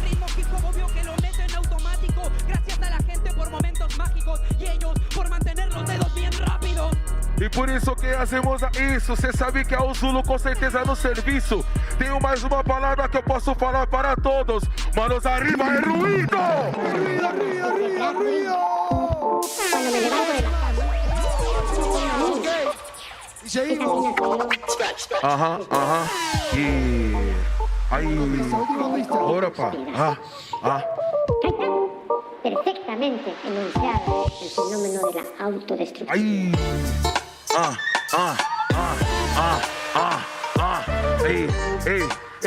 Ey. En 3, 2, 1. Manos arriba, consagren sus corazones. Hagan lo mejor como se supone. En especial para el equipo de los campeones. Hoy día tienen en sus manos nuestras ilusiones. De todos los camaradas, de todos los que nos han visto en la grada, después de ganar estas olimpiadas, conseguí la armadura que me faltaba. Hermano, sabe que desse jeitão, mesmo fazendo freestyle, com certeza estamos aqui. E se fazemos rap, estamos com Chile, MLBB. Esto es normal, yo soy el principal. Van arriba que me siga la camarita mundial. En especial a la gente que está acá, que no hemos visto a alguien tan fuerte del mundial. El más fuerte del mundial, el que siempre representa desde la final. ¿Qué? Me comentan que la gente se calienta y al que no haga ruido le van a banear la cuenta. Epa, picha, para que eso, hermano. Vamos a seguirnos. Epa, picha. Epa, 3. En 3, 2, 1. Me dicen 3, 2, 1, yo sí le consumo al mismo tiempo de que les demuestro en este segundo. Por lo menos como se crece. Recuerda, el Perú gana varias veces. Ha ganado varias veces y lo riño. Batallo contigo y niño. Y te doy cariño. En batalla de esos play, pues se disfrazó de niño. Una más con mi actitud, porque me está atacando. Eso no es común, porque me atacas con esa actitud. Para atacarme a mí, tienes que ser campeón de Red Bull. De Red Bull, qué castigo. Este es campeón de Mobile Legends, bandido. El de Red Bull es Mobile Legends con objetivo y te escondes en la torre del enemigo. En la torre del enemigo. En serio, que me dice lo que ustedes no sé a qué se debe. Él piensa que juega siempre y ahorita arriba acaba de desinstalar Mobile Legends. Hoy día le gano así. Catacris es malo, es infeliz. ¿Saben el nivel de Catacris? La gente estaba rompiendo bases y él peleando con Chris. Peleando con Chris, lo siento, no te he escuchado. ¿Qué ha pasado aquí? Entiende, tienes que rapear con este tipo. No puedes ser campeón si no trabajas en equipo. Manos arriba que estoy al volante. Ahora sí soy el campeón en un instante. Me encontré un diamante. ¡Wow! Negro y brillante. Un aplauso para todos ustedes, gente. Aplauso. Todos son los mejores. Una más. Que sigue la fiesta. Una más. Muchos hermanos. Una más. En 3, 2, 1. ¡Ahí!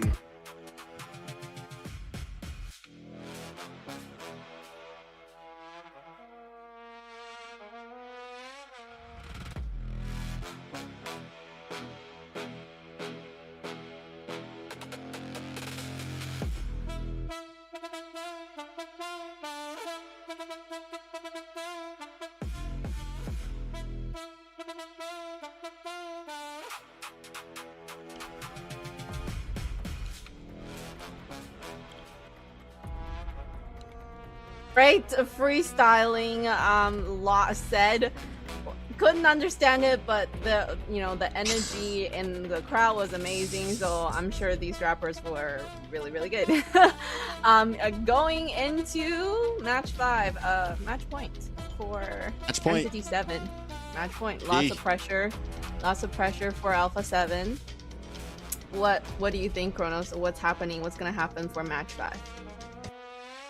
I think if you're ALPHA7, you need to double down on what you're listening to mostly, because like I think the calls needs to be more clear. I think in the previous game they kind of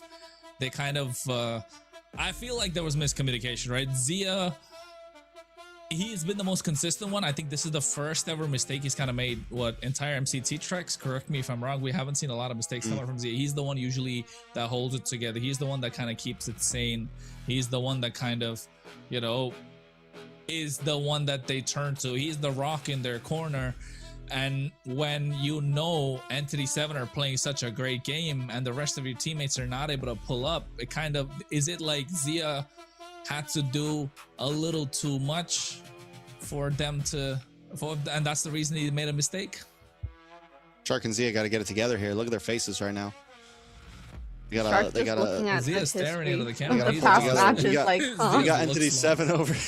We got ENTITY7 over here with clipboards and stuff. Yeah. ALPHA7 just staring into the abyss right now. Is it a vacation in Peru? Are they looking at the bans that's happening or what's happening here? I think they're about I to wonder what lobby they're up. looking at. Oh, the players? Yeah, like Hide on Bush No, I was think- looking at the clipboard. I wonder what it was. Oh yeah, that's it's like strategy, stat possible sheets. drafts. Yeah. Team Secret. Yeah. Probably looking at everything that's been banned out, especially with the global ban. You got to have some notes ready to go. But draft will be coming in. Yep. ALPHA7 take the red side. Can they stop match Damn, point? Sir Rose with a phone. Sir Rose got a phone. Meanwhile, clipboard on the side of, for Chris Angel and the rest of ENTITY7. I was just taking a look. So I think Nats right now, not pretty. A lot of faces that don't have smiles on the camp of ALPHA7 North, right? But at NC7, they look a little more focused, and I think reality starting to dawn upon ALPHA7 North. They got to pull it up. They got to wake up right now, regardless of what's happening around them. When they get into Mobile Legends, the bang bang into the land of dawn, you got to make it work. And look at Akashi. He has been the workhorse for ENTITY7. They're not able to shut him down. They did in the game where Nats had the Alice. That's they got a better laning matchup. After that, whenever it's the 50-50, Akashi's been getting the better of Nats. I mean, even last game, it's not exactly like he laned well against him. It's more just in those team fights, Akashi can show up, especially on something aggressive like that Lapu last time. He was just so clean on it. ENTITY7, though, picking up the Grok for first pick. And this is how you know things are starting to get sparse, right? Where a first pick can almost be like a, let's pick this and see what they're going to do type of pick, especially when you're on blue side here. YSS pick up for ALPHA7. This could definitely be a possible flex. I think we saw Zia play the YSS during season at least once.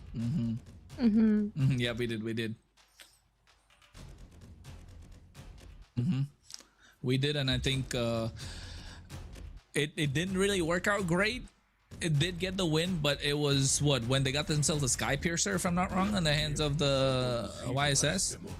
But then again, they need a massive front line for it to work out. That's why you see the high-lows being picked up. Not a lot of roam options left as well, so need to prioritize what you can get. But if you got about the Harley, it started to get overshadowed with everything that's going on right now in the land of dawn. They get themselves the Harley, and now all of a sudden, you know for a fact that ENTITY7 got this burst damage that's coming through, and the Yu Zhong in their favor.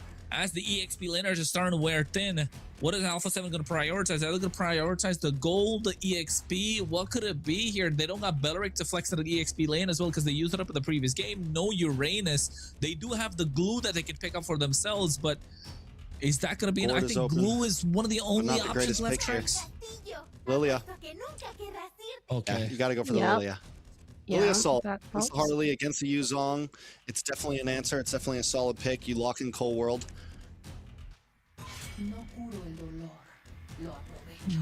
Valentina's gone. You take out other gold lane options, EXP lane options right here. Yeah, there you go. You take out EXP lane options because you want to give Akashi the better matchup into Nats. Zetian's gone, Valentina's gone, Lapu, and what's left? I think here Sora's taken off. No Alice. EXP? Glue is. I'm thinking only Glue is left, right? Yeah, Glue EXP or CC. Oh, CC. It's aggressive. Okay. They got to. They need the win. Layla. What's left in mid lane though? Last pick, leaving Zia. I don't know what he's gonna pick, but yeah, also Shin's mid lane pick is also stressing me out a little because that could make it break it. No, right? Kadita. Fars is open for ENTITY7. No. Yeah, Farsa is open, but not against the high-low. So I mean, yes. Louis. Granger, okay. Louis, yeah. Louis. Something like that, something spicy. That's what they're left with at this point. Novaria? Kimmy. We Kimmy. always forget about the Kimmy, I feel like. Every time. Yeah. Did you say Mia? Stop it. Kimmy. What? Who's that Mia? I heard She Mia said, from "Mamma lately. mia." For Zia? Zia's gonna pick Mia? No, no, no. Okay, no. Oh, Zia. He's looking a What could they little go sad. for here? Melissa, maybe, if they wanted to. Bruno, Beatrix. Arla. Okay, CC Gold Lane. Wait a second. Whoa. We've seen Gold him lane, with Gold the lane CC. Gold Gold lane lane. CC. Yeah, we've seen him on a gold lane CC before, and he did all right. Funnel strat for best player. With some late game damage on the CC, the Lilia. It's definitely, we're reaching. It's not an unvalid strategy, but with a funnel strat, they got it. The Yuzong on Akashi is scary right now because you know they're going to want to group up, and the Yuzong just comes in and looks for those small groups of 3, 2, boom, boom, boom.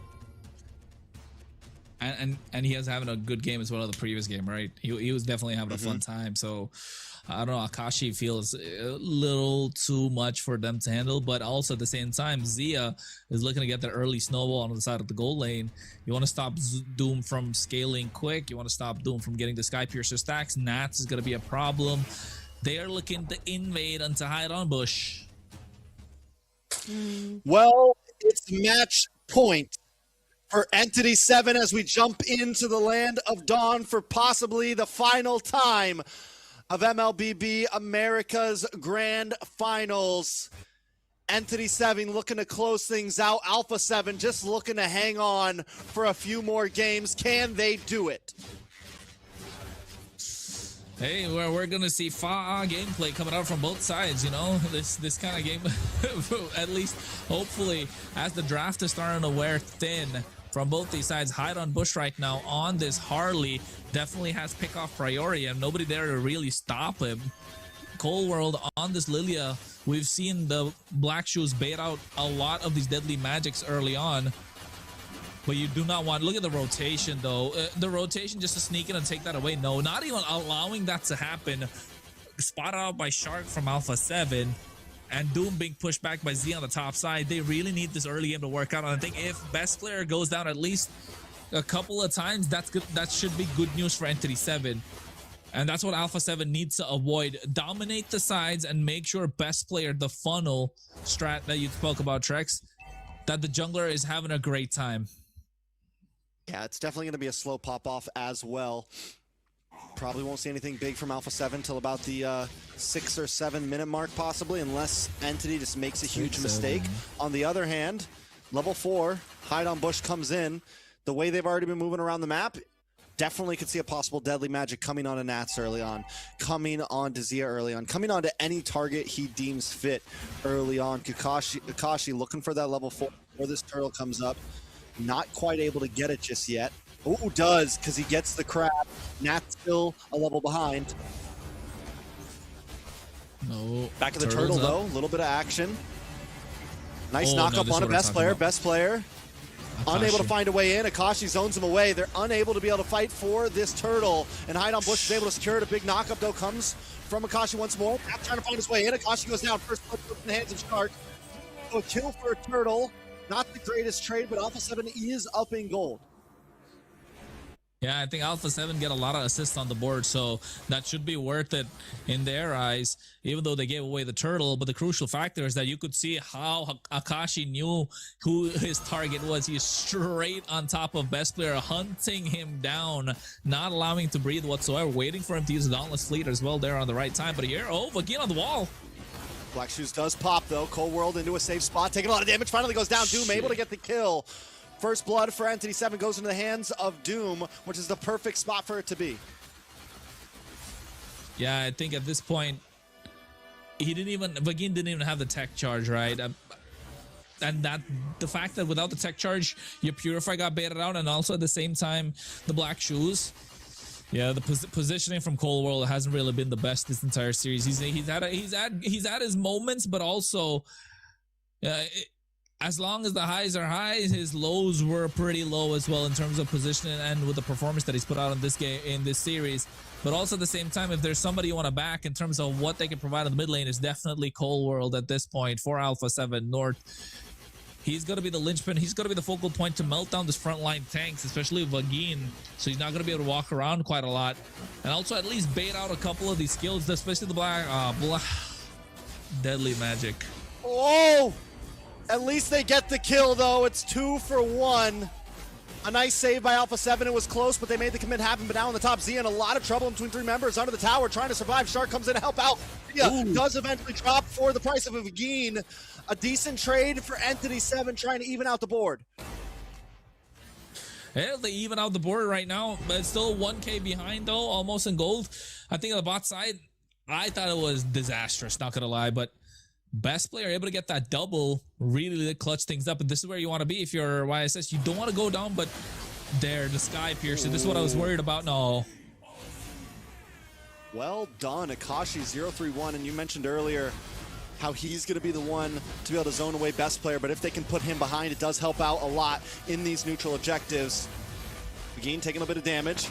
Shark, Zia, and Cold World zone them away, and second turtle does go into the hands of ALPHA7.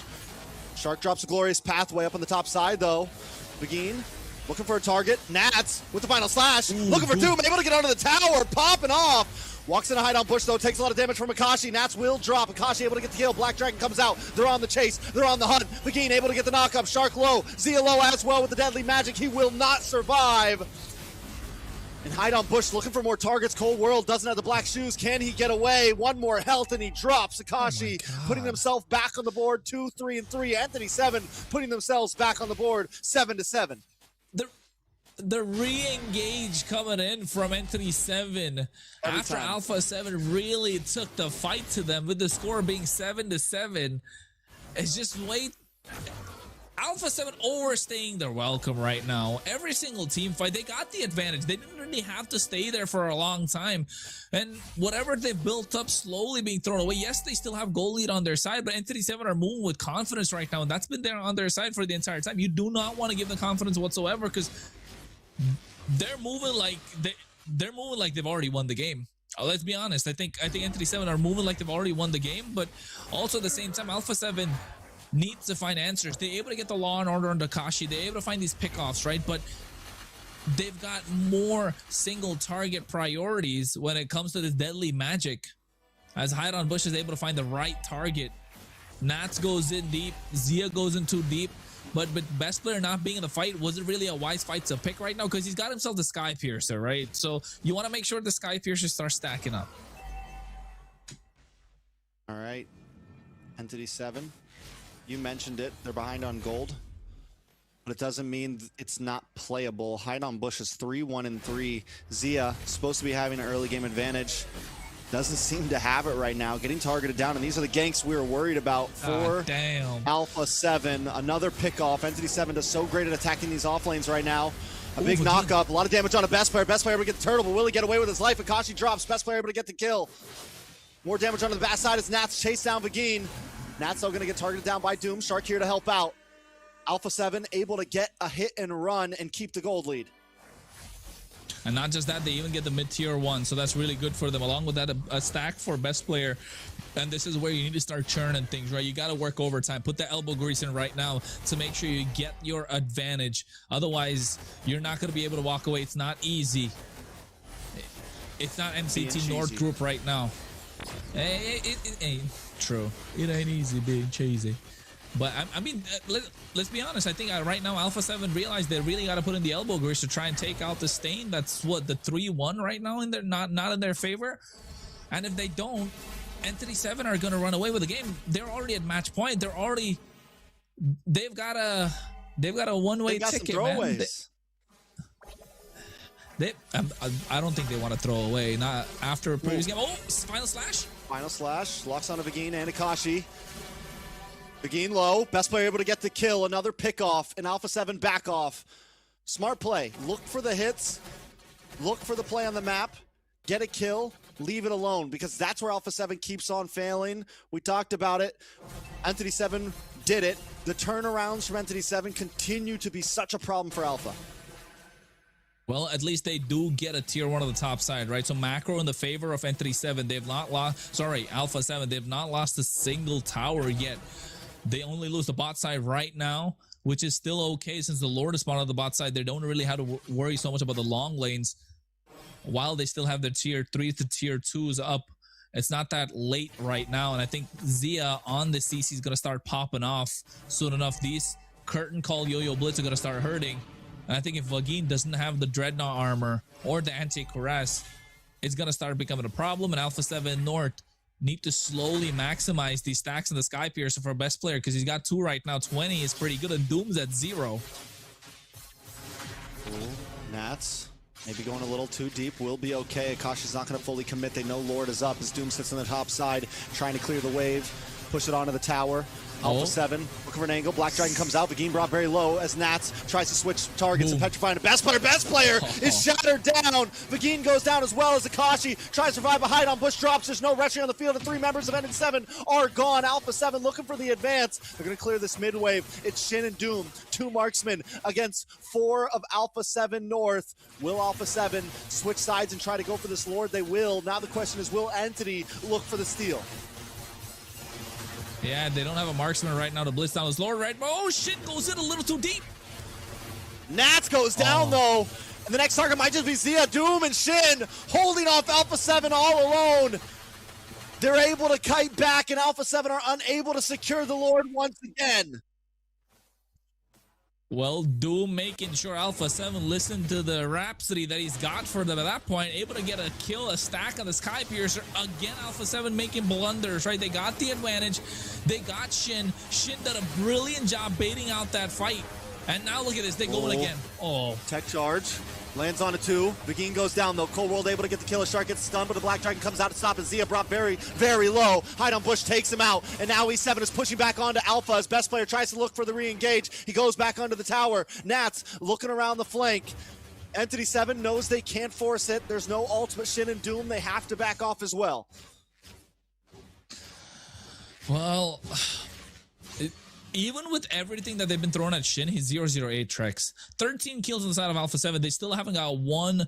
They still haven't really touched Shin at this point, right? They've got that final slash, which was there in the earlier fight. They're really forcing him into precarious situations, but they're just not able to get the final blow. And he's able to get the tracking shot, force out so much, but here's the glorious path from Shark. Beautiful wall, though, from Vagine. A nice final slash to catch Akashi.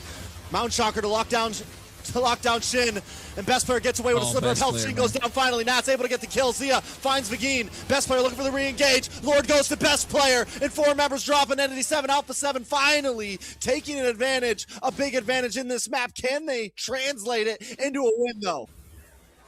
The bait and switch worked out. This is what you were talking about. The pick and roll coming out from the side of ALPHA7. They're making it work. Best player baited out a lot of damage, took a lot, moved away. Even Zia was able to get out that deadly magic, and then all of a sudden you're forcing Hide on Bush to take this 1v4 in this Lord pit, and knowing that he is going to try and contest into a super low, hanging that bait in front of them. Got the carrot, switched it to the stick, and now all of a sudden ENTITY7 backed into a corner. ALPHA7 came to play. That fight alone gave them such a massive goalie. Now it's 5,000 in their favor. The Lord is marching on the bot side. They need to get inhibitors, at least translate it into big objectives, which will allow ALPHA7 to play the long lane, which is going to be the bot side. So you know bot side inhibitor is going to be the target. Oh! Nats, did he mess that up? A flicker there. Yeah, he did mess it up. He had it. Flicks back. He didn't have to flicker. He didn't, and I think he accidentally flicked back as well. Lord gets the crash onto the boss side. Minions on the mid. ALPHA7 North. Wait a second, Vagine comes out with a tech charge with a lot of damage in response. Best player to the backside, Nats as well. Black Dragon trying to connect onto multiples, but he does still have the petrify. Shin down. ALPHA7 going to move on to the tower. There's just not enough damage yet on ENTITY7 to find any members of Alpha quite yet. This time ALPHA7 are going to play safe. They're not going to overcommit. They don't overcommit. They do get the inhibitor on the bot side, so you know long lane's going to be in their favor. And now 75 seconds to the Lord. They're looking to take down the mid lane as well to add more pressure. Shark already popped the conceal.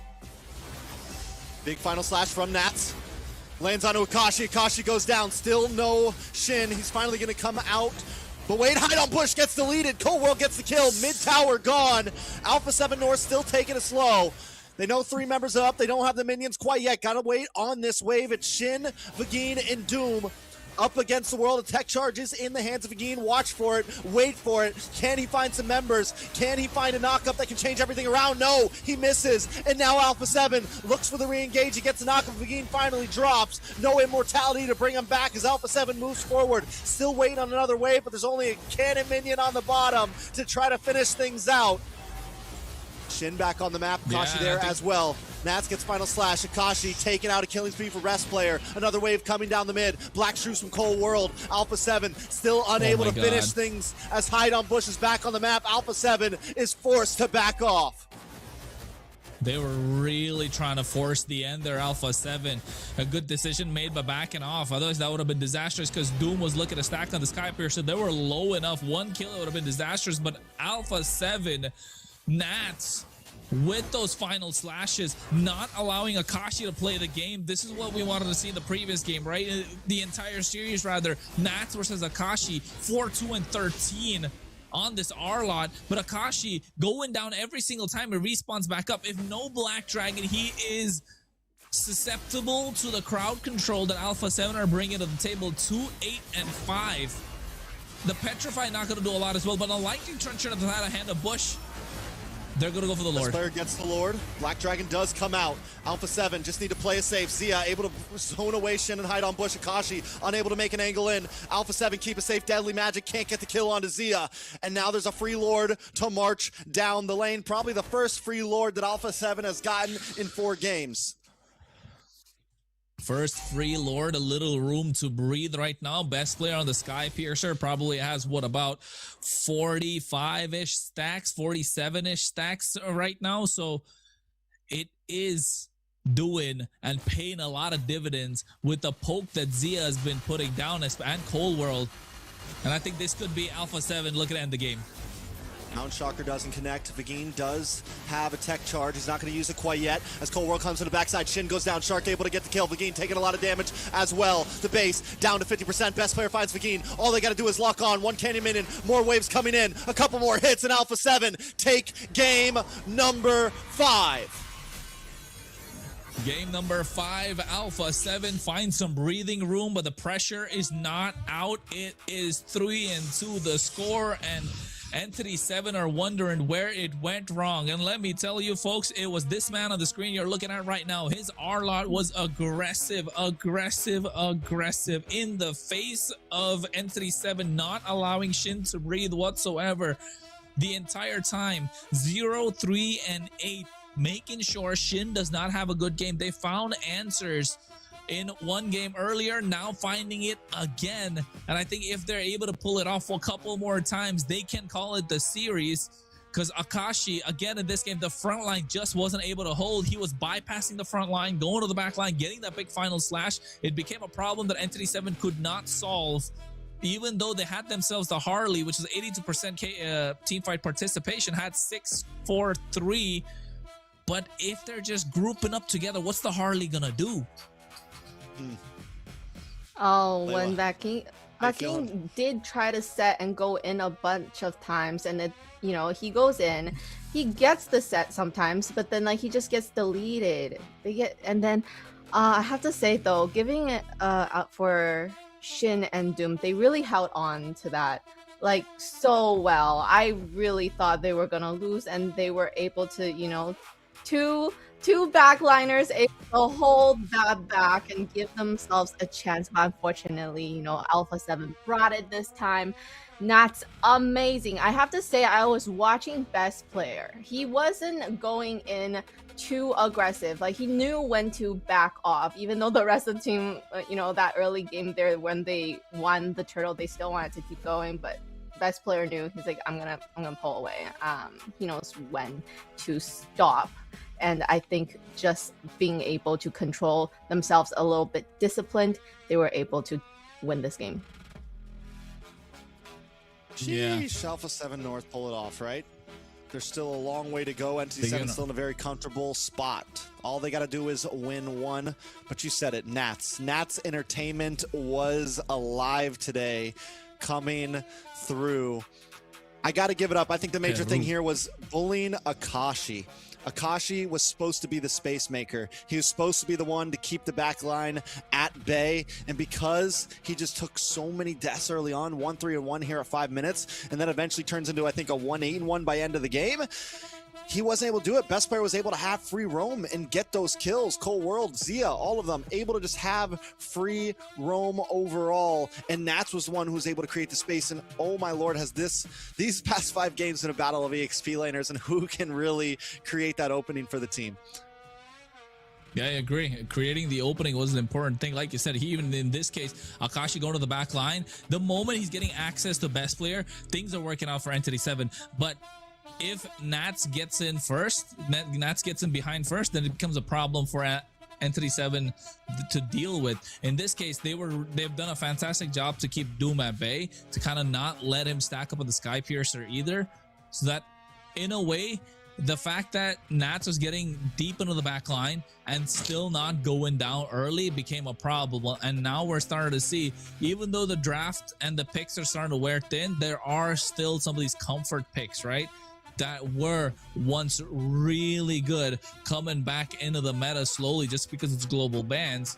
And ENTITY7, they really thought this was the finish. That's why they went for the first pick Grok. You deny whatever ALPHA7 can try and make plays with on the other side, but you keep forgetting they still got the Hylos, you still got the Cho that's available, you still got plenty of other picks like the Chip, the Kaja, right? Let's not forget they can still go for a possible Gatot Kacha. You've got yourself maybe a cheese pick, Jawhead if you really wanted to go for it. Throwback.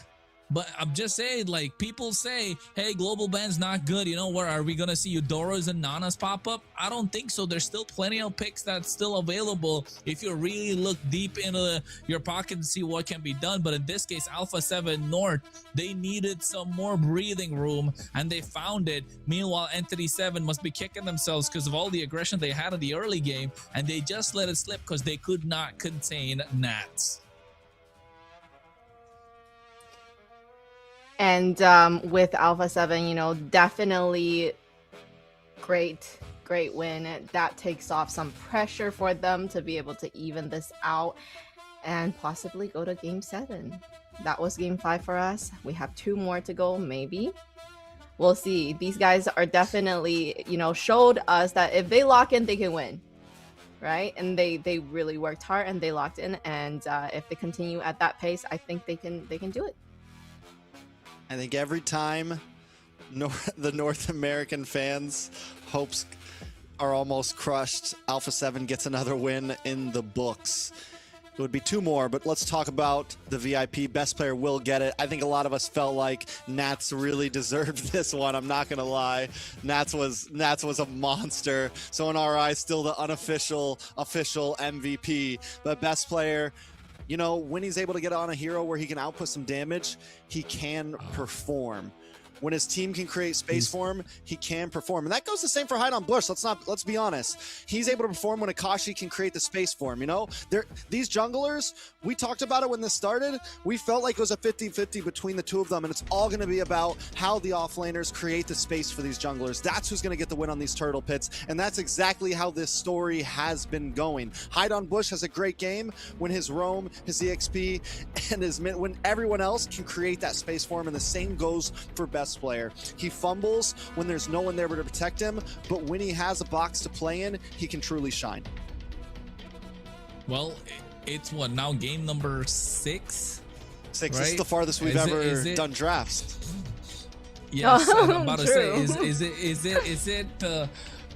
is it an America's tournament if it doesn't go all the way to game 7, Trex, right? I mean, it ain't a North America tournament and if it ain't go all the way to 7, I'll tell you that. That is that's the way it goes. It's about time to take this tie off. It's getting hot in here. It's getting heated. It's definitely everybody's on the edge of their seat. Y es que estos equipos no quieren salir a la competencia. Ellos quieren ir a la EWC, ellos quieren ir a París, ellos quieren disputar ese torneo. La wildcard no es opción en sus mentes, están concentrados como verdaderos gamers. Y queremos agradecer también a nuestros sponsors del día de hoy, por ejemplo, Bonox, donde puedes comprar tus diamantes al mejor precio de la manera más segura y además te premia.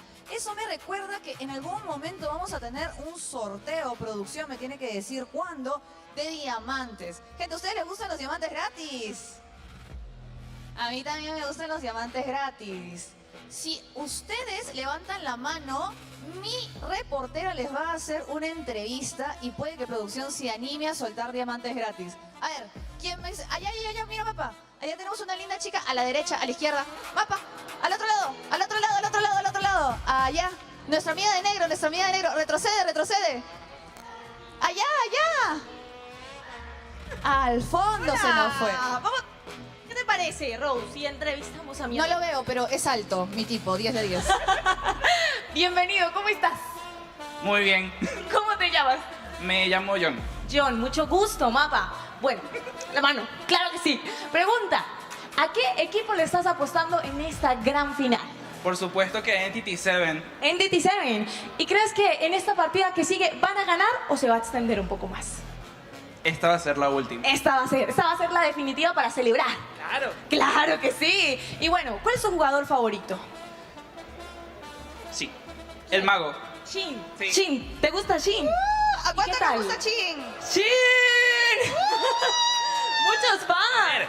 A ver. Todos queremos siempre al mago. Oh, ¿el mago crees que es como la posición favorita de todo el mundo? No, pero es la más necesaria. Ok, la más necesaria. Bueno, ¿y cómo has visto a Shin en este torneo? Excelente. ¿El mejor? Sí. Bueno, ahí tuvimos a John. A ver, ¿alguien más que me quiera ayudar? Unos diamantes por ahí, ¿no les gustaría alguien más? ¿Por aquí, por aquí? A ver, tú. Si me colaboras por aquí, bienvenida. ¿Cómo te llamas? Me llamo Jimena, mucho gusto. Jimena, mucho gusto. ¿Mapa?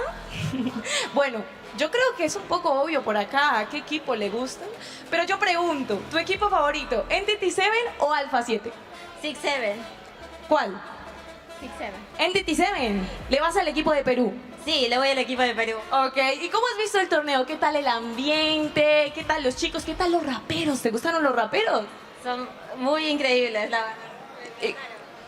Me encantaron mucho. ¿Te gustaron mucho? ¿Y los cosplayers? ¿Qué tal? Los cosplayers hermosísimos, me gustó tanto. Hasta el de Faramis me encantó. Faramis fue el ganador, ¿no? Un aplauso para el ganador de Faramis. También que estuvo por ahí ganando un excelente cosplay, claro que sí. Pero a ti, ¿cuál fue el cosplay que más te gustó? ¿También de Faramis o hubo otro por ahí que también te gustará? Sí, me gustó más el de Nana. Nana. Ok, la furrita, ¿no? La furrita favorita de la Tierra al amanecer. ¿Ok? Es mi main. Oh, tu main, Nana. Bueno, tenemos una main Nana en la Tierra al amanecer. Muchas gracias por la entrevista, Jimena. Bueno, en la parte izquierda no hemos entrevistado a nadie, Rose, ¿no? Claro que no. Y yo creo que quedan diamantes que podamos por ahí llegar a sortear. ¿Alguien que quiera por aquí? ¿Tú quieres? Por acá tenemos a alguien que quiere ser entrevistada, Rose. Claro que sí, producción ha dicho que una entrevista más y podemos hacer Y mira, sorteo, mapa. Y mira que tiene un mensaje, mira, Perú, o sea, Perú en la casa, ¿no? ENTITY7 en la casita. Y aquí estoy acompañada, bienvenida, ¿cómo estás? ¿Cuál es tu nombre? Mi nombre es Keila. Keila, mucho gusto, mapa. Keila, bueno, ni modo de preguntarte a qué equipo le vas, porque yo creo que con el cartel queda totalmente claro, ¿no, Keila? Bueno, también te voy a preguntar, ¿jugador favorito? También es Shin. Shin. Sí, Shin. ¿Te gusta mucho Shin? Bueno, pero ¿cuál es el pick estrella que te digas? Shin con este mago, buenísimo. Gor. Y ahorita lo demostró, ¿no? Lo jugó pero perfecto, me encantó. Te gustó. Bueno, muchas gracias por la entrevista. Muchas gracias a todos los que estuvieron en entrevista con nosotros. Y recuerden no despegarse porque ya casi vamos a seguir con lo que corresponde la siguiente partida y saber si ya esto sería match point, terminar con el equipo ya siendo ganador o si el equipo de ALPHA7 va a querer unas partidas más. Vamos con Rose. Muchas gracias, Mapa, pero necesito que Mapa vuelva porque es momento del sorteo. Corre, vamos, Mapa. Todos los chicos, Mapa, porque si no llega no hay sorteo, así que conmigo, público. Mapa. Ay, pues como si tuvieran ganas. A ver, un grito. Un grito heterosexual. Ah, no. Un grito del mes de junio. Eso sí hay. Eso sí hay. Los jóvenes de Mapa, ya estás aquí. Hola, Rose. Sí, ya estamos aquí para más diamantes, ¿te parece? Vamos a sortear diamantes. Espero que todos hayan puesto su nombre en el ánfora. A ver, producción, respóndeme una cosa. ¿Tiene que estar presente el ganador, sí o no? Creeríamos que sí. Público, que esté presente el ganador, sí o no. No. Que valga la pena que hayan venido, ¿no? Mínimo. Espérate, me están poniendo algo. ¿Qué dice? Una foto con Best Player, dice. Uy. Le están pidiendo foto Bueno, a Best chicos, Player. Ahí que le haga ojitos. Yo sé que ahorita le da el gusto por ahí. Muy bien, Mapa, yo voy a levantar la ánfora y tú vas a sacar al ganador. Vale, Como los chicos ya están puestos, yo creo que va a tener que ser rápido, así que al 16avo. Vamos rapidito. ¿Cómo es? Al 16avo. Sacas uno, no mentira. A la de 3, a la de 3. Oye, cálmate. A la de 3. Va, a la de 3. O sea, el primero y el segundo no ganan y el tercero, ese sí es, ¿cierto? Entonces, ¿saca tú el primero o lo saco yo? Yo lo saco. Listo, perfecto. Para que no digan que es trampa. Empezamos a revolver bien por aquí. Y bueno, primer perdedor, ¿no? Porque no ganaría absolutamente nada. Vamos a ver qué dice esta hojita. Primer perdedor del sorteo de diamantes. Una lástima. Johnny Ruiz, ¿no? Johnny Ruiz. Johnny Ruiz, una disculpa. No ha sido el ganador, primer perdedor. Pero tranquilos porque aún hay una oportunidad más para ser perdedor, pero ya después vamos con el ganador. Segundo perdedor, vamos a ver. Este no ganó. Ok, una lástima, ¿no? A ver. Estefanía Flores, segunda perdedora, una lástima. Pero no todo es tristezas, ¿no? Este sí es el ganador, así que el ganador que espero que esté en el evento. A ver, ya después producción confirmará que esté o que no esté. Es Josué Javier Montes, el ganador. Un aplauso por favor al ganador, muchachos. Javier por aquí, Javier Montes está presente en el público. No está Rose. Bueno, uno más. Dice. Chicos, producción dice que tenemos que continuar, así que esté o no esté, el siguiente va a ser el ganador. Vale, listo. Porque ha dejado su número de ID, entonces le podemos mandar los diamantes. Este sí o sí, esté o no esté, que ya tenemos que continuar. Vinimos por el juego, no por los diamantes. Y el ganador o la ganadora es... Ana Amaut. Ana Amaut, esté o no esté en la transmisión, ya no se preocupe que acá está el ID y unos diamantes que seguramente le llegarán a su correo. Producción, ¿es correcto entonces? ¿Este es el ganador? Sí, dice que es el ganador. Chicos, pero no se preocupen. Producción dice que va a haber más sorteos si es que ustedes están atentos y ve energía en el público. Así que de ustedes depende si seguimos sorteando diamantes o no. Y con eso, chicos, devuelvo a mis casters, producción, porque yo sé que ellos están listos para contarnos la siguiente partida. ¡Vamos, casters!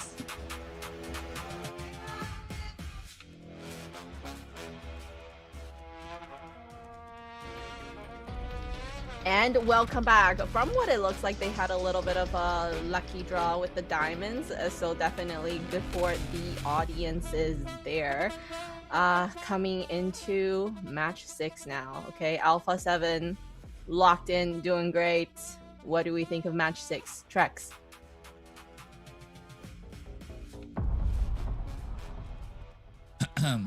Trex, you know what? I think he's having tech issues, folks. Yeah. He probably forgot to. I was waiting for you to translate. Kronos, right? You got me. Okay. See. What did I say? Go ahead. No, I think so far we haven't seen a Game 6 at all in MCT, correct? We didn't see one in the South Grand Finals. We didn't see one in the North. So far, this is the farthest we've gone at any point. So the future is unprecedented. ALPHA7 have taken a game. I'm not saying it's impossible for them to not take another game, but still in this Grand Finals, ENTITY7 feels like the favorite. They showed up more times. They've won back harder games. We still haven't seen ALPHA7 win back that 9K gold deficit type of game, right? We haven't seen them win a game where everything is on the line and they're pushed against the brink. Can they do it or will they just completely dominate the next two games? For me, like I said, ENTITY7 still feels like a favorite, but this is what we really need to study. I'm taking a picture real fast. Are you? Yes. Remember when we were like, oh, how are we going to see all the bans when it gets to like game 6, game 5? This is how. They're not even going to show it during the drafting phase. They're showing it here because there's too many heroes being banned out to be able to show it. So yeah, we actually took a picture just because of the fact that, you know, there's so many. With that, yeah, it's just too many. Usually they kind of show the grayscale version of it, right? But hey, today we're out here in Peru, ladies and gentlemen. So make sure if you're in Lima, Peru, go and join them in the arena to make sure you get yourself some free diamonds, a lot of free stuff basically, and join that rap battle too. All right, ENTITY7 goes for the red side again. So far, red side has won every single game, correct? No, blue side, right? No, red side's won every single game so far. Red side has been on fire. The dominating force. Yeah, red side has not lost a single game yet. Wow. So is this all she wrote? We will see. It's definitely on the line. ALPHA7 North are gonna have to push their limits. They almost won their last blue side, but that was one that ENTITY7 had the comeback and were able to win. So it's definitely doable. Chip pick up front from ALPHA7. I was gonna say Chip is one of the picks that are kind of left open, right? That I was talking about before was the draft is wearing thin. Layla, you look taken aback. I am. I mean, like, yes, match 6, lots of bans. I just did not think Chip was gonna be the first thing that's picked. Imagine they go chipless Lu Yi as well. Zetian is another choice. There's not a lot of options left. Zia does have the Claude, doesn't he? No, he doesn't. He's already used up the Claude. So not a lot of marksmen left. The Herod is still not being let through the draft. I think if you're ALPHA7 here, you get yourself the Gourd plus something. What could it be? Gourd plus what do you have left for jungle? Do they go for like something crazy like the jungle. Joy here? No, the Harley's open. Hayabusa. They could go Harley. Yeah, I think Gourd plus Harley. Gourd plus Harley. Oh, Joy. The Joy. I called it. I'm kind of sad that I called that. Gourd. I don't know how I feel about it. I think Gourd. Yeah, Gourd is probably the only thing left here. But it has been clutch, right? It has been CW's clutch pick whenever they kind of need a game. So in this case, front to back from both these teams. But what do they got to stop this chip though? The Atlas is still available. Oh my god! No. Yeah, this is looking tough, man. If you're ALPHA7 right now, I'm not gonna lie. Airy ban, nothing for, even less for Zia now. Sheesh. I hope these boys bring Purify. That's all I can say. They need to have Purify here. Just a ult from Zetian and then a follow up with Atlas. Just bring the Purify, whatever you pick. I don't care. Bring the Purify. So I think what they can do is probably ban out Terizla. Terizla can be a pick that they can go for, right? Terizla ban out on the side of ENTITY7 would be really good because you wear the Sora's gone. Uranus? ALPHA7, yeah, you could ban out the Uranus here. There's no Lapu, no Yuzong. EXP pool is pretty low for the side of ENTITY7.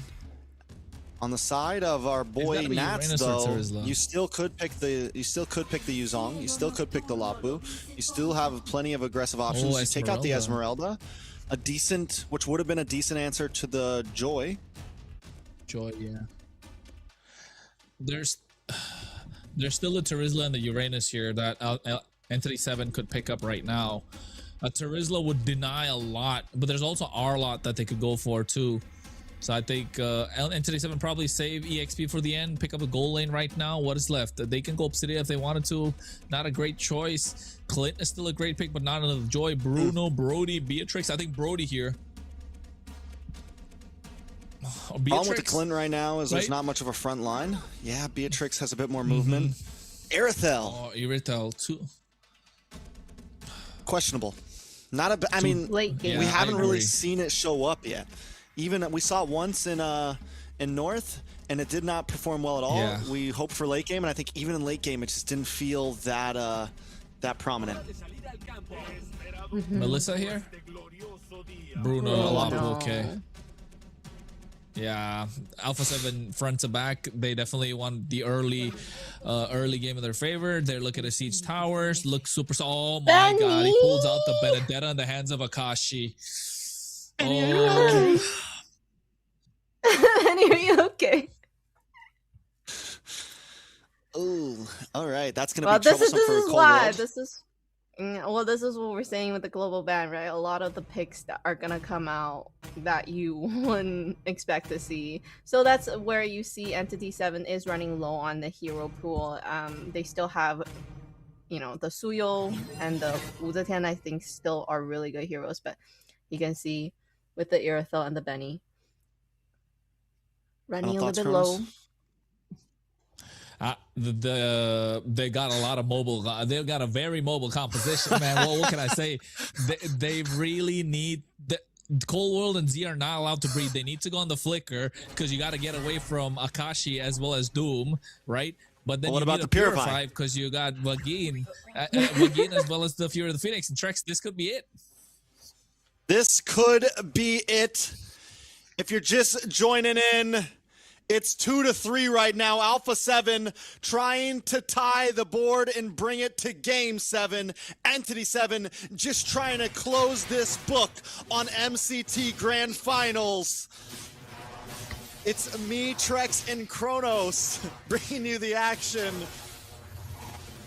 Can ALPHA7 do this? It is questionable, right? The Joy, it used to work against the Suyo, but recently we haven't seen it do phenomenal. Cold World does have the great pick of the Gord in his hands, but he's got a Beatrix that's going to be on his back the whole time. Yeah, the problem is already a lot of Atlas damage here, but Vagine. First blood. Vagine. First blood. First blood. It's interesting already.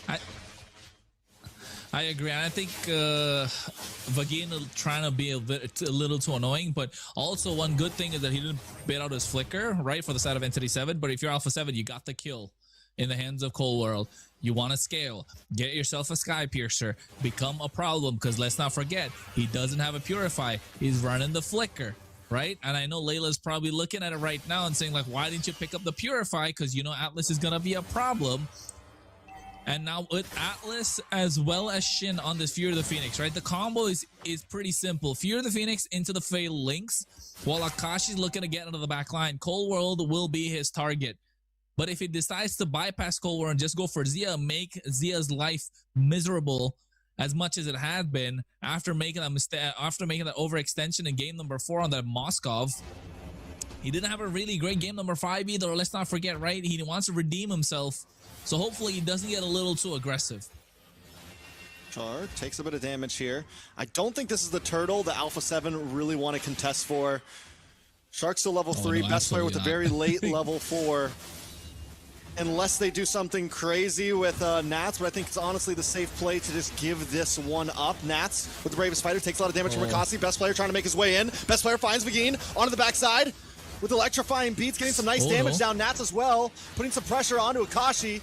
Hide on Bush, responds back. Best player takes a lot, trying to get away. Will go down, but look at the health bars. Can they get the kill? Akashi drops. Hide on Bush drops as well. Nats brought low, trying to escape. Shin looking for the final shot, but unable to connect on. A nice bouncy ball. Nats with the re-engage with 1 health. Willing to risk it. Best player shows up in the nick of time. They're going to go for this turtle now through the shortcut. ALPHA7 secure it. Yeah, ALPHA7 able to play that fight really well. I think Vagine kind of throwing it away. He's selling hard, and ALPHA7 are ready to buy all the stocks that they got, all the stocks that they want. ENTITY7 must be asking the question, Vagine, stop it. You're not a salesman at this point. ALPHA7 need to be pushed back. At least that's what the idea is, because Akashi, he got so close to pulling out that clutch. Even the Electro final blow to close the distance, right? Didn't really want to dish out the damage with it. Just making sure you use it to become a problem, be in the face of the opposition. And that's what he did. Able to get that kill was clutch. It was crucial, making sure best player went down. But then the rest of the members were still up. And this is becoming a problem. Ooh. A lot of damage on a hide on Bush. Zia gets it. That is huge. Vagine now looking for the re-engage. Shark shows up. But just to create space, ALPHA7 feeling good right now, 5-1. ENTITY7, are they losing their heads right now? Because these are mistakes you usually don't see, right? You usually don't see these kind of mistakes coming out from hide on Bush. Neither Shin nor Vagine. Vagine going a little too deep. Hide on Bush misplaying the Evil Queller Blade Surge a little bit. Trying to get on top of Zia, but there's two-man Fatal Links. Fatal Links onto 2. Cold World there with the Magic Gush. A lot of damage onto Vagine once again. And the shortcut comes out. Akashi tries to lock onto Cold World. He is able to get the kill. Bravest fighter. But now Nats maybe a little bit too deep. Gets a stun onto Doom. Doom can't re-engage. But it's 1-for-1 Vagine for Cold World. But in the backside, Zia locks on to hide on Bush, getting the kill. Akashi wants to close distance, but Shark is there to make sure they get away safely. Yeah, hide on Bush is not having a good game. Best player is just on top of him the entire time. He's not allowed to move whatsoever. Zia right now is 3-0-0. And I think ALPHA7 are kind of ticked off at this point to say whoever doubted them, they're going to keep eating their words. 7-2. It's only 5 minutes in Trex right now. And I think Vagine giving them that early kills and hide on Bush doing the same, just not working out in their favor. They got to get the Sky Piercer stacks going for hide on Bush. He needs to buy some time. He needs to play it slowly and make sure you get it. You got the crowd control. You know you got the counters to the chips shortcut as well. You just got to make sure you don't get a little too aggressive. Vagine now looking for the stun on the best player, unable to get it in time. Best player secures another turtle in the books. And they all disperse. ALPHA7 not overstaying their welcome, not making the mistakes they've made in past games. Zia kiting away. ENTITY7 normally capitalizing on those big mistakes, right? Kronos normally being able to hope that they try to hit the turnaround, but ALPHA7 not biting the bait this time. Yeah, they're not. They don't want the carrot. They got a taste of the stick. Oh, no. Oh, Shin. Shark into the backside, drops a shortcut. Best player comes out, moves on to hide on Bush. Shark takes a lot of damage. A big Fatal Links, but it doesn't connect onto Shark because of the Purify. Cold World moves back to safety. Shark very low. Hide on Bush, able to get the kill on a best player. Looking rough. Magic Gush does take out Vagine. Cold World into safety. Zia looking for free shots. It's 2v2 right now. Nats also locking down behind on Bush in a dangerous spot. Trying to lock on to Zia, able to get the kill. It's Nats versus Hide on Bush now. A mega kill for Hide on. Nats backs off. 3 for 3. ENTITY7 though, that makes them close that gap a bit, and honestly a win for them. Yeah, and this is what Hide on Bush kind of wanted, right? He wanted to make sure he gets a couple of kills, make the advantage for yourself. Oh no, look at Shark. He made the rotation at the right time. With a wide walk and now hide on Bush taken out to go back to a corner. Vagine comes in to save the day. Is he trying to go for it? He doesn't have the shortcut. He's not going to be able to take his team to safety. Shark bites the bullet. There's a mistake. A first big mistake for ALPHA7. A big mistake on that fight on hide on Bush, able to outplay the situation that he was in, and Zia went down. That was a massive. That was a couple of shutdowns too. So hide on Bush is not behind in gold anymore, and they've caught up. Look at that, only 1K behind. Now, only thing you got to cover up is the fact that Vagine gave away 4 kills. The position of ENTITY7 is going to be crucial right now for them to pick up this win. But ALPHA7, on the other hand, they need to keep playing aggressive. They need to keep being into the face of the opposition and push back ENTITY7 as much as possible. Shark needs to keep applying the pressure. You don't want to let up, because the moment you let up, you know ENTITY7 will be breathing down your necks quicker than you can say Game 7. Zia down in the boss side right now, clearing waves for the first time in 6 games. ENTITY7 take the first tower. Playing the map a bit more. A lot of damage on a Doom. Best player able to pick it up with electrifying beats. No Fatal Links to connect. Vagine goes down. Nats able to secure that one. Now it's 2 down on the side of ENTITY7 as Zia clears up on the boss side. Hide on Bush forced to back off. Shark does have a shortcut. Still hasn't applied the pressure just yet. Still leaving the turtle to stand. Lord will replace it now. Third turtle goes to no one, but orange buff goes to best player. Yeah, orange buff, best player able to steal that one away. Grand Theft Orange, what, in the 8th minute right now? Zia looking to get caught off. Purify still not popped in. Oh, Shark pulls through. Oh my god. Drops a shortcut. Nobody comes in. Zia does go down. Hide on Bush will pay for this, though. Cold World able to get the shut down. A nice amount of gold, and all that means that best player gets a Lord. ALPHA7 winning across the map right now. Yeah, they're doing the split right. The macro is too much for ENTITY7 to deal with right now. The chip is starting to work wonders. They're always on top of Hide on Bush. Hide on Bush not allowed to breathe whatsoever. In that fight, he could have gone for the outplay, but Zia able to get the slide tackle and the Purify at the right time, making sure that he's able to get out of harm's way. And you put Hide on Bush in a pickle, and ALPHA7 capitalized. The Lord is marching on the bot side. And I feel like ALPHA7 are looking to take a couple of tier 2s at the moment.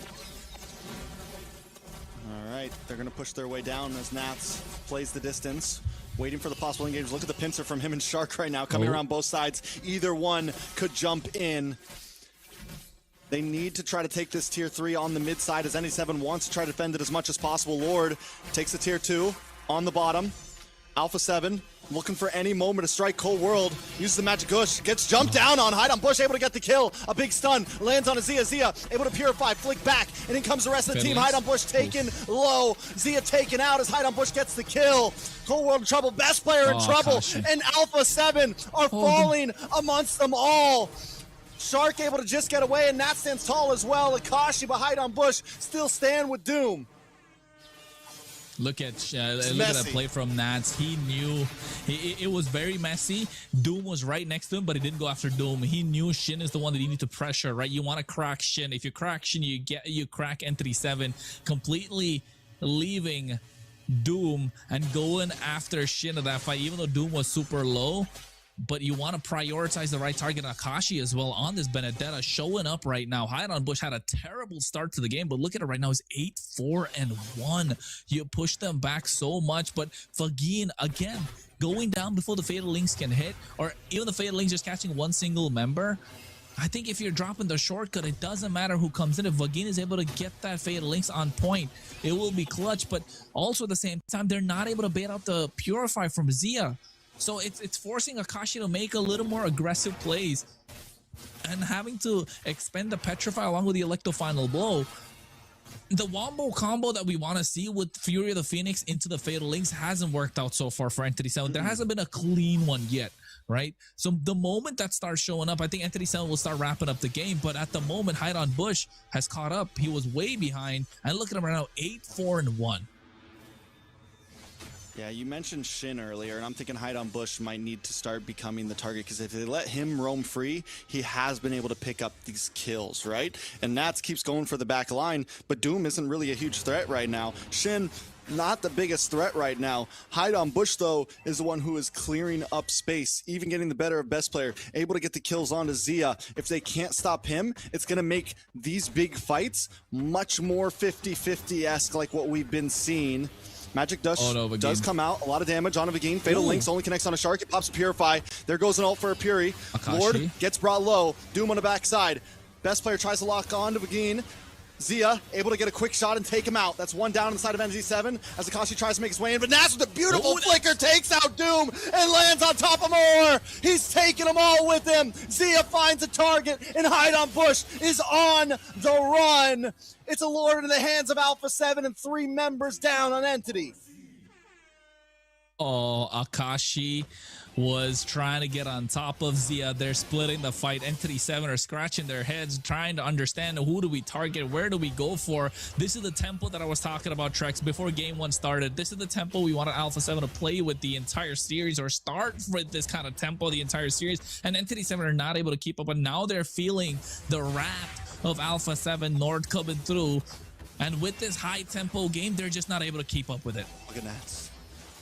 Nats in the backside right now. Uses the Bravest Fighter just to try to back off. Inhibitor down on the boss side. They're looking for a top. Best player dashes away. ALPHA7 still playing as safe as ENTITY7 sits inside the base, trying to chip down at this Lord. Another wave coming.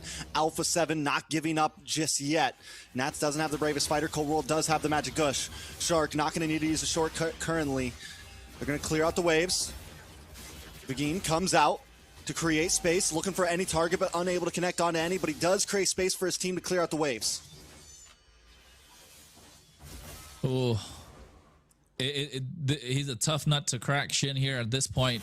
He's still holding it together for ENTITY7, right? Still holding it together. Vagin, though, on this Atlas hasn't been as game-changing as we'd like. We haven't seen a lot of these fatal links. Yes, there's Purify on the other side, but Akashi has been a massive threat. Hiron Bush is able to go into the back line. Doom still not getting any kills, but let's not forget Irithel usually takes about 4 items to pop off. Yeah, it's pretty late because... but look at Zia on the other hand. Oh my God, he's got everything but a Wind Talker right now. Yeah, he's got the Wind Talker fast, and he's just gonna sell the boots. What's the last item that comes in? He's gonna sell the boots later on. Hey man, you know what? The World Cup is up, and Zia's playing Bruno. He's playing Bruno. Gotta get the dub, right? Okay. Nice bouncing ball lands on a Vagin. Nats comes in with the Bravest Fighter.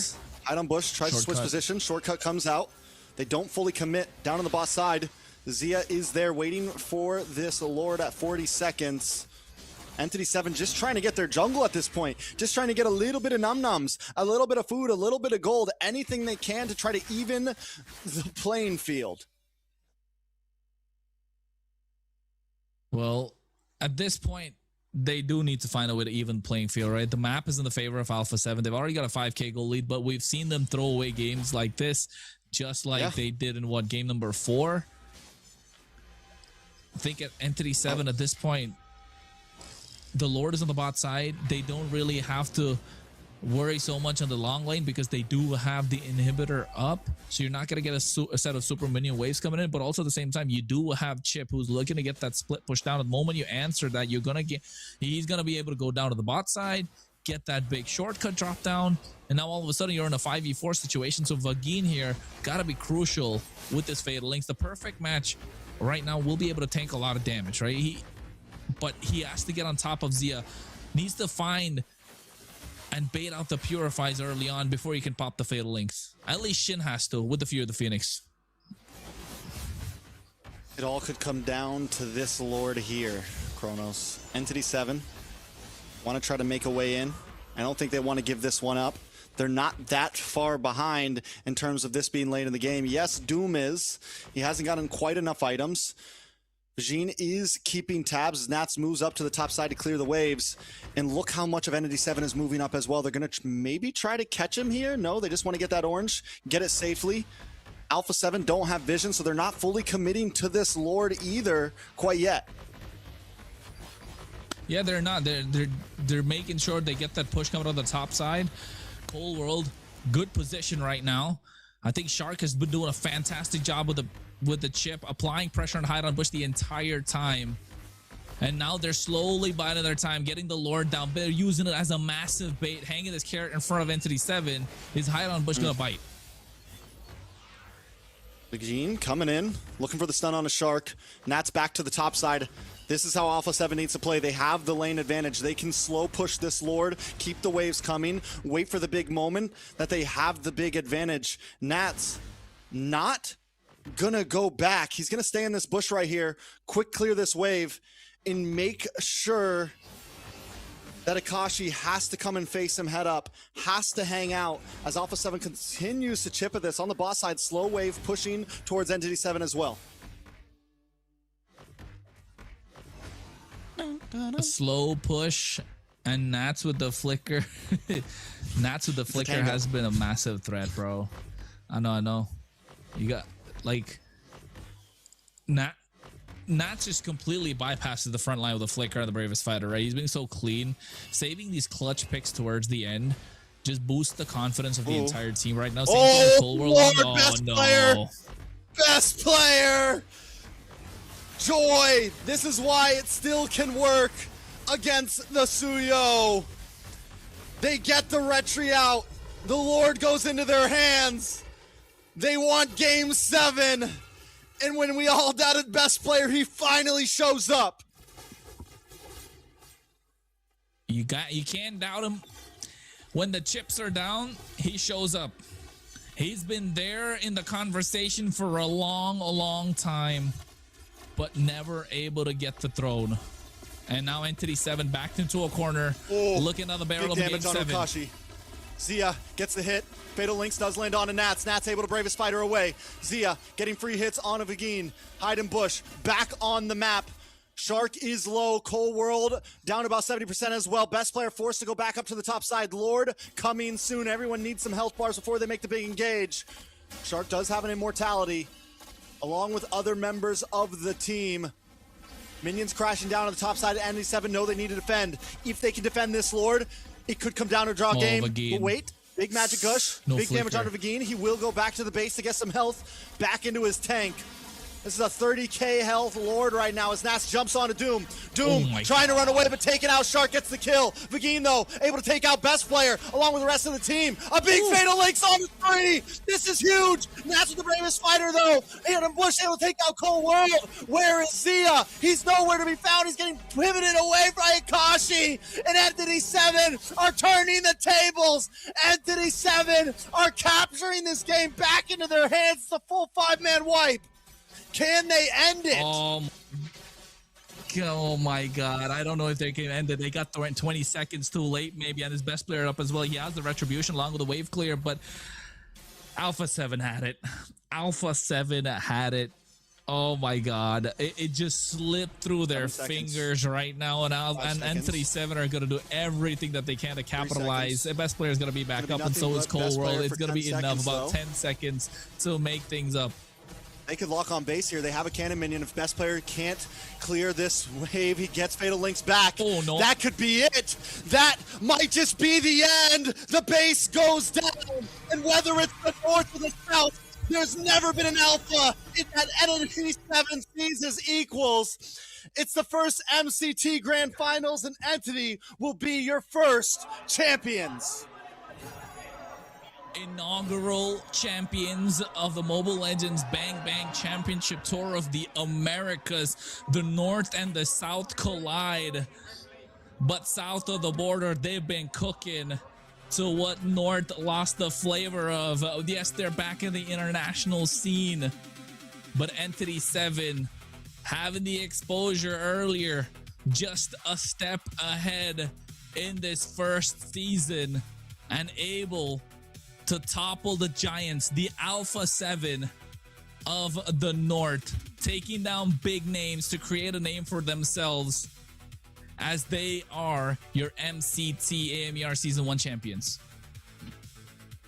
Years of effort, months of preparation, countless hours of practice, and it all came down to this for ENTITY7.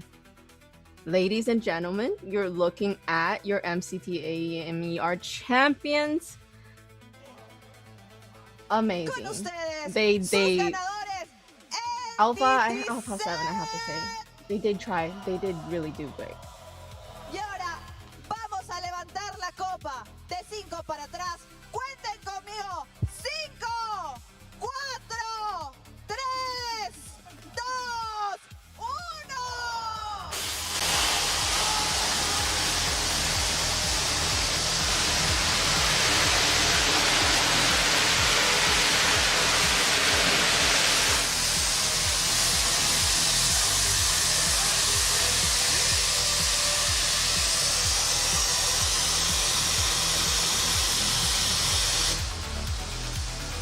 Aplausos para ellos.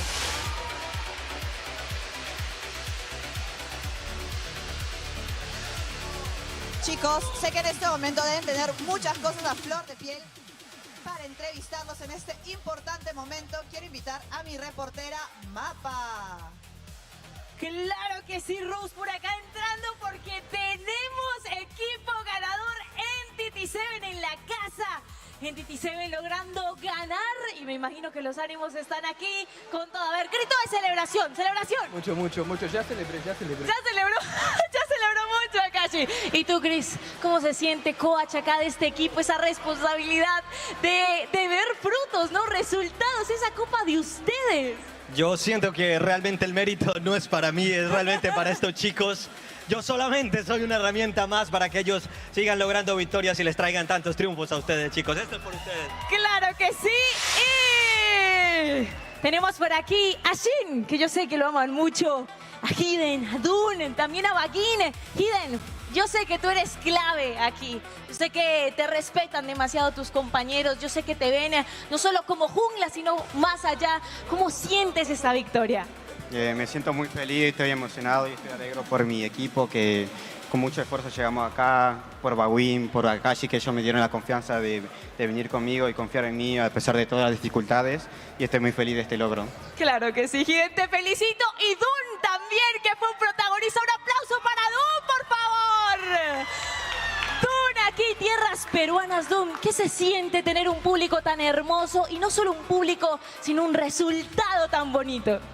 La verdad contento, no esperaba que viniera tanta gente y en especial apoyarnos. Sé que el equipo es peruano, pero no es tan conocido, así que agradezco a todos los que nos apoyaron y bueno, como siempre también digo a los que no.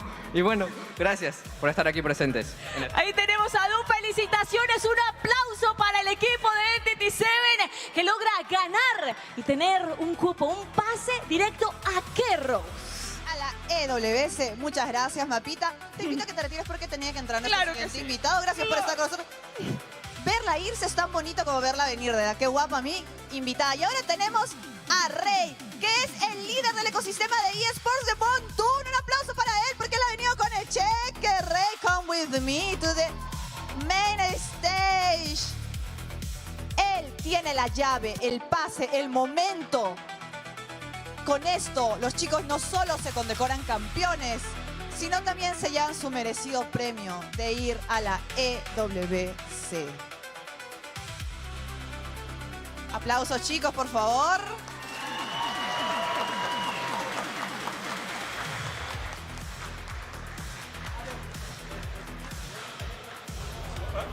Muchas gracias, chicos. Les invito a que pasen por este lado del escenario. Pasen por acá todos. Vuelvan a este costado, párense por acá, por favor, acompáñenme. Vamos a invitar, porque... Muchas gracias. No, pero ¿por qué se van? Que pasen por el otro lado del escenario, acá al costado. ¿Por qué se van? Devuélvanmelo. Bagui. Muy bien. Ay. Muy bien. Y ahora también voy a invitar a el equipo que ha quedado en segundo lugar. Por favor, vuelvan a entrar. Chicos, un aplauso porque ha estado súper reñido. Ha sido una competencia muy importante. Aquí están los chicos de ALPHA7 Norte. You guys do a great game. We are so proud of you. Thank you. Please stand that way like them. Thank you a lot for your energy, for your game, for your passion, for everything. Daraga, please. Go. Thank you.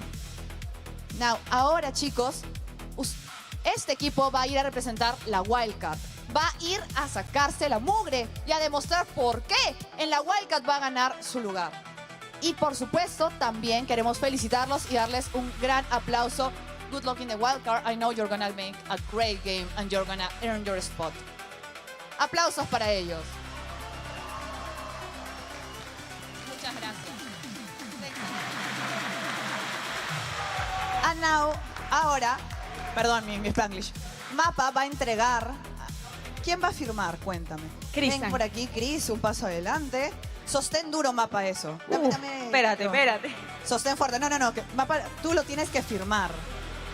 Este es el momento en que esa llave se convierta en de ustedes. Esa llave va a ser con la que ustedes abran la EWC.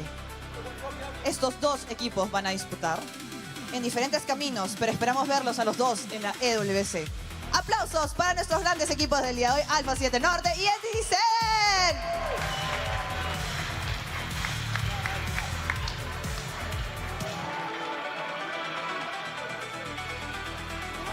ENTITY7. Por favor, Mapa, le entregas a los chicos la llave. Dice que se las tienen que quedar ellos. Dásela acá a nuestro coach. Muy bien.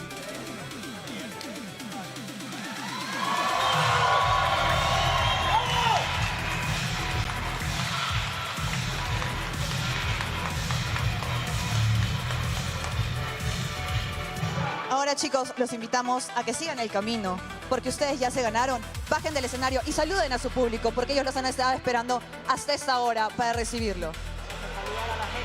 Para saludar a la gente.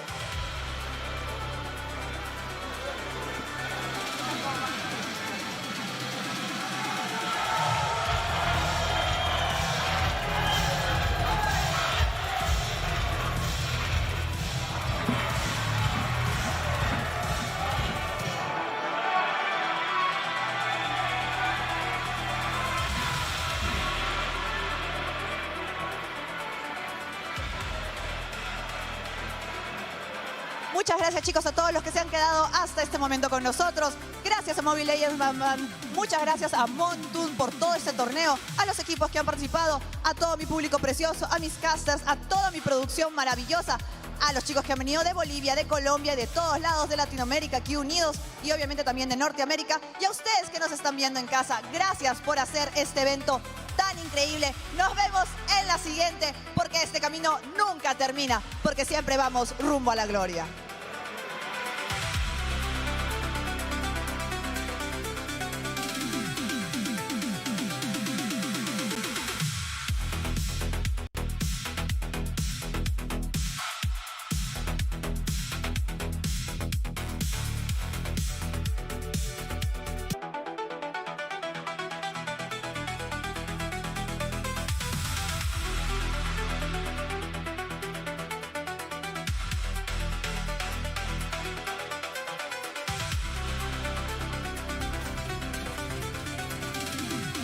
Our champions, thank you all, the teams, the fans, and everyone who joined us throughout the season. From all of us here at MCT AMER, thank you for watching. What do you want to say, Kronos, Trax, before we sign off? MCT was a blast. It was a lot of fun. It's the first MCT we've had so far. Make sure you get your tickets for EWC now. But aside from that, seriously, Trex, I'm sorry, Layla, Kronos, it's been a pleasure casting with you guys this season. Layla, big shout outs to you. It was your first time on a desk like this. You did amazing. You've grown so much. To all the viewers, it's been amazing having you guys and being able to be a part of this. We get to do this. We don't do it because we get to do it, as Leo likes to say sometimes. So big shout out to ENTITY7, ALPHA7. Go kill them in the wild cards. Do your best, and we'll see you guys next season.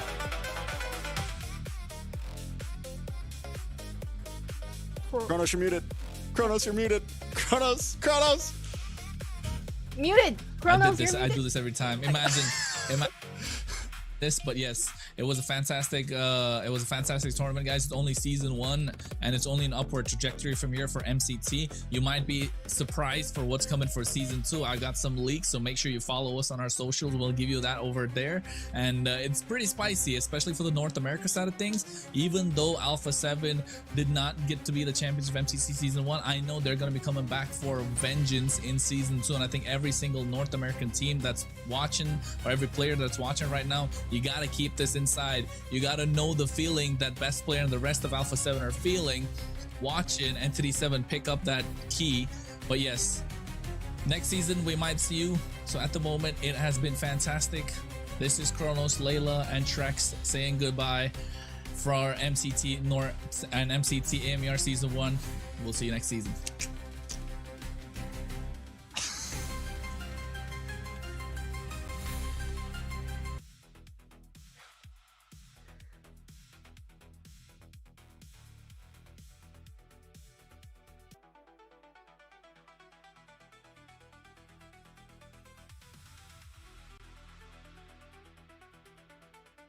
One tap as shown. Then just tap generate and leave all the work to the cloud. When it's done, you can view or share your highlights as shown, but be quick or they'll expire.